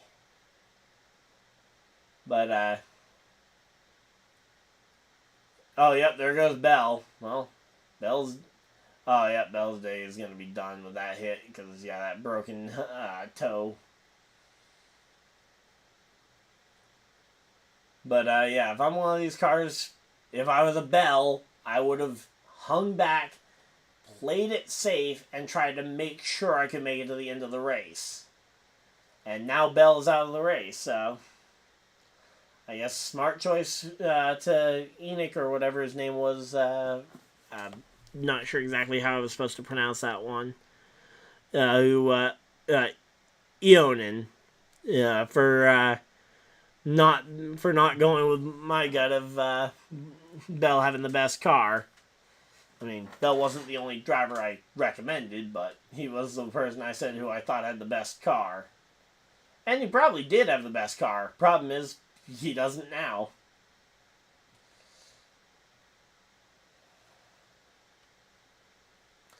But, yep, now Blaney's going to have to try and do it again with Logano a whole lot closer.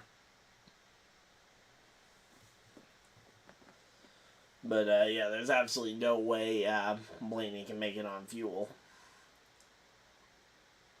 Allmendinger probably can't make it on fuel either. LaJoie probably can't. Bubba is probably the only driver who stayed out under that last caution who probably can make it on fuel. I don't think that he would want to. I think a lot of these drivers probably should be coming down pit road here. I could see the reasons why a Blaney would stay out, especially depending on his number of tires remaining. But I would be inclined to come to pit road especially if I'm an Allmendinger, a LaJoie. Like, just get your 4 fresh tires. Clearly, you weren't able to compete with Blaney on your current tires. Blaney just ran away from you on that restart. You're not going to beat him doing the same thing again. Unless you think you're just going to dive it in even deeper and make it work.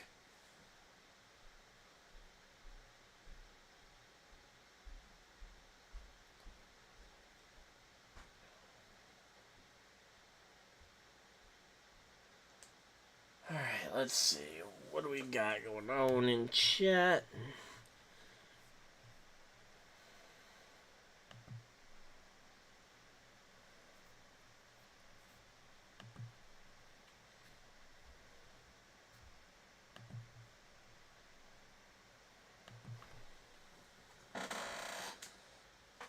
Alright, let's see.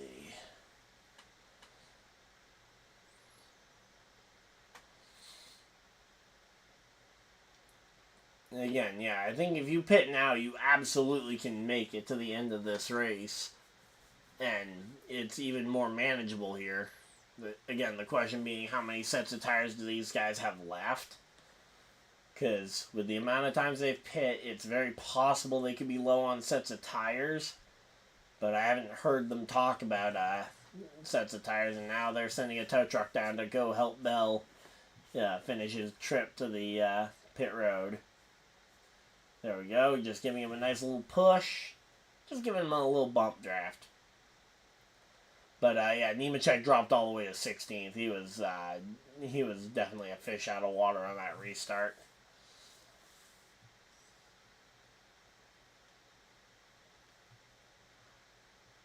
Alright, there we go. And the 20 gets at least to the pit box now. I mean, I don't see any way they get this thing back going. Alright, your dad's a LaJoie fan. Cool. I feel like everybody has at least one lovable underdog that they root for. Mine... Yeah, okay, your mom's a Larson fan. Alright.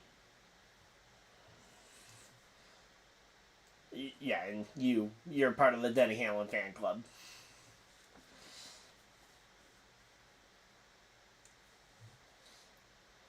Alright, let's see.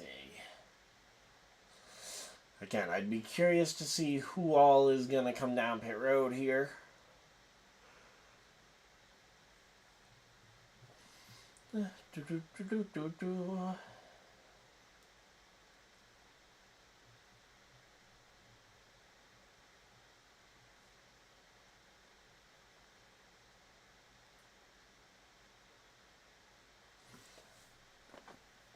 Say, I would love to see this race run green flag from here to the checkers just to see what the fuel and tires ends up doing with what we've got. Problem is that we're almost certainly not going to get it because these drivers are only going to get more aggressive as time goes on.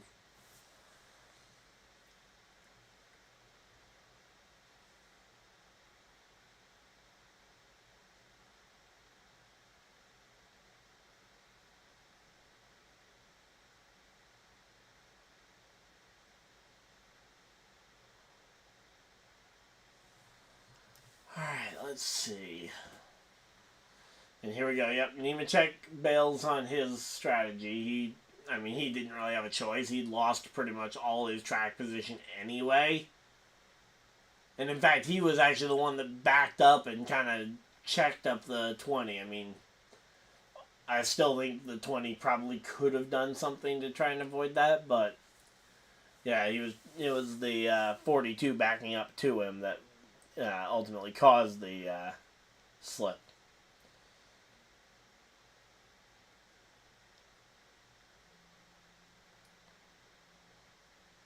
Alright, there we go.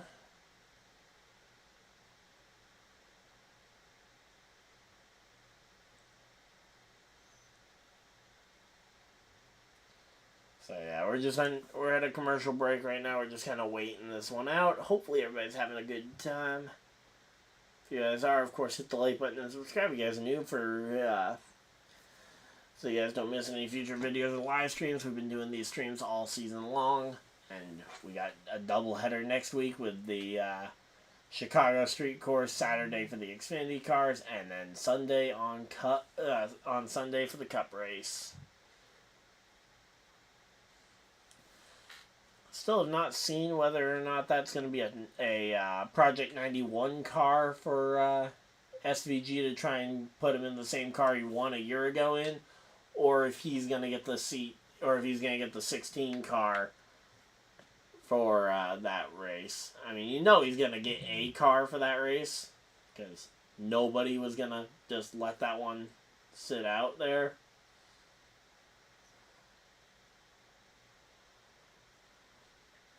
And here we go, Toyota off the grid, and there we go.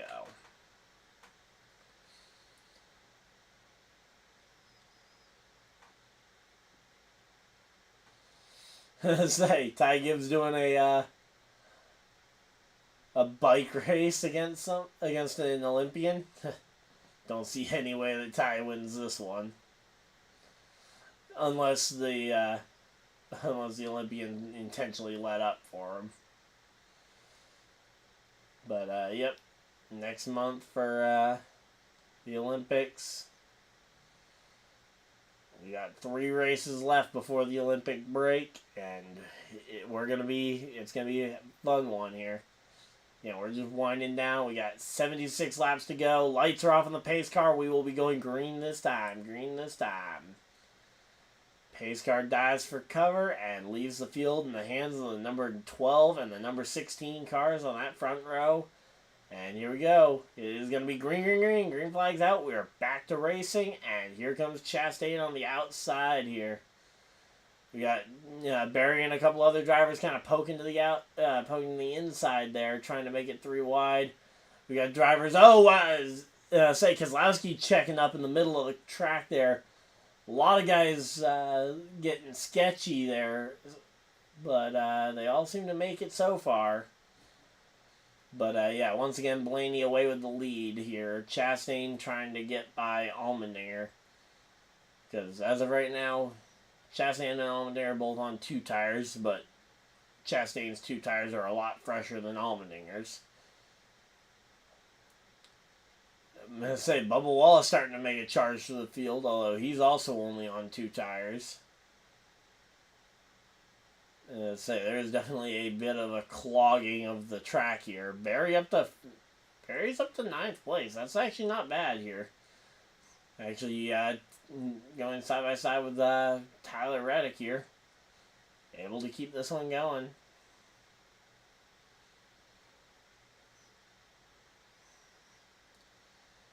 And let's see, Joey Logano looking all the way to the bottom here, trying to find a way around. And he's going to try and dive all the way to the bottom. Joey Logano takes it 3 wide on LaJoie, and he's going to advance at least 1 position there as he gets stuck behind Bubba's rear bumper once again and loses some of that momentum. But hey, he manages to finally claw his way up into that top 5 here as Kyle Busch almost looked like he was about to take it 4 wide on Josh Berry. But instead it looks like he's just going to try and fill the hole that Josh Berry previously was in to make it 3 wide. And now it's down to 2 wide, and now Kyle's aggressively side drafting to try and avoid it ending up being a single file line. Because Kyle does not want to just get into line here. But let's see, does he end up getting into line here? Hard to tell. No, here we go. Here comes Reddick to the back bumper of the 8. Kind of trying to make it that, no, Corey LaJoie is the one out of line. And here we go. Let's see.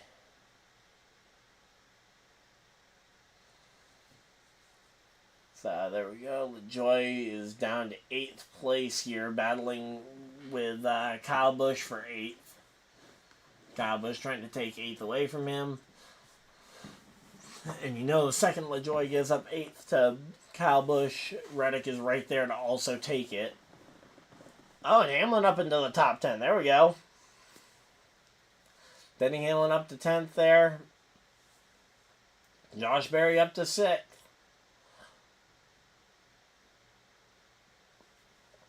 And here we go, 3 wide. LaJoie on the outside. Inside is DennyHamlin. And right in the middle is Kyle Busch. 3 wide battle for 8th. Meanwhile, the battle for 2nd is on between Chastain and Allmendinger as Chastain finally gets around him and can start to try and put the wheels on to try and chase down Ryan Blaney, who is on the oldest tires of the group, but he's on 4 even tires here.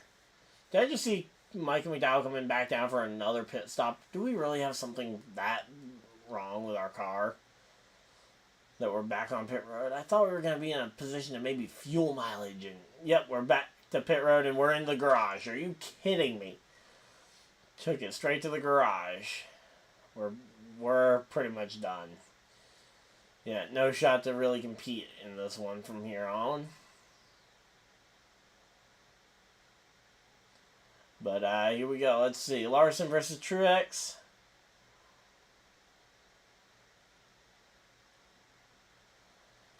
Yep, there's the flag flying. Now I just gotta wait and see what's gonna happen here. I think I know, but let's see. Oh, Brad Keselowski. Okay, that is not the name I expected to see spinning. I thought that was an attempt to type Briscoe going around.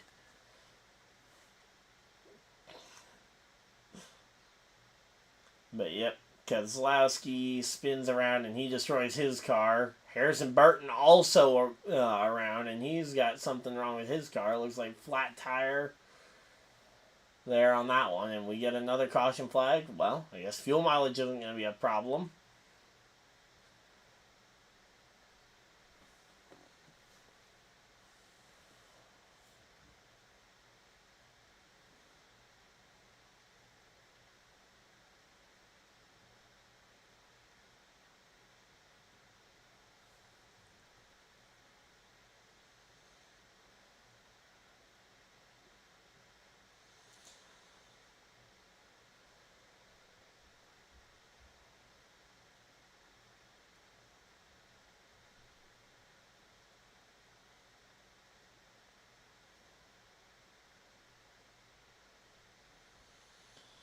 Alright, there we go. Got that taken care of, and we are ready to go. Let's see. Just watching this replay again, and yeah. Looks like Austin Dillon, as he, say, Brad had already lost control of that car. And wait, oh, whoa! Did Hosvar just basically dump?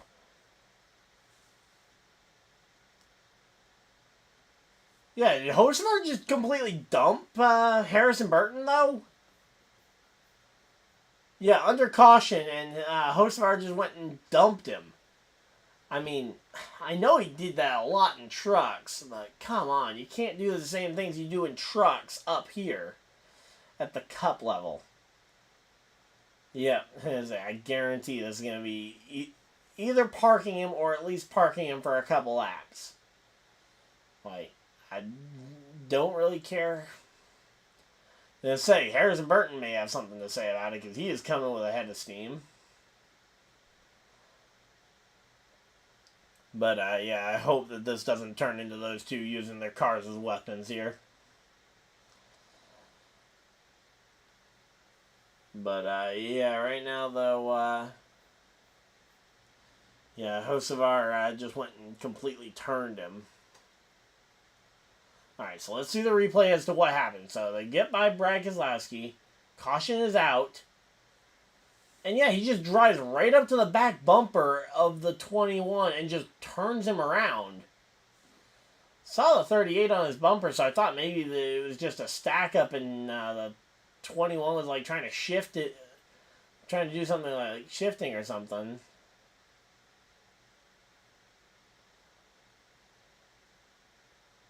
But, yeah, no, it seems like the 21 saw the 77 coming to give the bump and potentially brake checked him a little bit. I mean, both are stupid games. I'd probably park them both for a lap or two.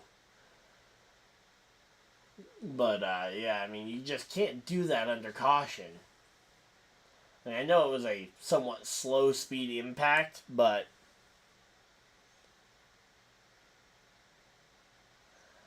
alright. Yeah, I was about to say, I'm pretty sure that's not what was actually said, but yeah. Typo. I get it. I see typos all the time. I'm also not one to get offended over a typo. But here we go. They're going to talk with Christopher Bell there after a really dominant day. Led 131 laps. And now he's out the car, and he's got virtually no points on the day to brag about it. Which that's going to hurt his overall standings in the regular season standings, too. I've got to go ahead and see this one. But, yeah, let's go ahead and see what the regular season standings look like as they run. So, Chase Elliott's 15 points down on KyleLarson. That puts Christopher Bell as the lowest of the four top Toyota drivers. And that would put him 84 points back of the regular season championship, which is really the big thing that matters at this point.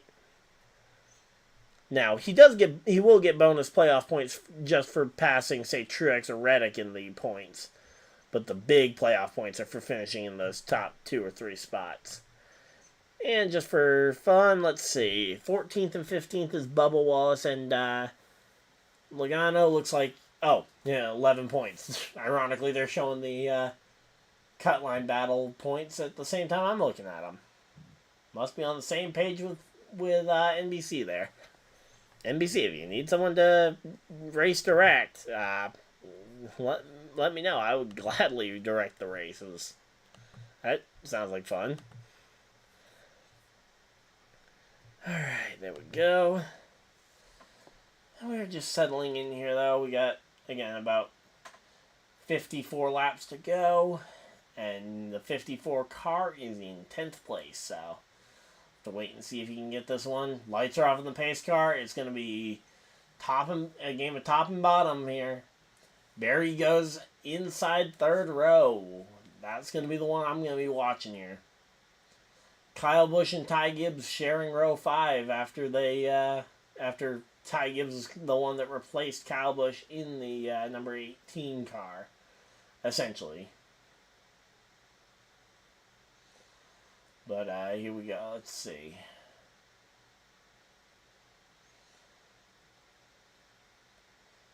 And they're going through some onboard cameras, and we are getting ready to go back racing. 53, it'll be 52 laps to go when they drop this green flag. We've had 17 different lead changes throughout the day so far. Among 7 different leaders, we've now had a total of 10 cautions, 1 for weather, 2 for the stage ends, and 7 for contact. And somehow we still don't have a whole lot of cars out of the race, as we are going to be seeing the pace car diving for cover here. And that leaves the field in the hands of the 12 and the 1 as we get ready to go green. And green flag is out, and they're back to racing. Oh, I guess I saw the wrong Geico restart zone. I thought we were past it. It felt like we passed it way too soon, but here we go. Denny Hamlin to the inside of Josh Berry, trying to make that one 3 wide here. There goes Logano all the way to the 4th lane. He is way out of shape there, losing spots like Noah Morrow here, and everybody trying to peel out of line to try and find something. Here we go. Let's see. Josh Berry up into the top 5. Can Berry make it? Can Berry pass Denny Hamlin? There we go. Yep, he gets out down in front of Denny Hamlin, but almost gets punted. I will say, we haven't had a caution yet for the 21 retaliating on the 77. So, we made it further than I thought I would. But here we go. Let's see. And here comes Kyle Busch right into the mix. 3 wide with Denny Hamlin. Denny Hamlin, Kyle Busch, and Josh Berry all 3 wide here. And Kyle just barely shuts the door on Berry there. Now Berry's got Ty Gibbs looking to the inside here as we get a buffer. Okay.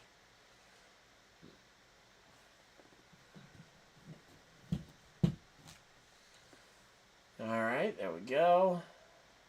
I'm going to try and speed this one up. Might have missed a little something, but here we go. Hamlin up to the 5th position. Kyle Busch to 6th. Ty Gibbs up to 7th. Berry falls to 8th. Come on. I mean, I know that Berry realistically is going to eventually drift further forward. Just because these old tires are not going to last for Blaney, for Bubba, for Allmendinger. Not to mention they just don't have the gas on board to pull this off. But, yeah, Berry on the old tires, though. I don't know if he's got the, he's on only 2 tires. I think he's going to need to stop for a 4-tire stop at some point. Between here and the finish. Alright, here we go. KyleLarson going to take 8th place there. Berry. Oh no, Berry's going to fight back, try and fight back to get 8th back from Larson. But it looks like Larson's going to win this duel here. And yep, there we go. Berry falls in line behind Larson into the 9th position here. And yeah, this is starting to make it a little bit, it's starting to make it a little bit of a closer battle here.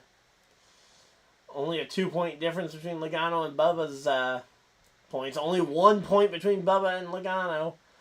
And Kyle Busch is only 36 points away. He's closing in. And here we go. Let's see.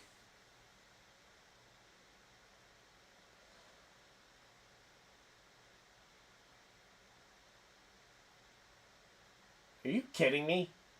Did they really just reference the Hail Murray Arizona touchdown? Because I just happened to be watching a video towards the end of my work day today about the Hail Murray. And just saw them talking about an Arizona Hail Mary, which is ironically exactly what that was. But here we go. Kyle Busch to the back bumper of Allmendinger, but not really much he can really do because Allmendinger is just sitting there. And Kyle's car isn't distinctly faster. I mean, he didn't get any tires at that last pit stop, so he's essentially on 4 tires of the same pit stop cycle that Allmendinger came in on. And here we go, Chastain versus Blaney. Blaney seems to be faster, but Chastain is more consistent all the way around. So, I mean, Blaney's faster, but I think Chastain might be able to stall the battle. The real question is, how far can he stall it? Can he stall it all the way to lap 300? Can he stall it beyond that if need be? And there we go. Kyle Busch up to 4th place here. Let's go. Alright. Settling in. Ty Gibbs going on by Allmendinger, who is starting to free fall here. Although he's actually fighting pretty decently here, especially with Larson to the back bumper of the 16 car to try and help him pass the 54 car as they go side by side rather than full screen commercial break. I will say the commercials since going to USA or NBC, really the commercials don't feel too invasive. Which is actually pretty impressive because normally the commercials, especially for the Fox portion of the season, felt like they were just intruding on everything. Alright, here we go. And let's see. What do we got? Just kind of waiting to see. We got 40 laps to go. 40 laps of racing remaining. And it's going to be... Come on. Allmendinger is just hanging on to this spot. And they're highlighting this battle between the 54 and the 5. The 5 of Larson, the 54 of Gibbs. Seems to be the battle they seem intent on highlighting. I don't know if that would be the battle I'd be highlighting.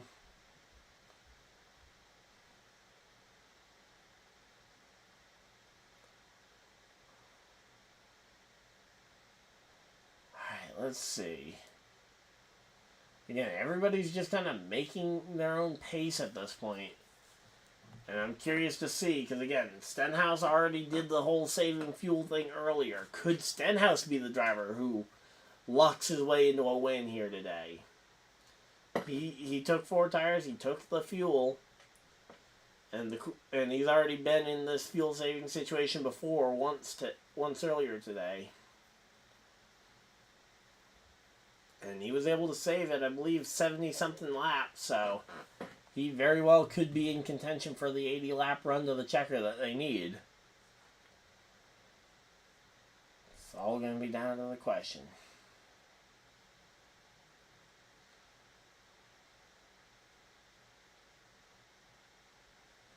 Alright, let's see. Again, right now we're just kind of waiting. It's 40 laps to go. And we are currently at a commercial break, so...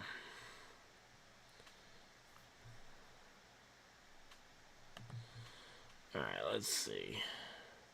Oh, Bubba Wallace now showing as the last car in the playoffs. Joe Logano showing as the first car out, 1 point separating the two. And showing the wins on the season... You've got Blaney with 1, Hamlin with 3, and then no other winners until you get to Larson all the way back in 8th place. And for winners inside the top 10, you've got 4 winners inside the top 10. The rest are winless on the season. Barry's fallen all the way to 11th. No. Lap since last pit. Again, the 42ers, I think, should be the ones that we're considering for fuel mileage. I think Bubba Wallace at 51, too far. Blaney, absolutely too far. Allmendinger, too far. I think the rest of them, though, are very reasonably in position to potentially do it. Now, if none of them are able to do it, LaJoy could be in the catbird seat in he's only 19 laps on his tank. And he's already up inside the top 20. Here we go. Gibbs versus Allmendinger here.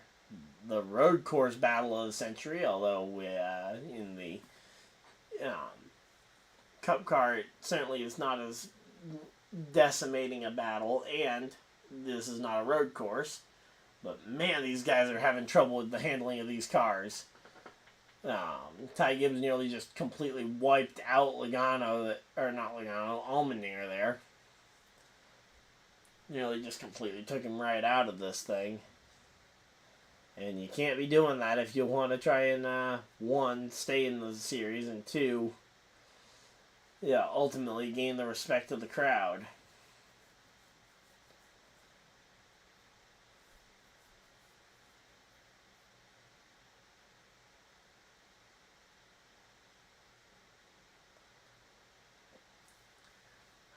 Let's see. Again, right now, Larson up 8 spots on the restart.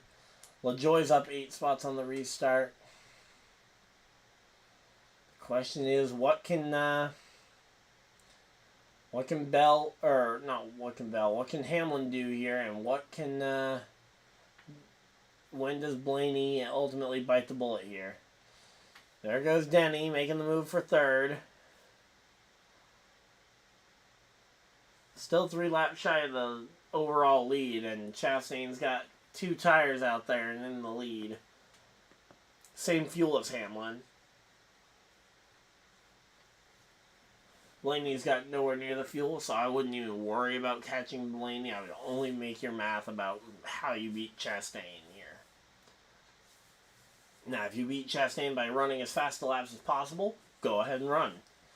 If you beat Chastain regardless, because the tires won't hold up, then you can pace yourself and not have to worry. And here we go. Yep, here comes the 12 of Ryan Blaney. Bites the bullet, comes to pit road.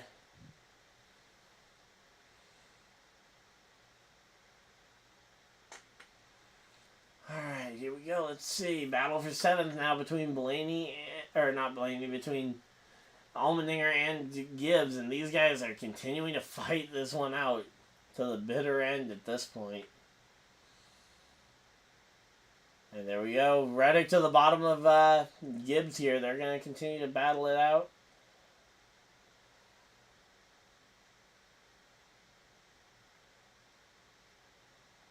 Alright, let's see. Again, right now we're just working our way through this one. Hamlin is up to 2nd place here. Chastain about 3 seconds ahead here.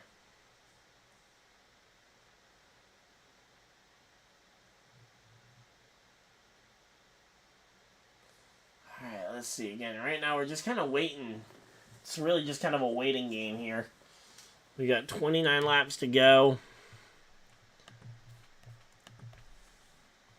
But, yeah, I mean, that's kind of how these fuel mileage games are when you identify this early on that we're in a fuel mileage situation. And there we go. Kyle Busch up to 3rd place. I gotta know what Eli is saying about this.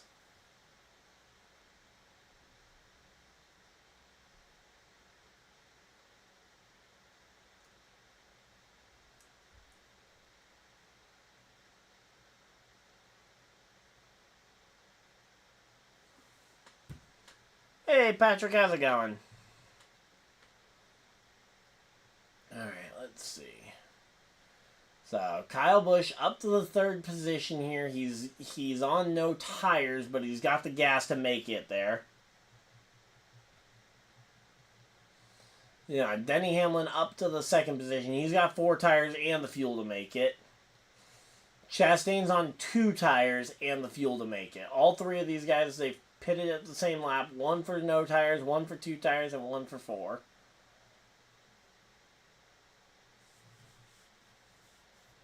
Alright, there we go. 27 laps remain. And let's see. AJ Allmendinger finally starting to maybe find some mojo on the old tires. And let's see. The 1 versus the 1-1.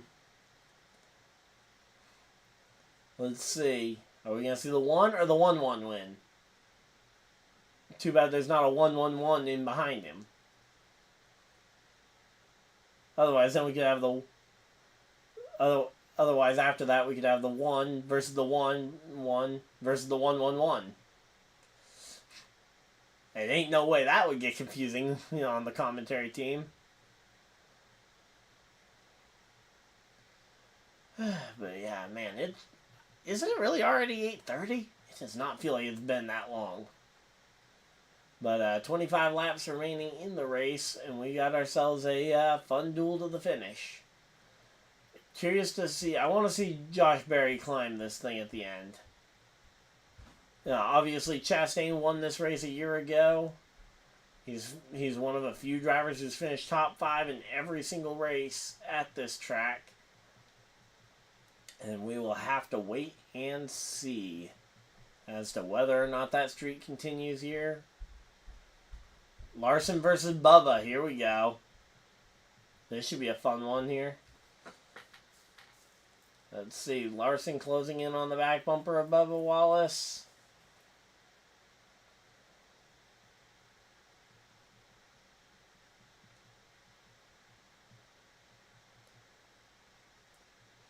Hey, Patrick, if you want to make it even more confusing, talk about which one of those cars won the previous race.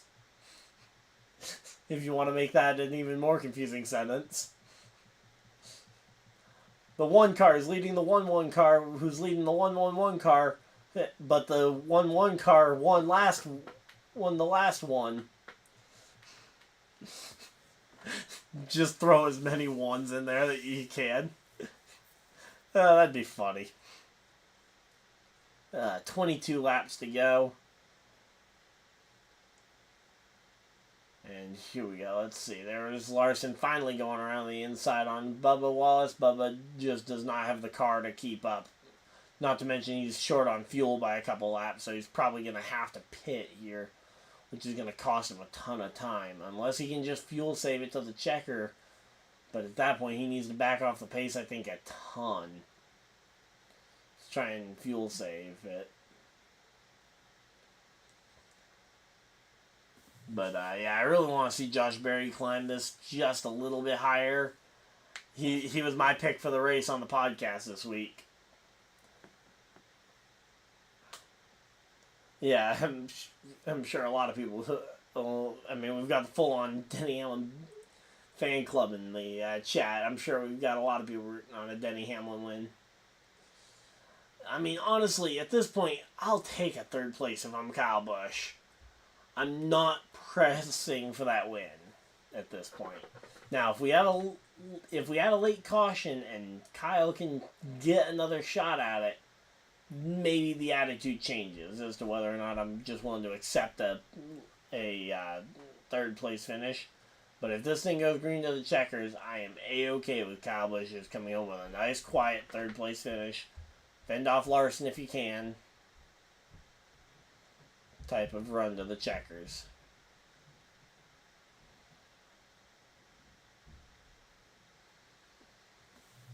Wow, Keselowski didn't end up out the race after his wreck? I thought for sure that car was junked. I mean, granted, he's 3 laps down, so he's not going to be a factor in the race, but...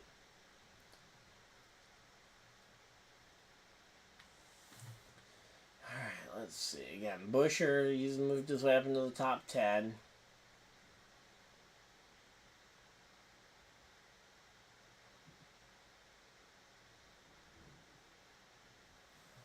Alright, let's see. Again, right now, aside from a caution, I think this is just going to be a duel to the finish between the 1 and the 1-1 car.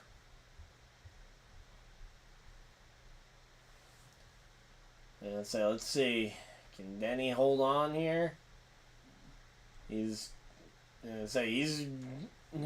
think the 11 of Hamlin here, he is driving as hard as he can. I just don't know if it's going to be enough to get to and past Chastain.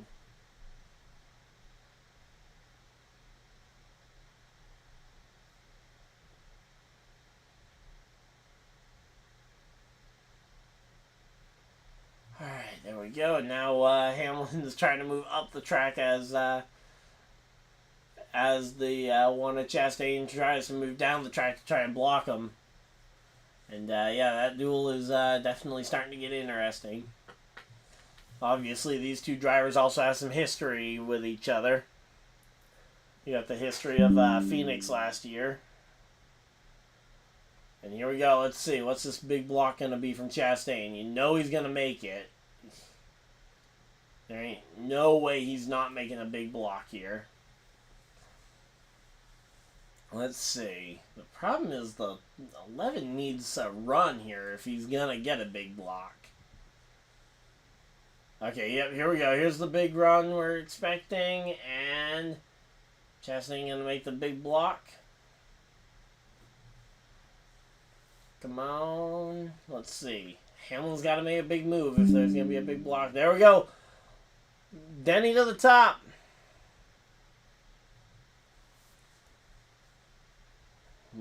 Say Chastain up to cover.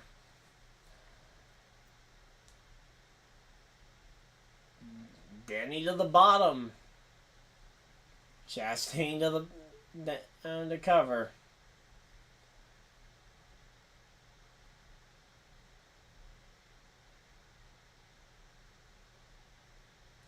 Oh no, my thing crashed. Give me 1 second, guys. Leaderboard just crashed. Give me 1 second, but here we go. 13 laps to go. Chastain is fighting for his life to hold off. Alright,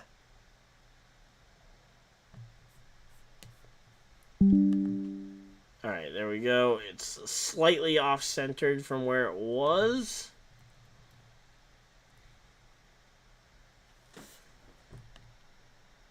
There we go. Alright, so here we go. Got that all fixed, and now we got 12 laps to go here. Chastain versus Hamlin. Have we seen the last caution flag? I don't know. Especially the way these two are driving, I would not be shocked if we get one.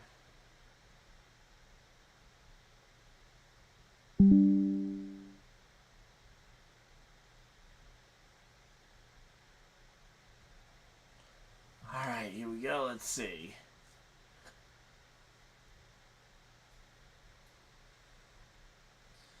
Denny Hamlin to the... Let's say we've got 11 laps to go here. Car number 11 here.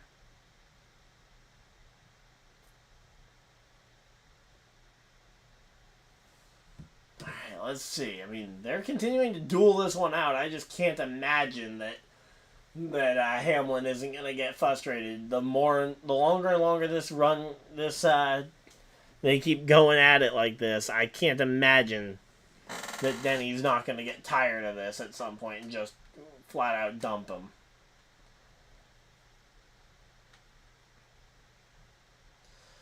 Alright, here we go. Let's see. 10 laps to go.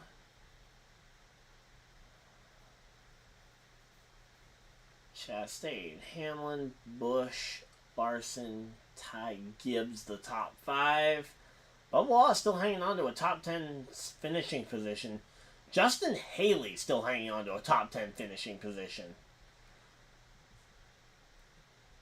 And I thought the fuel-only strategy at the end was going to really hurt some of these guys, but so far, for the guys who took fuel-only on that last stop, you had Kyle Busch, who just lost third to KyleLarson. And honestly, he could probably still fight KyleLarson for the spot. And you had Justin Haley, who's in 10th place right now. I mean, those are two very strong finishes there.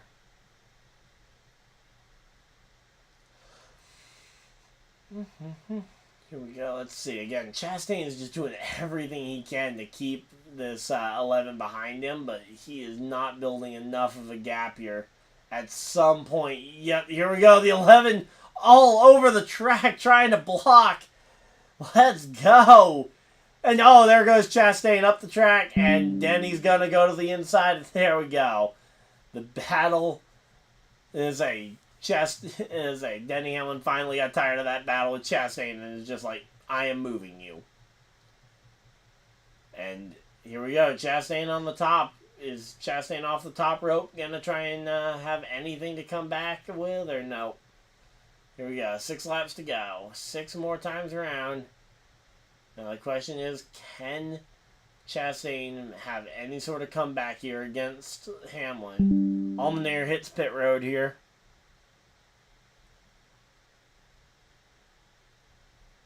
And let's see. Hamlin, I thought, was going to start driving away from him, but the gap is not really, I mean, it's not massive, but you don't need to. As I say, Larson's clear of Busch in third. I mean, Kyle Busch can just settle into fourth here. As a Kyle Busch fan, I do not care if Kyle is slightly, is 1 point less at this point. At this point, we just need some kind of finishes to start building towards a potential race win. But here we go. 5 laps to go. Going to be 4 to go at the line this time. 4 laps to go. And we are seeing another race win from Denny Hamlin here. He's going to take the lead in the series with the most amount of wins at 4 wins apiece now. 3 of which have come on concrete ovals. And he's actually won the last 4 concrete ovals because he won Bristol last fall. So, yeah, I think Denny Hamlin's a favorite for Bristol in the summer later this year. And, yeah, here we go. 3 laps to go. Denny Hamlin better not get complacent, though, because Chastain is keeping it close, though. I think Hamlin knows that he can't relax too much. And, oh, there's lap traffic up ahead as well, though. Hamlin can't hit the gas too hard, otherwise he gets into the lap traffic ahead of him. Meanwhile, Chastain's back here trying to arc it through the corners, see what he can maybe pull off. Uh-oh. We got a caution! Caution flag flies for Austin Cindric.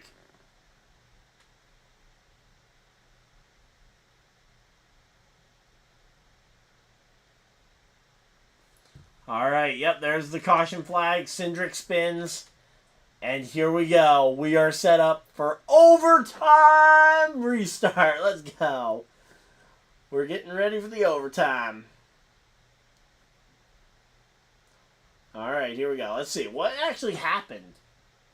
Oh, Cindric just roughed up Gregson and then lost it on his own?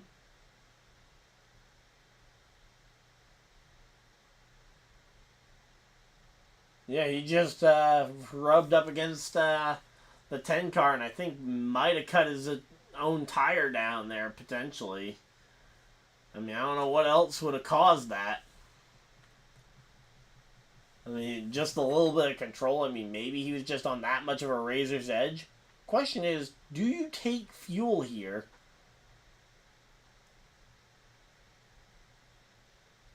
Yeah, here's the real question. Do you take 4 tires and fuel here, or do you take fuel only? Do you trust that your gas can make it to the end? Because again, we were 80 laps away from the checkers. Granted, I didn't think Bubba had a chance at making it. He's still out here. Bubba absolutely needs to pit. I think, could LaJoie find himself in the catbird seat? Again, as I mentioned, he's got 4 tires. He's in 15th right now. But he's got more fuel than everybody else on board. I think, reasonably, you could see a world where the rest of these guys pit. Yep, Bowman down in 20th. Yep. Yeah, green-white checkers. I guess I'll ask the Denny Hamlin fans that I know are in the chat. If you're Denny Hamlin here, do you stay out and try and just make it work from the lead, knowing that you're on 80 lap, you're already 80 laps of fuel? Okay, he does have enough? Okay. Because you've done 80 laps now of green flag running. I don't know. I would not necessarily be confident in that.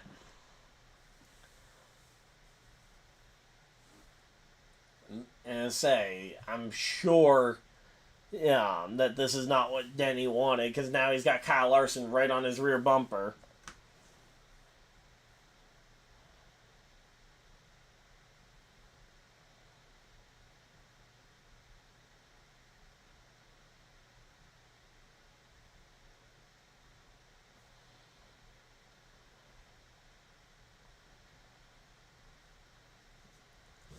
Alright, let's see. Here we go. And Bubba, the first one to come to pit road, and everybody behind him comes to pit road. Yep.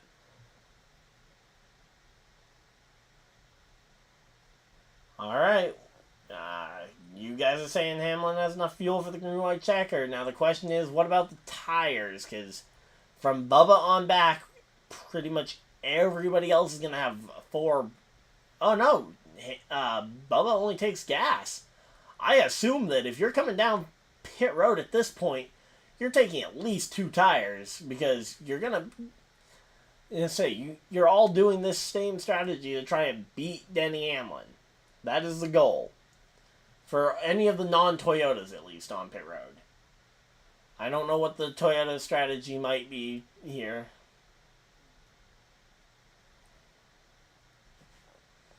But, yeah, I mean, obviously, Bubba Wallace is protecting points here. He doesn't want to run out of fuel trying to make it work inside the top 10. Kyle Busch with a pretty decent fake job, although I think Kyle Busch should have just let the fuel run start, or should have just started it.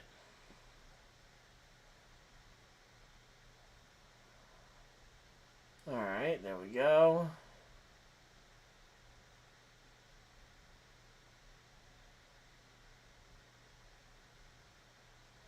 Alright, here we go. So, we're going to see probably lights off next time by, I would assume. Because I would presume that time around they opened up the pits. Alright, here we go. Uncharted territory with this many laps on fuel. We'll have to wait and see if there's any data that works here.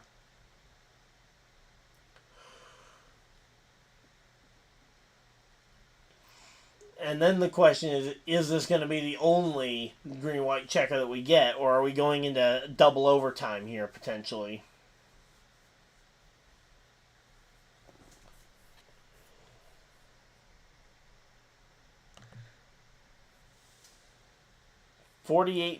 So the 300 cars and then the 2 RCR cars. Alright, well, I mean, those are some solid Chevys.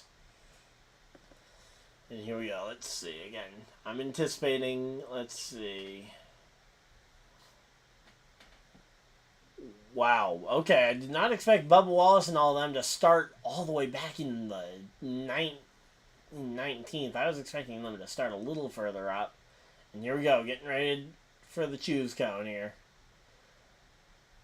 Yeah, Denny's not stupid. He's not taking the outside here and letting somebody else run him into the fence. Alright, here we go, getting doubled up, and let's see, again. I don't know if this is the last caution. I think we could easily see another caution here.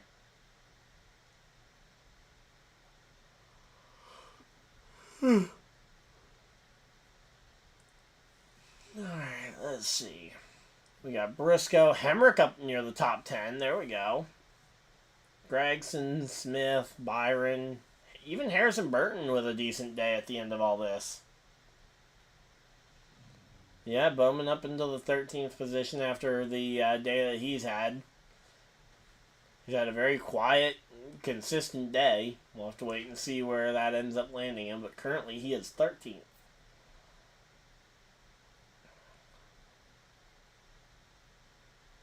And here we go, let's see.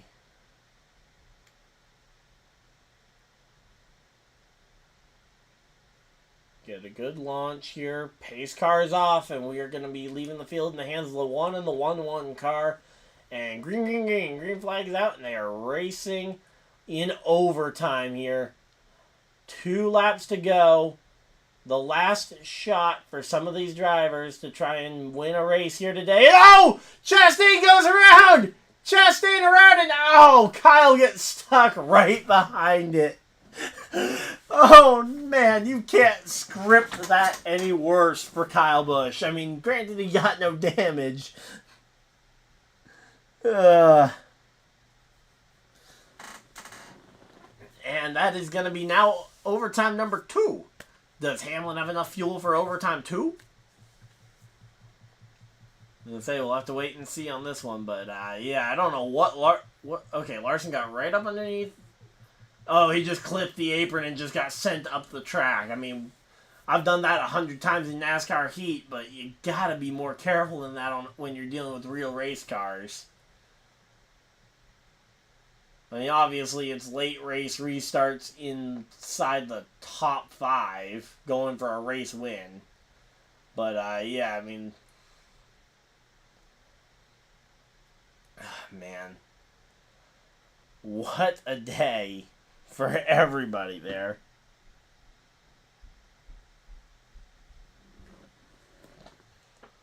And now we're going to be restarting this one. Bowman inside the top 10. Bowman made the top 10 list. Let's go. But, yeah. Ty Gibbs got a decent chunk of the one car there.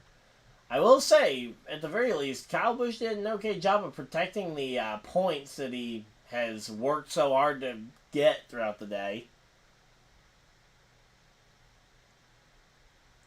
I mean, genuinely, it's ironic because we had during the rain delay, we actually talked quite a bit about Larson because we were talking about the best driver whose rookie season was in the 2010s.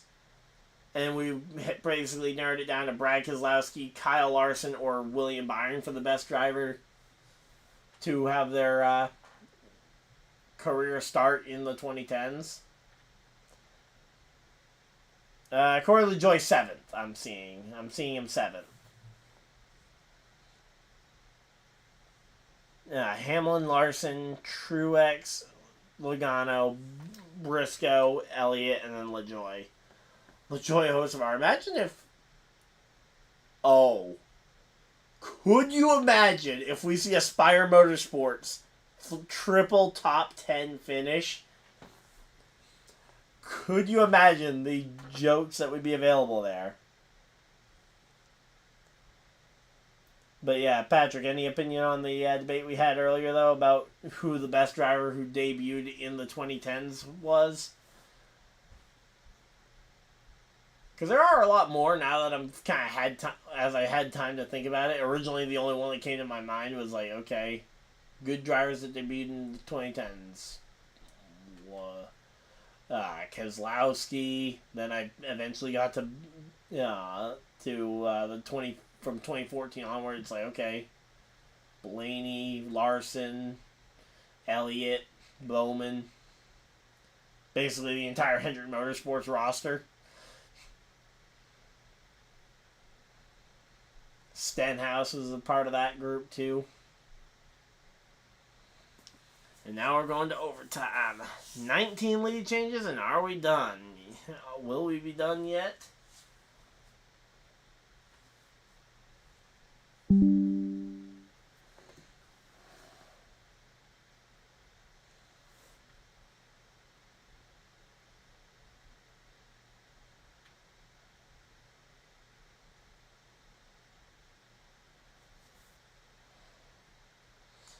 The worst part is, on the podcast, I was actually very accurate with what I said. I said that it was gonna be it was probably gonna be KyleLarson. Then I expected there to be a fair bit of SHR, which, I mean, Briscoe and Gregson are both inside the top 10. I mean, granted, I think I claimed that they were gonna be top 5, but we'll have to wait and see if something falls their way, because, again, we'll have to wait and see. But, I mean, this race is actually, aside from the fact that all the chaos is happening in the last 10 laps and overtime, but it's actually falling pretty much exactly how I predicted it on the podcast.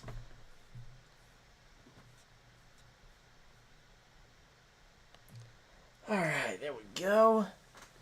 We're just chilling out here. Hopefully everybody's had a good Sunday. If you guys have enjoyed the stream, of course, remember to hit the like button and subscribe if you guys are new. We've been doing these streams all season long, and we're getting ready to head to the Windy City of Chicago for the Windy City Grand Prix next week. I remember I went all in on the Chicago race last year when it came to, like, I think I did, like, what was it, top 20 for the starting grid or something? Or did I do the full starting grid with, like, a full-on animated intro? Like, I think I did a full... I know I did a full video dedicated to the starting lineup. I just don't remember where I stopped. If I stopped at top 20 or if I went the full distance. Might have only done top 10. And it just felt like it took forever, so it feels like it should be more than that. But, yeah. Justin Haley up into the top 15. There we go. Which is impressive considering the fact that he's on, at least assuming that he... actually, he may have pit under that last... yeah, he's behind Bubba, so he probably pit under the last caution. And showing some highlights of the 11 and the 5 getting into it with each other. Yep. The dumps for the win. Pocono 2023 has got to be the most egregious dump I've ever seen from Denny Hamlin into KyleLarson. Although, granted, I mean, yeah, they've rubbed into each other a lot. And now this would be Larson's chance to go and get his redemption. And let's see. Should be seeing the, the opening pit road. Alright, if pit road's open this time, yep, here we go. Let's see who are the takers. Nobody, and now we're back to the Bubba Wallace crew. Nobody's gonna take... Oh, we got one, Austin Dillon. Oh, Austin Dillon's, I think he got damage in that wreck. But, yep, there we go. Everybody's all good to stay out here, and we're going to see. Josh Berry in 19th place with my podcast pick. Any shot he can get into that top 10, maybe top 15.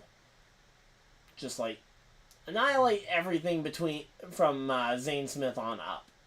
Just, those 12 cars just disappear.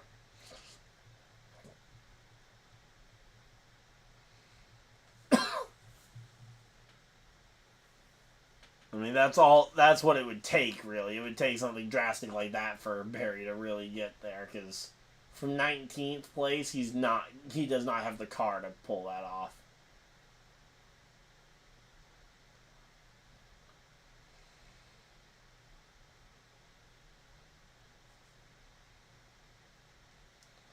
Alright, here we go. Let's see. LaJoy and Hocevar on fresher tires than the rest, tires and fuel than the rest.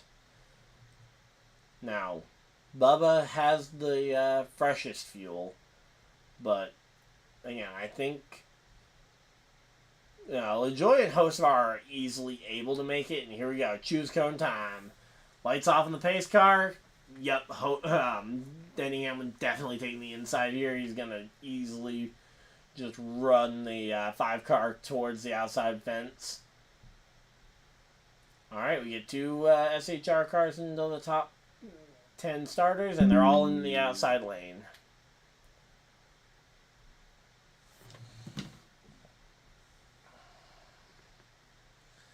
Alright, here we go. Let's see. How's this race going to end? Do we think there's any shot that Denny Hamlin and the rest of them actually make it around? 1, to see the white flag, and 2, on 91 laps on this tank of fuel. And here we go. We're going to see the green flag this time. Bye. Let's see. I'm going to try my best not to look at the monitor, to not see the call ahead of time, and just call it as I see it here. Yesterday was Truex's 44th birthday. Here we go. And let's see. We're taking the green flag here. Pace car dives for cover, and into the Geico restart zone. It will be the 5 and the 11. Green flags out. We're back to racing. And here we go. Let's see. Oh, Larson just doored the 19 to get into line here. And let's see. Now Larson on the outside. Okay, he makes that one. He made that move work, and yet there's the wreck behind. And we're going to go to overtime yet again. Another round of overtime. How many overtimes are we going to see? And how many times is Hamlin going to be like, yep, we're good? Because at some point, this race has got to end, right? Oh no! Corey Heim is in it.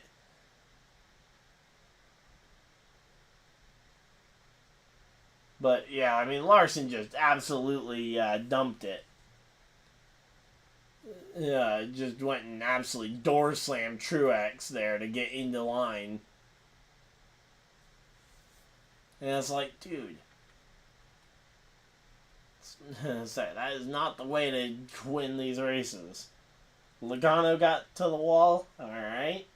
Well, that's good because I think I have him in my garage in the NASCAR fantasy. I think I opted to keep him in my garage over Corey Heim because I'm not going to use up all my Corey Heims, and I am going to probably end up using up all my Joey Logano's because Michigan's going to be a good Joey track. Daytona later this summer is going to be a Joey track.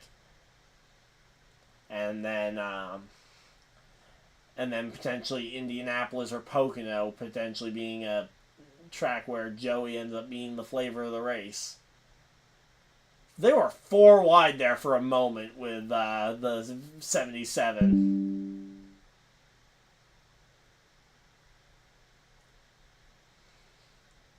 Yep, Brad Keselowski up to the top 10.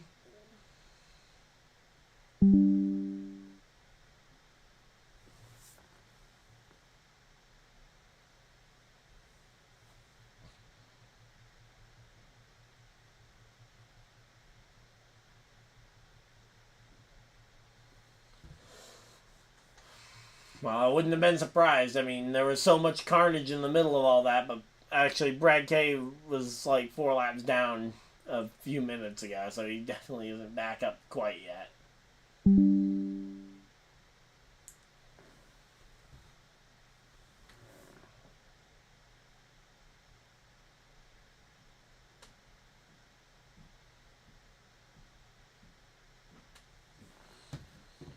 Alright, here we go. Let's see. Alright, we're rooting on Chase Elliott for the win. Again, 94 laps of fuel. How far can these guys really go? I mean, we're going to test it, I guess, with the overtimes. Like 3:19. We're scheduled to go 19 laps into overtime here. Like, this is ridiculous. Like, this is utterly insane here. Okay, he's only 2 laps down now. Alright, good. He's making progress. I just want to see Kyle Busch get around these guys and win. Like, the top 3 can just slide into each other. Kyle Busch around the outside to win. Or around the inside to win. I don't care. Just Kyle Busch. You're right there. You're close. You're 4th place. You're on 95 laps of fuel. I have no idea how you've made it 95 laps. But let's go, Kyle.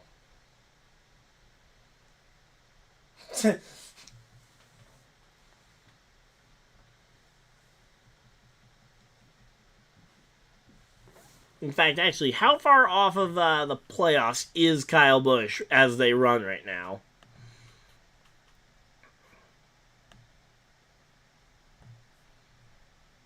Alright, he is 252 behind. He needs to be 208, so he's still about 50 points back.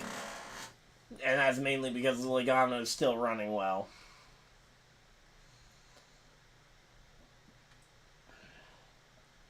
Yep. And here we go. Let's see.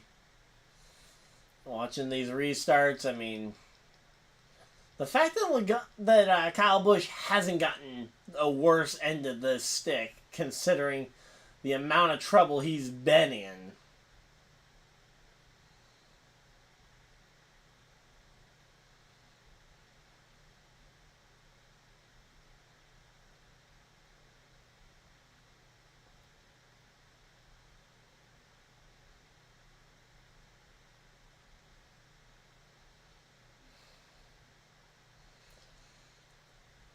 how many overtimes before Hamlin decides, I don't know if I can make it 97 laps on fuel? Like, legitimately, I think that needs to be a question as to when do they potentially come down pit road?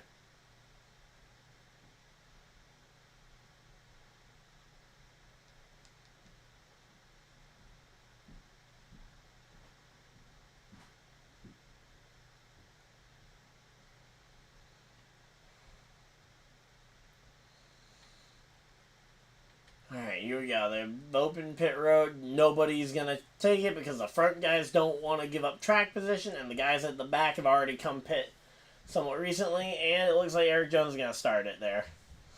Yeah, this is literally going to be a recreation of whatchamacallit, Atlanta for the Xfinity Series cars earlier this year, where they all just start dropping like flies on running out of gas, and somehow Austin Hill's the only driver with fuel left.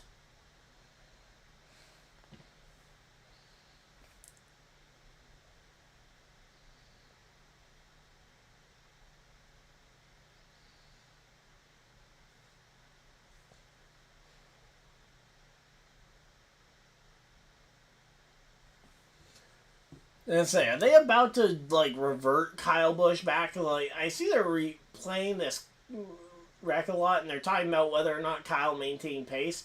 They can't possibly drop him back at this point, right? Like, there's no way they can just drop him all the way back for not keeping up with pace at this point.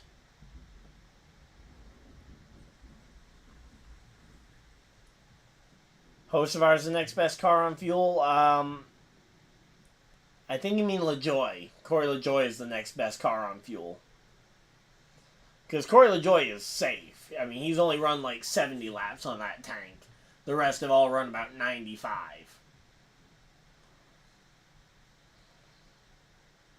There we go. Lights are off on the pace car.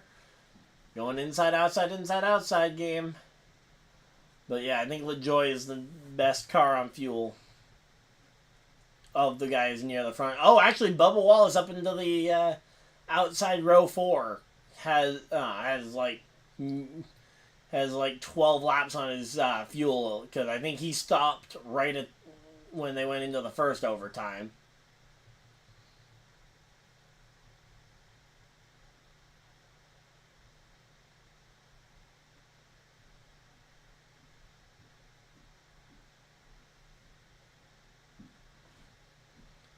Alright, here we go. Let's see.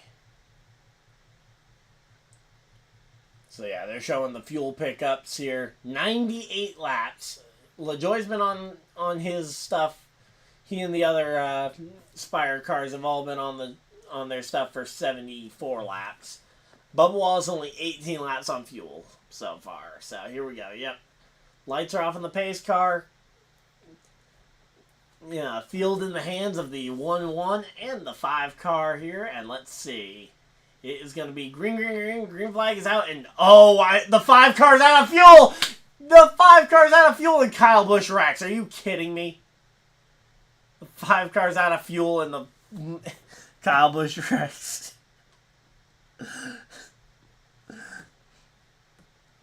Oh no. I mean, at least we're going to get to see Kyle Busch burn it down, but not for a victory. Zane Smith may win this race. Legitimately. I can see a world where Zane Smith wins this race. Yeah, Kyle's taking down the window net here, and he's just going to climb out here. We're going to have to wait and see where they end up stacking all these cars, but, Kyle, do not climb out your window right there. There are a lot of race cars. I mean, you should be able to hear them, but just in case you didn't know, yeah, there's a lot of race cars right there. Come on. Okay, we saw one of the guys who had 98 laps on their fuel pit, or not pit, but ran out of fuel. The rest of them have to pit now, right? Yeah, Alex Bowman I think Alex Bowman is 9th, I think. We'll have to wait and see because there was a wreck as they were coming to the green. But I think everybody who's showing 100 laps on fuel, that's the amount that the, KyleLarson ran out of fuel on the restart and just stacked up the entire top line. So the fact that Larson ran out of fuel, I think that tells me Denny and the rest have to come to pit road. So now we're in a situation here. What do we do? I mean, we've just been going like this for a while. I mean, honestly, I don't blame anyone if they're just turning off the TV at this point. But, yeah, I mean, we've seen so many restarts now that we're legitimately going into we're going to be going to lap like 330 to end this race. Like, I don't know what the most amount of overtimes we've ever done is, but I think we're going to pass that.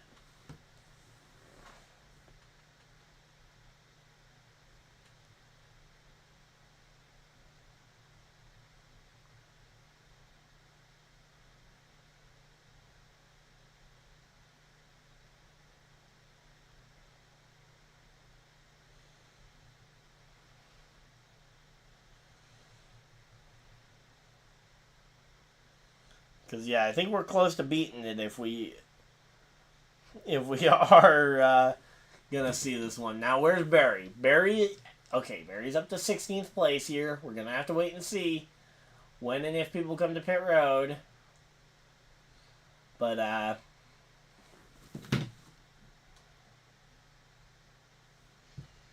we go. Let's see. Again, I think everybody needs to hit pit road here at this point. I don't think there's a way you can risk it. If you just saw somebody that pitted at the same lap as you, yep, here we go. DennyHamlin, Truex, both coming down pit road. The rest of them stay out?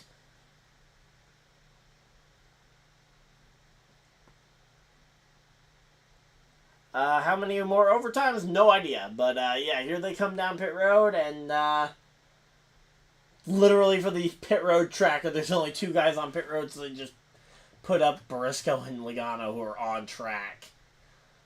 So, I mean, just grab your 4 tires and see what you can do with 4 tires here. But, yeah, DennyHamlin and Truex had to pit there. And I am amazed that they were the only 2. Like, how on earth does nobody else think that they are in danger of doing the same thing that Larson just did? Of trying to restart this race and suddenly being out of gas. Like, I legitimately want to know how you make this make sense. Yeah, that's what I said a few minutes ago. Yeah, I can see a world where Zane Smith wins this thing. I mean, it's going to depend on where they end up lining up here, but LaJoie and Zane Smith are 3rd and 4th, if that tells you about how chaotic this race is. And all 3 Spire cars are top,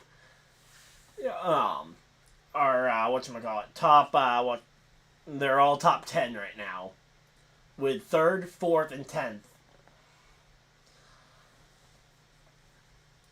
And Go Logano is out front.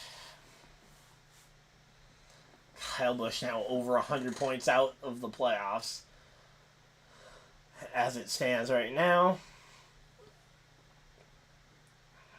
And here we go. Let's see. Logano going to the bottom. Briscoe going to the top. The 2 Spire cars are going to split row 2. Then the 2 Hendrick cars splitting row 3. 2 SHR cars splitting row 4. And then Hocevar and Bubba Wallace making up row number 5. This is going to be insanity. Logano, 103 laps on his tank of fuel. Briscoe, 100. Elliott, 103. Bowman, 103. Gregson, 103. All of which we just saw the 5 car run out of gas at 100.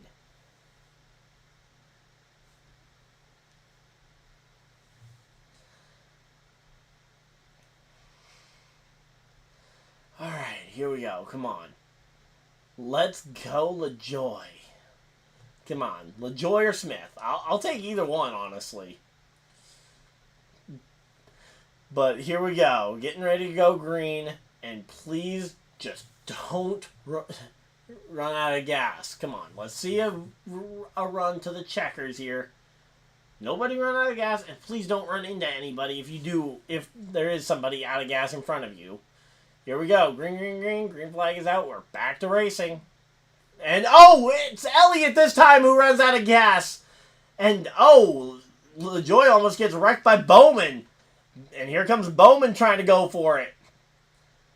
Here we go. Now here comes Zane Smith versus Briscoe and Logano. Logano and Briscoe have the lead.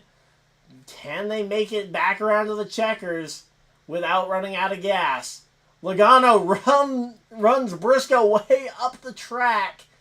And here we go. We're going to see the white flag. No, the yellow. Yellow flies again. Yeah. What was the yellow for? What was the yellow for? What is this yellow for? Oh, it's Barry. No!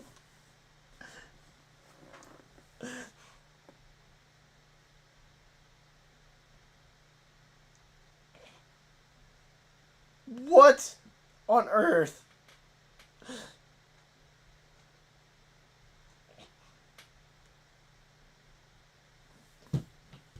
Zane Smith isn't the leader.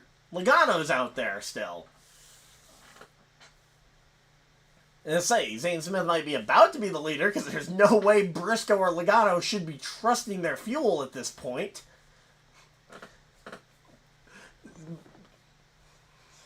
Come on. Let's just get to the end of this thing. Like, come on. Here we go. Relax. Breathe. Allmendinger's top 10. Also, not sure where or how far LaJoy got dropped. But I think LaJoy got drop-kicked all the way out. Logano's out of fuel. Alright, so Logano has to pit. I mean, he's at 106. I would have imagined he was pretty much in has-to-pit mode anyway on this caution. I thought they were going to take the white. I thought they were going to play the game where they allow him to take the white here.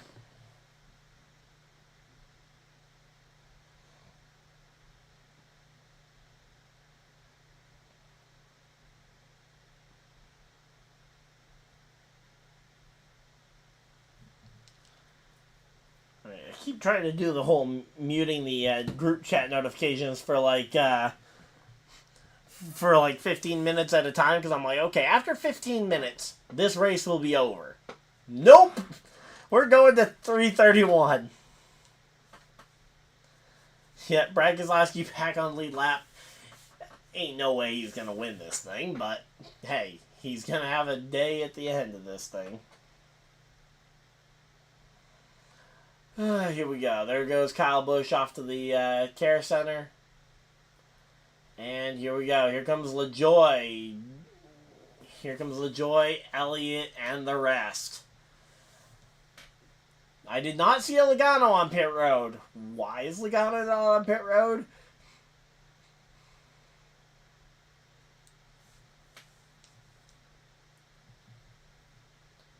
Yeah, I'm curious if NASCAR after this example of a race, if they're gonna start mandating that, hey, drivers, we're gonna have a maximum amount of laps you can possibly fuel save. Because there is no reason that Logano should still be on this racetrack right now. Could Ryan Preece get this win? So you've got Ryan Preece, Zane Smith. There are storylines all up and down this front row. Or what should be the front row. Assuming that Logano and Briscoe both come to pit road.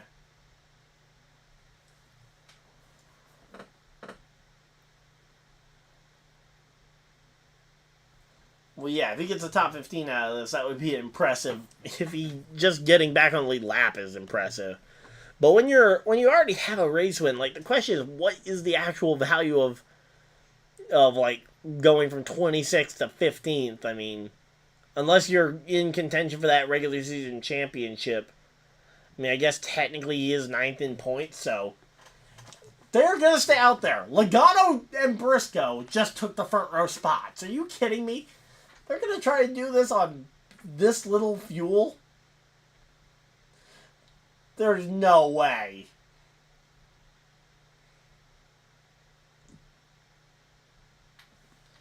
There is...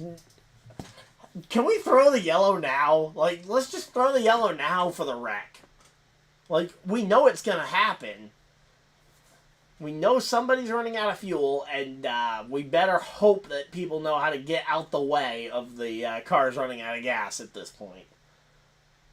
Like, why on earth? We've seen all these guys pit.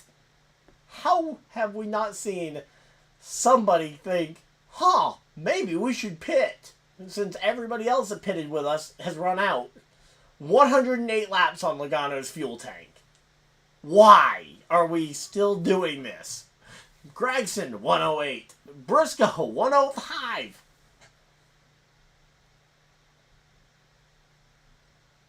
And here we go. Green, green, green. Green flag's out. We're back to racing. And who's going to be the car that runs out of gas this time?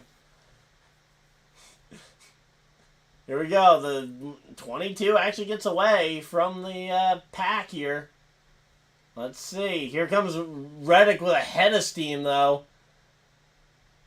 Let's say, are we going to see, does anybody have the gas to make it all the way around? We're going to see the white. We are going to see the white. Let's go. White flag, 1 lap to go. Let's go. Somebody pull this one off. Is Logano really about to win this race on no fuel? Come on, Reddick, please. Somebody show Logano that he needed the fuel.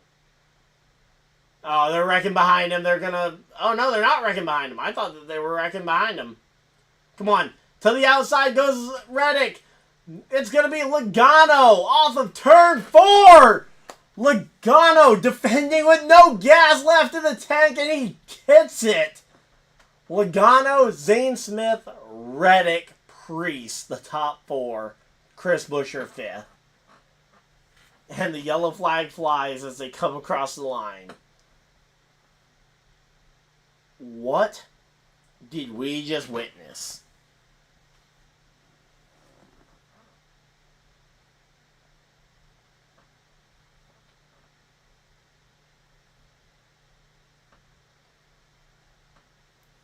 Yeah, Zane Smith came up 2nd. But, yeah, this just solidified your 16-car playoff field.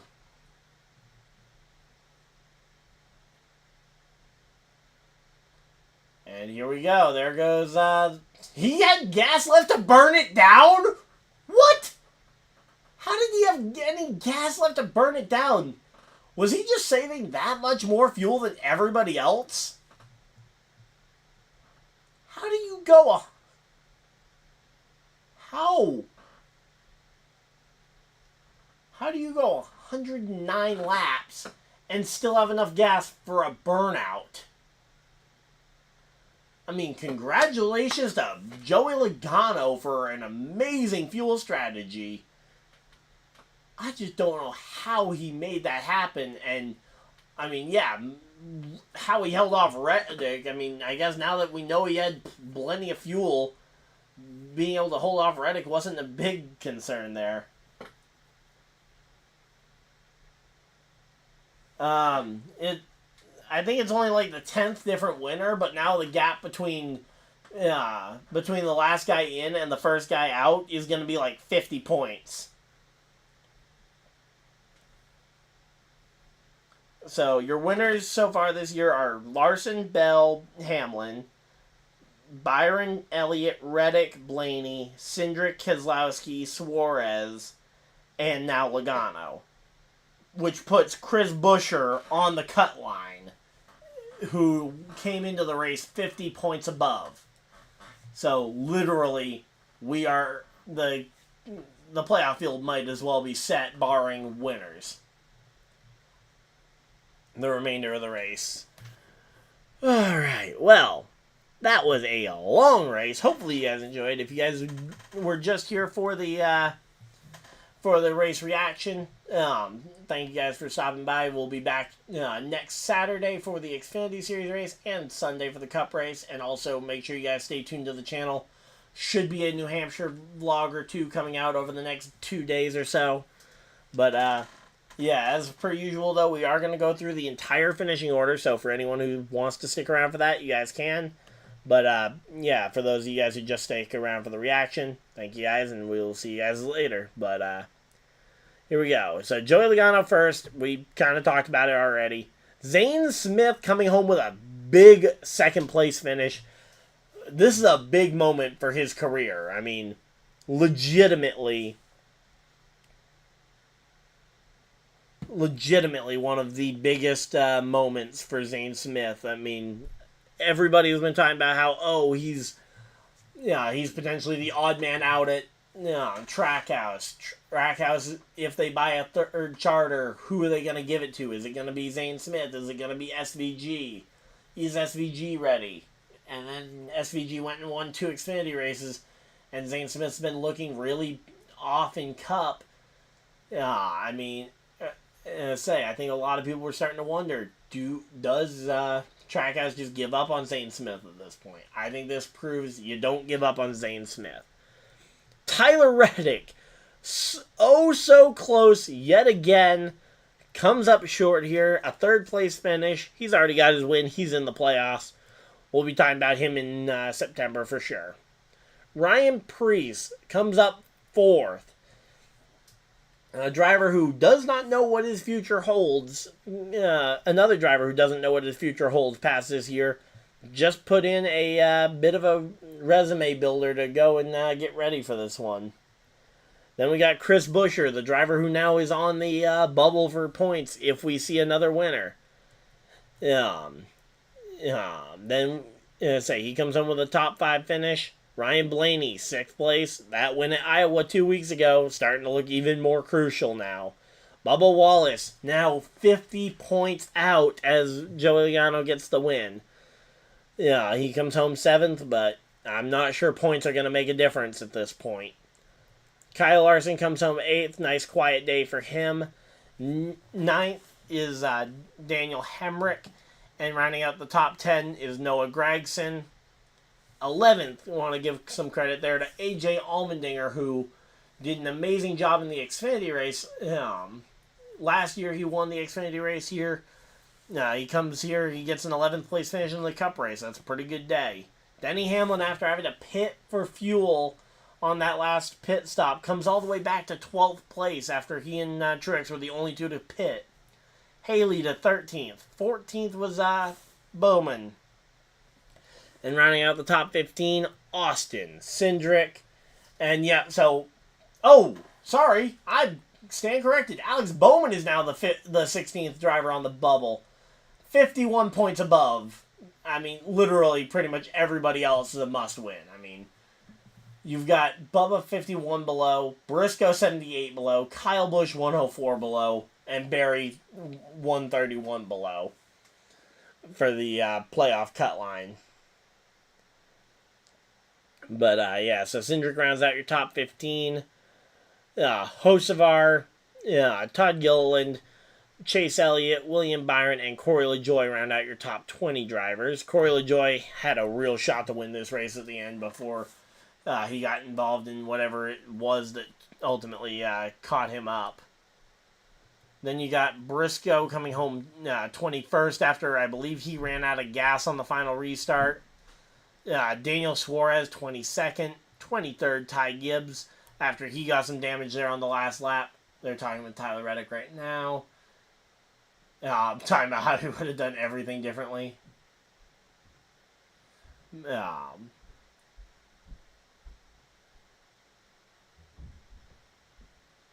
Alright, trying to see what he's saying, reading the captions real quick.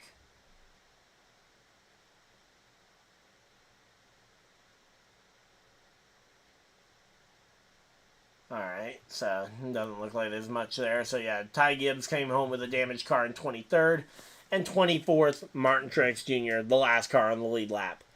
1 lap down. Brad Keselowski, again, after all the work he did to get back on the lead lap, Brad Keselowski finishes 1 lap behind the race. Josh Berry, 4 laps down. Kyle Busch, 12 behind the race. Harrison Burton, 19 laps down. Corey Heim, 19 laps down. And Ricky Stenhouse Jr. rounds out your top 30, also 19 laps down. John Hunter Nemechek, 25 laps behind the race in 31st. Austin Dillon in 32nd position comes home 26 laps down. 27 laps down for Ross the Boss Chastain. 44 laps down for Eric Jones in the 34th position. In the 34 car, Michael McDowell coming home 92 laps shy of the checkered flag. Christopher Bell, 104 laps shy of the checkered flag in 36th. 37th for Riley Herbst after he was involved in a wreck early in the day. Comes home 130 laps behind the race. And Chad Fincham comes home 199 laps behind the race.